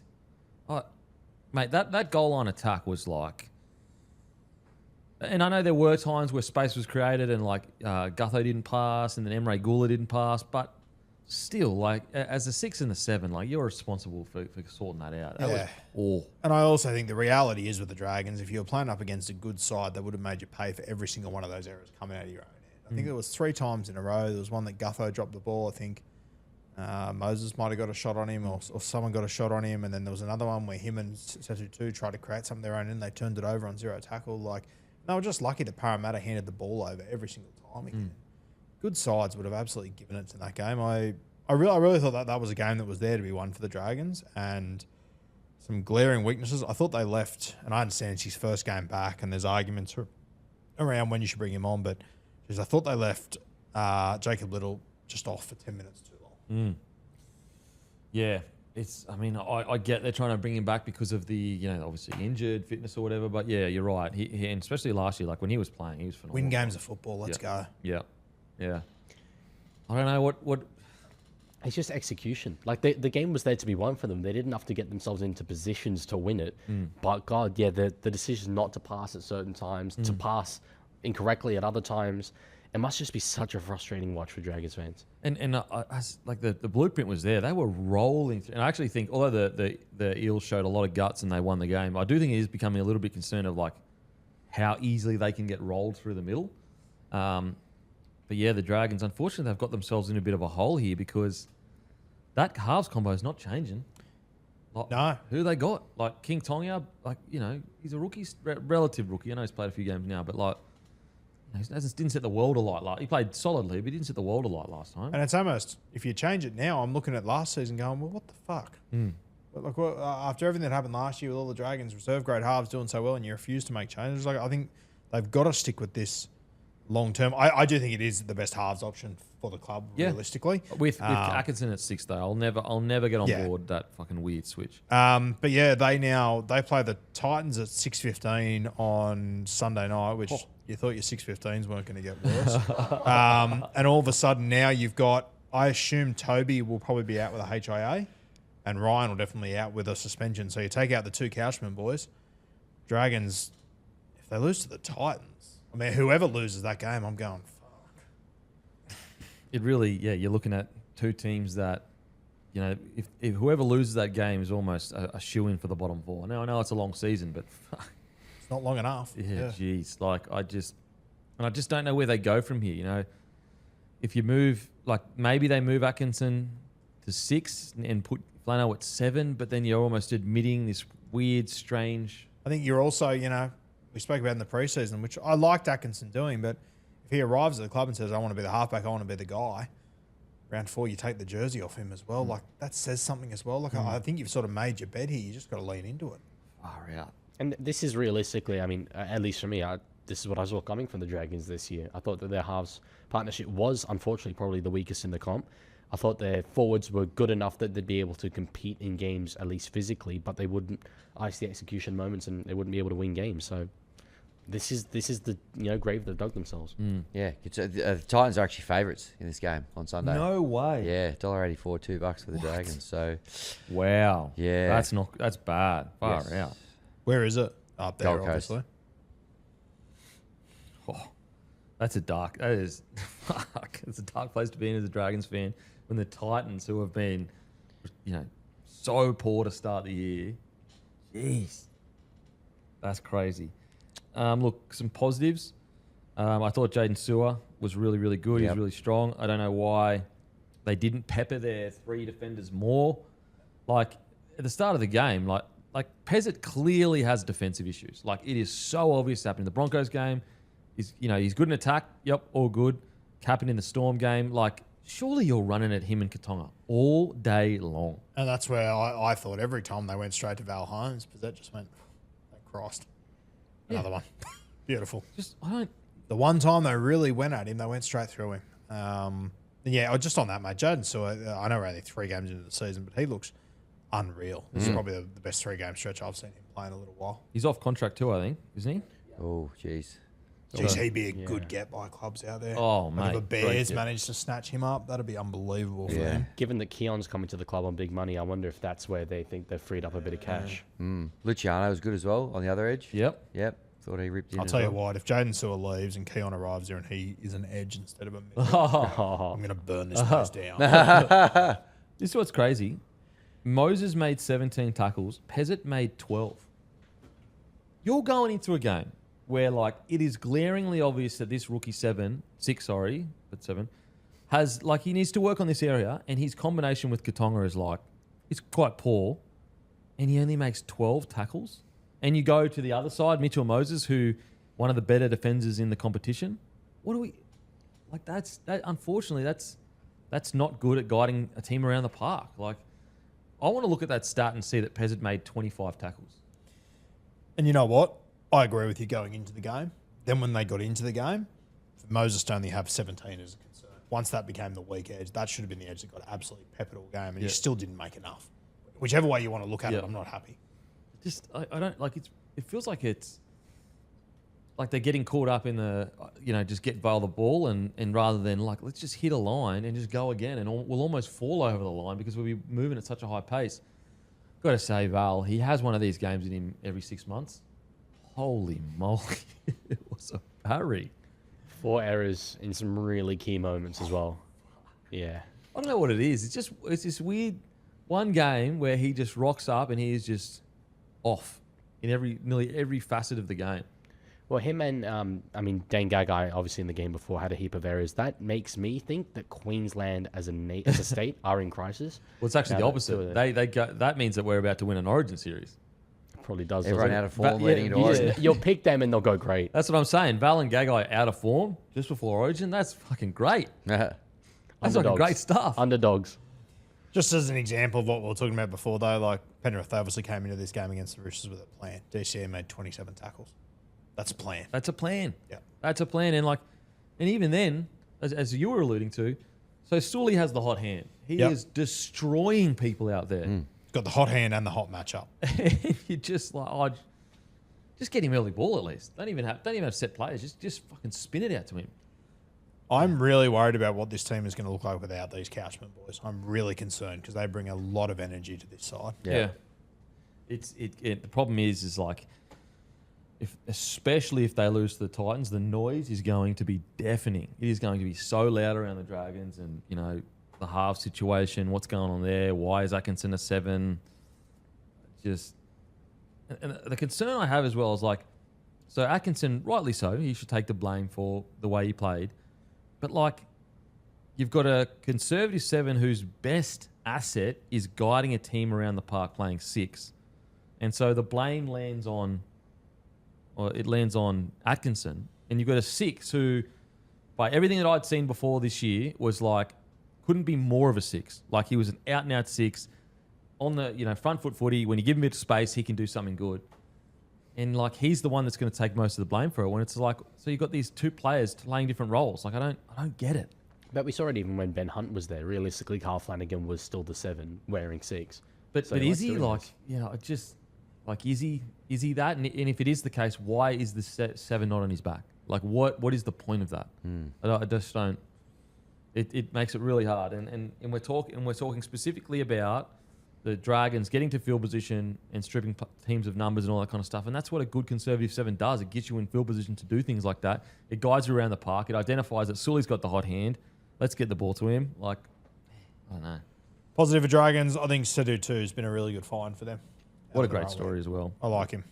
Okay, on to the Eels. As I said, gutsy, still not pretty. They're still leaking quite a few points, but super gutsy. Mate, I thought, and we'll get to, there's quite a few people, but I thought Tuivasa again. Mate, he was phenomenal. So off the bench, in 44 minutes, 18 runs, 175 metres, 79 post contact, only 1 tackle break. So this is all just pure hit-ups. 26 tackles. Like, I don't know, because he doesn't have a lot of tackle breaks and have a lot of line breaks or offloads, I feel like he goes a bit underappreciated. Not by Eels fans, I know they do, but like by the wider audience, how good this guy's going. But, mate, he's been phenomenal to start the season. Yeah, well, he's underappreciated by the staff in round 1. They didn't put him on the field. Yeah, true. He's been enormous since he's been out there. And to be honest, like, that's not me throwing shade. I didn't realise he was this good too, but he's been sensational. Jack Tabellin, injured, ruled out, was pretty average the first 2 weeks. I don't know if there was more to that, but wasn't in the 19. Yeah, very strange. I only think, like, he wasn't good the first 2 games, but does it feel more like, maybe he doesn't want to play his old club? There's a sense of connection there, which is, I know that doesn't happen in the league much, but it's very weird that he's not even in the 19. I'd find if that was the reason, I'd find that a bit poor. Yeah, crossed. I hope that's not the reason. Well, what else makes sense? He played 60 minutes in reserve grade, so against Dragons. So okay, well, I only just realised that then. So they played the Dragons in reserve grade. Yeah, okay, played Dragons. Yeah, definitely not that. So it's form. He has been pretty poor the first 2 weeks. I've even noted that in the podcast. With Hopgood going down, unfortunately, with the ACL, that'll probably bring DeBellin back into the side. Then you'd think. Yeah, it's very interesting that round 1. He didn't want Kelmer in the side, didn't trust him defensively. Obviously, round 2, he scored those tries. Things. Still defensively, there was issues, and he still made the decision, I'd rather leave Kelmer out there than have Jack DeBellin out there. Yeah. Big call for like a pretty big off-season recruit. It's probably their biggest, wasn't it? Oh, outside of, it was bigger than Pezzett, but Pezzett made more noise. Yeah, it's Brian Kelly, Pezzett, and Jack DeBellin. I think it's Jack DeBellin. Yeah. Outside of that, boys, I thought, who else stood up for you, man? Well, I was going to say, credit to him. Talon De Silva, probably best game for the Eels so far. He was since great. He's gone over there. A couple of meat pies, just looked, full of energy. Obviously came off the bench or whatever, but He nearly had 3. Got tackled just beyond the line. So yep, I don't know. I just thought that was probably the best I've seen him since he's gone. And Riles did, in the post-match press conference, he did kind of allude to, I think he'd heard the noise a little bit about Talon De Silva in regards to, how well he was playing. He's a big signing, this big contract. And he kind of said, the outside in doesn't really see all the work he's doing to become a better player. Because that was his best game I've seen him play in a long time. He was outstanding. You could argue even he was a difference when it comes to momentum. Yep. When he came on, everything changed. Yep. For sure. I think with Parramatta as well, just something worth noting, reserve grade, you had Lorenzo and Joash playing in the halves together. And I saw the short ball on Instagram, mates comments about this, so I went back and watched part of the game. Really just lacking having a halfback in that team, just 5'8" trying to do their thing. So it's a weird spot, Parramatta, that obviously Jonah's going to go at the end of the year, which I think they made the right call on. But then you got these two playing down in reserve grade together, 2 5'8" playing next to each other. I really do hope at some point throughout this year, whoever they think the next guy's going to be gets a bit of footy with Mitch Moses. Yeah, true. other than that, I thought Bailey Simonson, shout out to him. Outstanding. Yeah, 255 meters, but the key one for me, 101 post contact, as well as 7 tackles, none missed. So that's. I don't think people actually realise how good he is in like coming out of your own end carries. Like I met some Eels fans who were like, "Oh, Bailey Simonson, he's more of a finisher," and I was like, "What?" Like I feel like his best asset is his. I think carries he used to be, but I think he's changed a lot. Yeah. Quick and last couple of years he's like really jacked up. He's a big boy. So playing some good footy. Terrible what happened to Samrani. I'm not sure if we've got an update on his injury yet, but like for a guy that was a back rower last year to now being a starting centre at the Parramatta Eels. Granted, Will Pensini's injured, but like he's jumped ahead of Brian Kelly. Like really good story for him to get in that side. I heard the ACL words being thrown around. I'm not sure if that's the reality with him. I hope not. But obviously, Jermaine Hopgood, boys, huge loss for Parramatta. Mate, so big. Such a, like, sometimes you can take things a little bit for granted. And I feel like because he wasn't at his best form, recently-ish last year, there were times where he, wasn't at his peak form, where he made Origin and everything. I think Eels fans kind of just got a bit used to him, like, oh, he's not playing as well, could speak a little bit negative about sometimes. I think he's one of those guys that you miss him much more when he's gone for a long period of time. What do you reckon they're going to do now? Does Jack DeBellin come back into the front row? They've got Luca Moretti in reserve grade as well. Does Tuivasa just become a starting front row forward? I love his role at the moment with Tuivasa. I think his role is just so vital to what they're doing. You'd probably go Jack DeBellin. Like he wasn't great, but he wasn't terrible either. Like probably Jack DeBellin. I reckon Luca Moretti will be an interesting. Okay, I mean, look, I wouldn't argue. I mean, I think the Jack DeBellin play makes the most sense, but they're obviously not happy with whatever they're getting out of it. I mean, do you think there's a more chance that Jack Williams goes back to the front row and DeBellin gets the 13 role back, or? To be honest, like I thought I had an understanding of Ryles's kind of pecking order. Yep. But it's all a little bit like been thrown out a little bit. Yeah. Like the fact that DeBellin's not even in anything, and maybe he just wants to get minutes in reserve grade and he wants to get his fitness up. I'm not sure, but yeah, I'm a little bit unsure. I would. Yeah, look, I think Jack Williams I like Jack Williams in the front row. I don't really know if he's got the ball playing to be a 13. Yeah, it's a tough one. I don't know the answer. Well, and they're tactically incredibly different, so that's another level to it. Dylan Walker and Jack DeBellin completely different locks. But if it leads to a guy like Tuivasa getting additional minutes, he's earned it completely. I think as well, the other guy coming off the bench, his stats aren't amazing, but I thought Matt Dury had some 2 or 3 really quick play the balls that gave him a lot of momentum. He does it every week now. Like this version of Dury this year, he's been outstanding for him. Such a good impact. What I like about Rylesy as well, like he seems to really have specialized players, if you know what I mean. Yeah. Like he's got like this key role, like you don't necessarily need to go on and have 200 meters, but I need you to go on and get 3 quick play the balls or something like that, Yeah, and it's like depending on the week, like even with Dill Walker, it's like Dill Walker goes on with a specific plan of what I need you to achieve in the next 30 minutes. Yeah, which is like super interesting to see as he builds that roster up. But look, gutsy, solid win from the Eels. Yes, there's still a long way to go to get back to where they kind of were towards the back end of the last year. But look, the thing is, they're 2 from 3 now, aren't they? 2 from 3? Yep. They are. Yeah, I mean, fuck.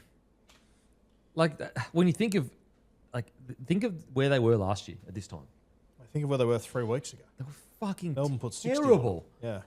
And then now they're 2 from 3. Like it's just jagging those couple wins early in the season doesn't it put you in just a much better breathing space. Yeah, and next week they play the Penrith Panthers. We've got a reasonably good record against the Panthers, obviously. But I mean, if you can come out of round 4 with 2 wins when you play Melbourne and Penrith, I'll take that. Yeah. Yep. I'll take that for sure, especially with where they're at in the game. Alrighty, time for the Cowboys defeating the Titans 30-16. And look, just what the doctor ordered. The Cowboys getting the win that they needed at home.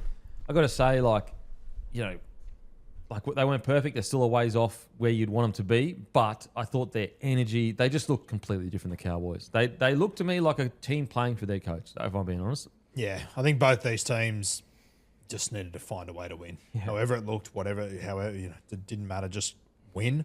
The Cowboys are obviously the side that came home with it. I thought Drinkwater, Phenomenal. thought it was pretty evident. Obviously, Vegas, he was hindered by the rib. I think it was pretty evident last week he was hindered by the rib as well. I think he's probably still not at 100%. He's not goal kicking, so I would assume that means he's probably not at 100%. But, mate, that individual try that he scored, there's not many guys that could do that. What a try. Far out. And just a reminder, there are still there's shortcomings in these games for sure, but there are very few people that could have scored that try. That was truly, there's nothing doing. Yeah. Nothing doing. It was like one off the ruck, looking like he's going to pass it, stepping back inside and kind of like looking and seeing, oh, there might be a bit of space here, and then just going boom and nailing it, stepping the fullback, just incredible. It just shows you how good Drinky is. Like, we're talking about top in attack, top tier player in attack. He's got to drink water.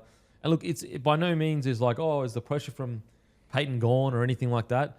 But at least they showed some fight. They did look like they really wanted to play for each other out there on the weekend, in my opinion. Yeah, I think they showed a lot of fight. The intent and physicality was great. I think they probably responded to a week of pressure and showed that they were willing to play for their coach. So it was much better than what we've seen in recent weeks. Obviously, you have to contextualize it being against the Titans. They're obviously not exactly one of the top sides, but you can only play who's in front of you, and they did the job well.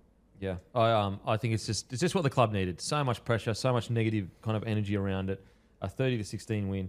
The Titans, look, I can't knock the Titans' effort. Like, they actually look like, aside from maybe the first game, I actually think since the first round, they've tried really hard. I'm just genuinely shocked at how far off they are. Like, it's one of two things. Either Hannah is just terrible coach, or he truly is stripping everything back, kind of like what Serraldo did. Because remember that first year with Serraldo, they had the worst defense ever.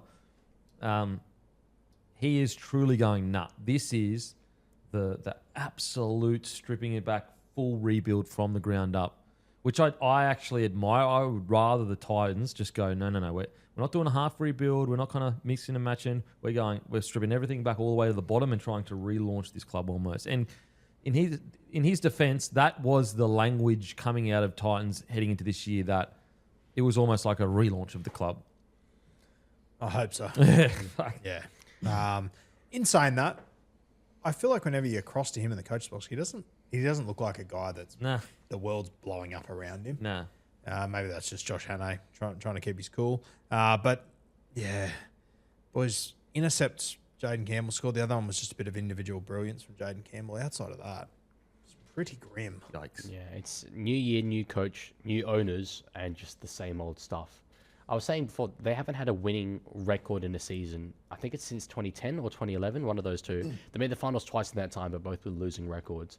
This has been a really, really long period for the Titans, and I thought this year might be a little bit different. Certainly, that they seem to think that, but no, not great. Well, I mean, it's not even new year, same Titans. They actually used to be able to be mad in attack. Like, they were one of the better attacking sides in the comp. Now, granted, compared to last year, that's the concern for me is like, and this is me being super nitpicky, but there was an earlier moment, and this is me being old school. I know I haven't changed with the times. I know things have changed since then, but like Fodawaker dropped the ball, one off the kick. It was straight after Campbell's try. So Fodawaker drops the ball. And I remember like looking up as it all happened. So I was looking down on my phone because I just scored, looked up, and I was like, did the Titans just score a try? And I know you could look at this two ways. You could say the boys are in there trying to be positive because they were patting him on the back. They were like not celebrating, but like I guess saying it's all good. But I was like, is there a world where they're being a bit too? It's almost like too positive, and they're not harsh enough on themselves, like. And I know this is an old school way of thinking, but like I just never, this kind of excitement when a player makes an error, like, it's all good, bro, it's all good. Like, I know it's a new age thing, but I don't know. Like, then I see Josh Hannay in the press conference, and this is me on the other side of the argument that maybe certain things need to change as a coach. And I'm not expecting him to blow up. It's 3 rounds into the comp. But it almost sounds like he's not harsh enough on the players at times. Am I reading into it too much, boys? I don't know. Is it my age kind of getting to me? There was one moment that I did notice from that point of view. Sorry, it might have been what you just mentioned, but Mo Fodawaker dropped his second ball off the kickoff. Now, if you watch Kano Kenny on the wide shot, he sprints in about 25 metres to give him a hug. Yes, that's what I'm saying. Yeah. And I was just like, he's just state of origin, front row forward. Yes. 2 errors after points. It's unforgivable. You're coming in with a young squad. You need a lot of things to go your way. The last thing you need is your experienced guys coming up with plays like that. We're now 3 weeks in. At what point does Tino play more than 45 minutes? He's not playing for the Kangaroos where they're stuck. This is the Gold Coast Titans. Tino needs to be out on the field. I don't know if they're trying to manage an injury or what they're trying to do. I don't know if any Titans fans in the comments can let me know if anyone can make sense of this. But I cannot believe they're this desperate and Tino's playing 45, 50 minutes. He's run for over 100 metres once, and he topped it by about 2 metres. He's looked flat this year, if I'll be Yeah. honest. Like, he's probably the flattest I've seen Tino look, which is strange because... So this is it. So I add it all together because I've heard all this positivity out of the Titans. You know, we're happy to be at training. It's the best ever, and we love being there. And I wonder, are they falling into the trap of like a new age toxic positivity? And I don't know. Are they getting a bit woke? Is that what you're saying? Yeah, they're woke. The Titans are woke. I don't know. But look, it's just a vibe thing. Like that, yes, it's all well and good to be like, no, it's all right, mate, we got you. But I feel, are they being harsh enough on themselves, the Gold Coast Titans? Growth shouldn't be comfortable. Like, growth is uncomfortable. And sometimes, I don't know, it just looks like they're kind of okay with certain negative things happening because they're being taught like, no, it's positive all the time, positive all the time, positive all the time. And it's like, that's just not how growth happens. I don't know. Maybe I'm probably reading too far into it. I'm just giving you my thoughts when I see that stuff. And then I see I'm not expecting Hannah to be blowing up, yelling or whatever, but in the press, he very rarely seems like anger, like a bit of, I don't know. And maybe that's his shtick, like to be quite emotionless. There's quite a lot of coaches that do that now where they just like give the press nothing. But I don't know. I just think, is there a world where it's too nice? Yeah. I don't know. It'd be interesting to see if it kind of keeps going this way. Yeah. At what point do we maybe see a bit like will it start to show through a little bit? Yes. But because they've been respectfully, they've been abysmal, like to open the year Well, since the trials. I'll get gun in the trials. Unbelievable. yes. I've already said it earlier, but they play the Dragons on Sunday night. Let's say hypothetically they lose that game. I'm going to read out the next few fixtures. Tell me which one they win. Brisbane. that one. Round 5, Brisbane. Round 6, Eels. Round 7, Warriors. In New Zealand. Round 8 is a bye. Round 9, they've got the Raiders. Round 10, they've got the Roosters. Round 11, they play the Knights. We had a chat before about this, as he brought up. Dill Brown and KP probably back for that game. And Sharf. Round 12, they play Manly. Like they're probably 0. They could be 0-10. If They don't beat the they Dragons. could be. If they don't turn this around quickly, it could be an 0-10 season very, very quickly. Yeah, and sometimes when I hear players go, mate, we're so happy, it's the best place ever to be, I'm like, and maybe it's me I'm just projecting what I went through as a player coming through, and I never put it this way, you don't really hear Melbourne Storm or Penrith players going, man, it's so happy, they're like, mate, it's fucking tough, it's tough. They'll say like it's a great place to be and everything like that, but they won't be like we're so happy all the time or whatever. There's usually like, when you ask them, oh, yeah, what's training like in that? They go, oof, it's tough. I don't know. I look at the Titans. I wonder whether it's a bit too happy-go-lucky, always be positive with each other, never speak negative. Again, I got no information, no evidence that that's true. I'm just speculating on what I see and read from quotes and everything. So, well, if you want a stat as well to just reinforce how bad it was, this blew me away. Time in possession, Cowboys had 31 minutes, Titans had 20. They had 10 less minutes with ball in hand. If that's the case, yeah, there's no wonder that they were barely competitive in this game. That's going to happen. You really need to sort that out. To be fair, like their completion rate was 77%. It's not the worst, not the best, but that time in possession was terrible. And the other one for me, and I'm obviously a huge fan of him, and you can see out there he's trying very hard. He just got bashed from pillar to post yesterday, but he kept coming back, Keanu Keeney. He really does need to develop his passing game. I think it does make them a little bit predictable. 30 touches of the football in this game, 6 passes. you know what? I just realised what the problem is, Root. My concern is, and I think we are alluding to it too, is their best players don't look as good as they looked last year. Like, for example, Kinney, he doesn't look anywhere near as explosive as he looked in his best year.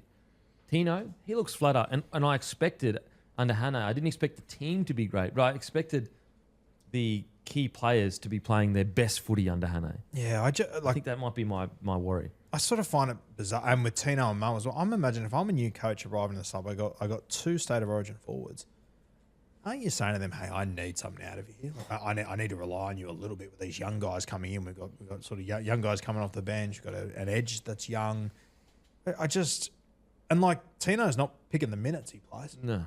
That's the But I'll be coaching honest, like, decision. even in the minutes he's played, he looks flat to me. Yeah. He does not look like the Tino. Yeah, like if Tino's playing 50 minutes and he's going berserk for that Yeah. 50 minutes, I'm like, okay, Yeah. sure. But yeah, like for Mo Fotuaika to play 39 minutes when Curtis Morin's playing 39, like what's doing? Mate, Fotuaika, like I said it in the season preview, but this is truly, if he wants to be paid as a top tier front row, like this is his last ditch effort at it. Like he's got to find a way to find some consistency. Outside of their edges that obviously went the distance, played the 80, like Chris Randall played the most minutes for the Gold Coast Titans in the forward pack. I guess like are they trying to go the new age of like fast, quick fitness? Maybe. Pretty evident it's not working though. Yeah. And look, something like that will take time under a new coach, but it's just the extent and degree to which it is bad that is causing the concern. Yeah, see, even that though, like even Tino, like if he's only going to play that minutes, I don't know how much time that takes to make sure you just get the best out of Tino in a small amount of time. Yeah, that's what's surprising with Tino is like, if you're going to go short minutes, I would have expected Tino to be absolutely just dominating, going crazy for 20-minute stints or whatever. But it's not the case. Like the only real person that has been, with the small time they've got was Campbell. Like he ripped. He was fucking unbelievable. They're probably a Jaden Campbell away from probably knocking off the Dolphins the week before. If he was playing, I reckon they probably win that game. But outside of him, it's been pretty slim picking so far this year. So Tino's run meters so far from 3 games, 90, 103, 98. We're talking about a bloke a couple of years ago that could bang out fucking 180 like it was nothing and make 40 tackles. Yeah, when you have a look at the last... Okay, here his run meters throughout his average run meters per game throughout his entire career. Go back all the way to the Melbourne Storm days, 125 meters. First year of the Titans, 136, 160, 168, 134, 146. He's averaging 96 from 3 games here. That's 50 meters less. There's an enormous drop off there. Yeah. 50 meters, yeah. 50 meters less than last year's average. And if you took someone and said, and they just started watching the Titans now, and I don't mean to be mean to Kinney because he hasn't been terrible, but like there's no way a new Titans fan that just started watching this year would say that guy could be one of the best fullbacks in the comp. Like that, he's been okay. Heading into this year, I thought he was going to go to Reece Walsh's level. Like what he has done in the last few years in big games for repping that, it's just a bit surprising that even their key players have, like even Brimo's quiet. Brimo's never been quiet at the Titans, even when they were terrible. It's very strange. Now, the only thing I can think, and this is what if I gunned ahead, what is your call on what's happening here? I think it truly is. Hannay is stripping this all the way back, similar to what Serraldo did. And he's trying to really instill a very specific game plan to these players that they're not thinking about their own stats or anything like that, or they, where they take a million hit-ups or whatever. They're truly trying to play a very specific type of footy, and it might take a while to click. That's what I think is probably happening. I hope so, because I like Josh Hannay. I like all the players up there at the Gold Coast. Yeah, 100%. Good footy side there. Great blokes. One of the best stadiums to play in the game, I think. It's unreal up there, but yeah, I'm just so worried in this competition. If you miss the bus of the first few weeks, it can get so tough. As the Titans know better than anyone. Yep.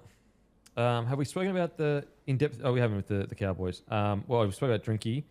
Who else stood out for you guys in the Cowboys? I thought Taulangi was good. Mm-hmm. Geez, for him to just, like, when Kinney comes screaming across and he's just like, nah, I'm just going to bump you. Oh, boy. I felt that one through the TV. That was a big hit. Fair play to Kinney. Fair play to Kinney. Punch almost the way the arm swung out, but not the best pass from Jaden Campbell, that one. That was literally just like a bit of a... It's almost like it was, a setup for him to get absolutely hammered. And he did. Well, did it twice, though. So he did it in that tackle. Yep. But Taulangi, when he scored his try... I think Kinney comes screaming across and he just stays standing. He just bumps him and then just goes, whoop. Doesn't even need to, like... It was so unnecessary. Yeah, like he didn't need to do it. He could just fell to the ground and scored. Instead, he's like, nah, I'm just going to bump you. Thanks for coming. And Kinney would have happily jogged past him if he just scored. Yep. Yeah. Once again, I'll probably say it for 27 weeks straight this year, but just unreal to see Helam Lukey back on the field. Looks good. 40 tackles, 1 missed. Helam Lukey. That was great defense. Good player. Jason Taumalolo, 176 metres, 90 post contact. He's been good, even though they have struggled at the start of the season. He has probably been a standout for him. Yep. That's good to 50 see. 50 minutes, just, cranking a good amount of work out. He looks energetic, which isn't something you use to describe him in probably the last 3 years. So it's been brilliant to see the comeback tour sort of continues there, and Cowboys forward pack that isn't necessarily filled with big names, particularly in the middle. It's important for him to be a leader. Purdue, Yeah, I mean, magic touches. he's just, especially in attack. Like I think, obviously, defense needs a lot of work, but in attack, like he just glides across the park, doesn't he? He's just super special to watch. I was also very happy to see. I've been calling for it for a few weeks for Caden Lars to come into this side now. He played about 20 minutes or so. I think he's one the Cowboys need to persevere with as far as giving him minutes. Okay. Hillam Lukey, as you already mentioned, I thought he was outstanding. I thought the halves were quite good. I thought Clifford and Dearden were good. Geez, like Dearden, he's just such a pleasure to watch. He's such a battler. Just battles everything. I think Clifford's been great this year. Good this year, solid. He's actually, you know what? Probably go as far as say he's been their best player this year. He has been their best player so far. I agree. And he nearly wasn't even in the side at the start of the year. So Him and Tamalolo for me. Yeah. So look, it's been a tough few weeks for the Cowboys. They got the win they deserved. Yep, of course it is against the Titans. But listen, you just got to you take your wins where you can get them when the Cowboys are at. No, they just got to build on this. Just got to build on it. Once again, you can only play who's in front of you. So. Alrighty, it's time to face a bit of music. Brought to you by Sportsbet. Just on the way into Face the Music, but also brought to you by Sportsbet, a very quick Hammy's Hammer. I was supposed to bring it up a little bit earlier in the show. It was around the Polytech Stadium game. Now, I don't know if you guys saw this, but to the turncoat who changed jerseys from Tigers jersey to Souths jersey right on half time, he did a reverse Adam Dewey, went from the Tigers to the Rabbitohs. This is a club that's struggled to retain players. It's been well documented, Kempy, Fox, Tedesco, Galvin, the list goes on. Can't even retain fans now. When we hit the lead on the point of half time, this bloke changed jerseys. He changed to a Rabbitohs jersey. I just wanted to say I hope that bloke was arrested and charged and faced the full extent of the law. Wow. And it was very triggering because he even looked like Aaron Woods, who was also walked out on the club. So yeah, if you're watching, I don't know how you sleep at night. And I hope, like myself, when you were going home, you got caught in the back four carriages that were packed. You were sweaty, and you had an uncomfortable standing the whole way home train trip. Yeah, that's Hammy's Hammer for this week. But honestly, that is Hammy's Hammer. Changing teams, that's sort of Sam Phillips' areas that I work with. He changes teams quite regularly, gets called out for it. So I thought I'd just make sure that guy gets called out as well. So, not only do you develop players for the rest of the competition, you're now developing fans. Apparently. I just want to say, so he's described that as triggering. If I said that, you'd be crucifying me right now. Triggering. Triggering. Yeah.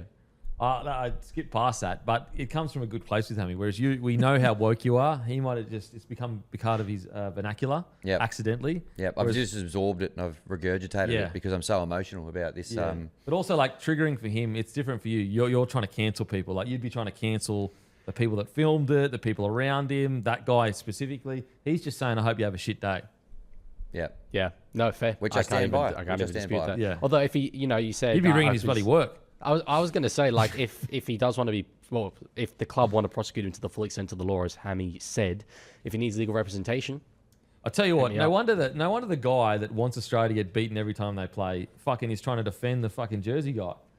Unbelievable. Let me get my jaw off the floor. Unbelievable. I will defend whoever pays me for it. To be clear, England Rugby League did not pay me for my opinion. That was just that one was free. Came from the heart. Yeah. All right, let's get into Face the Music for this round. So we've got the Daily Cherry Evans Cup on Thursday night. Manly Seagulls $2.65.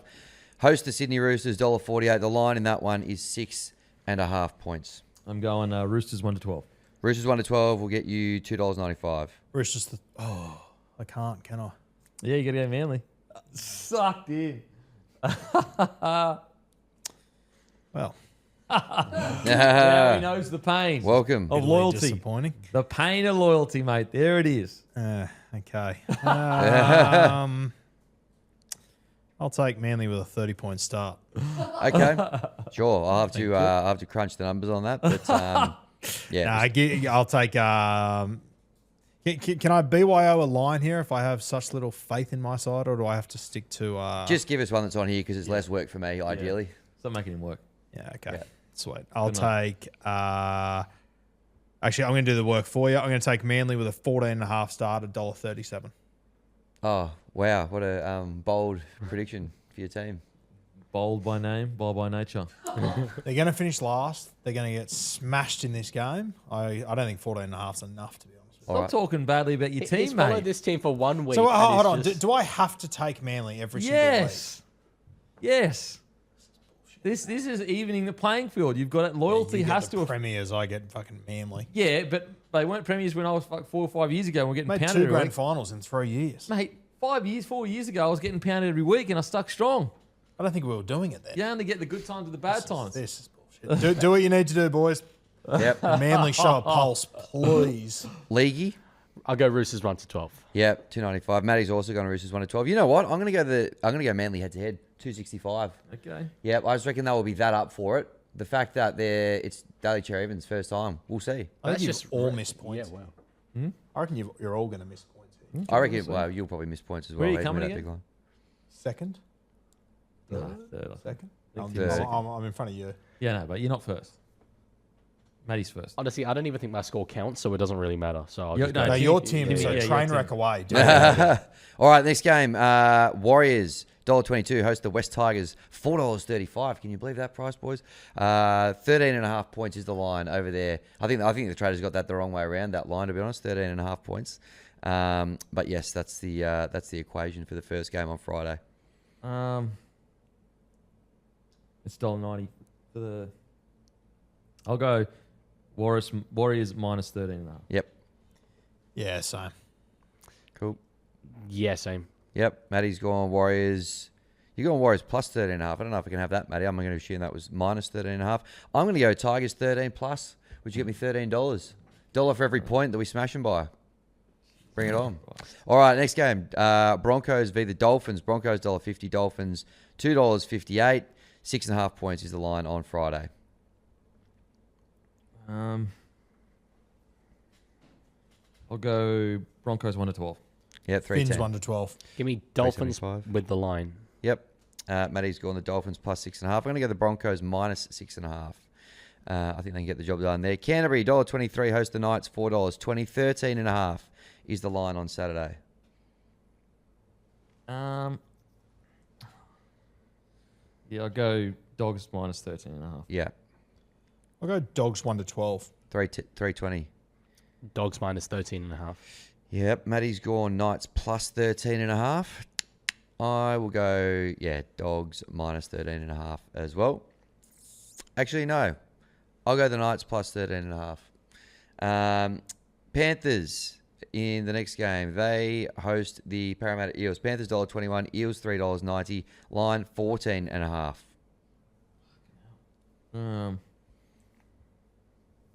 I'll take the Eels with the start.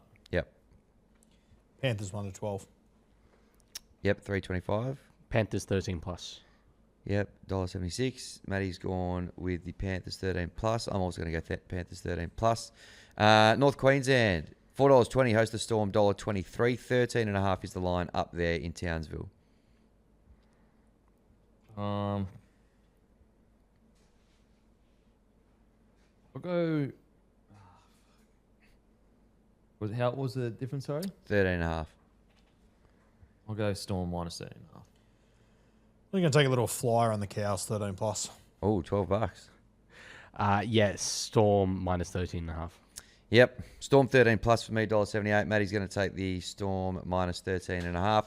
Then the next game, Raiders, $1.85, host the Sharks, $2. Lines 1.5. Sharkies 1 to 12. Sorry, Raiders 1 to 12. $3.05. I'll go. It's in Canberra, yeah? Yep. I'll go Sharkies 1 to 12. $3.15. Sharks head to head. $2. Matty's gone Raiders 13 plus $3.80. I'll take the Raiders head to head, $1.85. Then the last game, Gold Coast Titans, $1.84. Host the St George Illawarra Dragons, $2. The line is 1.5 points. Dragons 13 plus. $4.25. That's disgusting. I want to tip the Dragons so bad. I don't know if I can do it another week, though. I'll take the Titans head to head. Yep, $1.84. Can I take neither of them? Is that an option in this? Or? No, it's not, actually. Okay, well, I'll go Dragons 1 to 12. Yep, $3.20. Matty's going to take the Titans head to head. I will take the Dragons head to head for $2. Alrighty, that's Face the Music. Give us a follow on the feed. Got a bunch of multis there. And as usual, we'll all go fuck ourselves. Thank you. What's gambling really costing you? For free and confidential support, visit gamblinghelponline.org.au.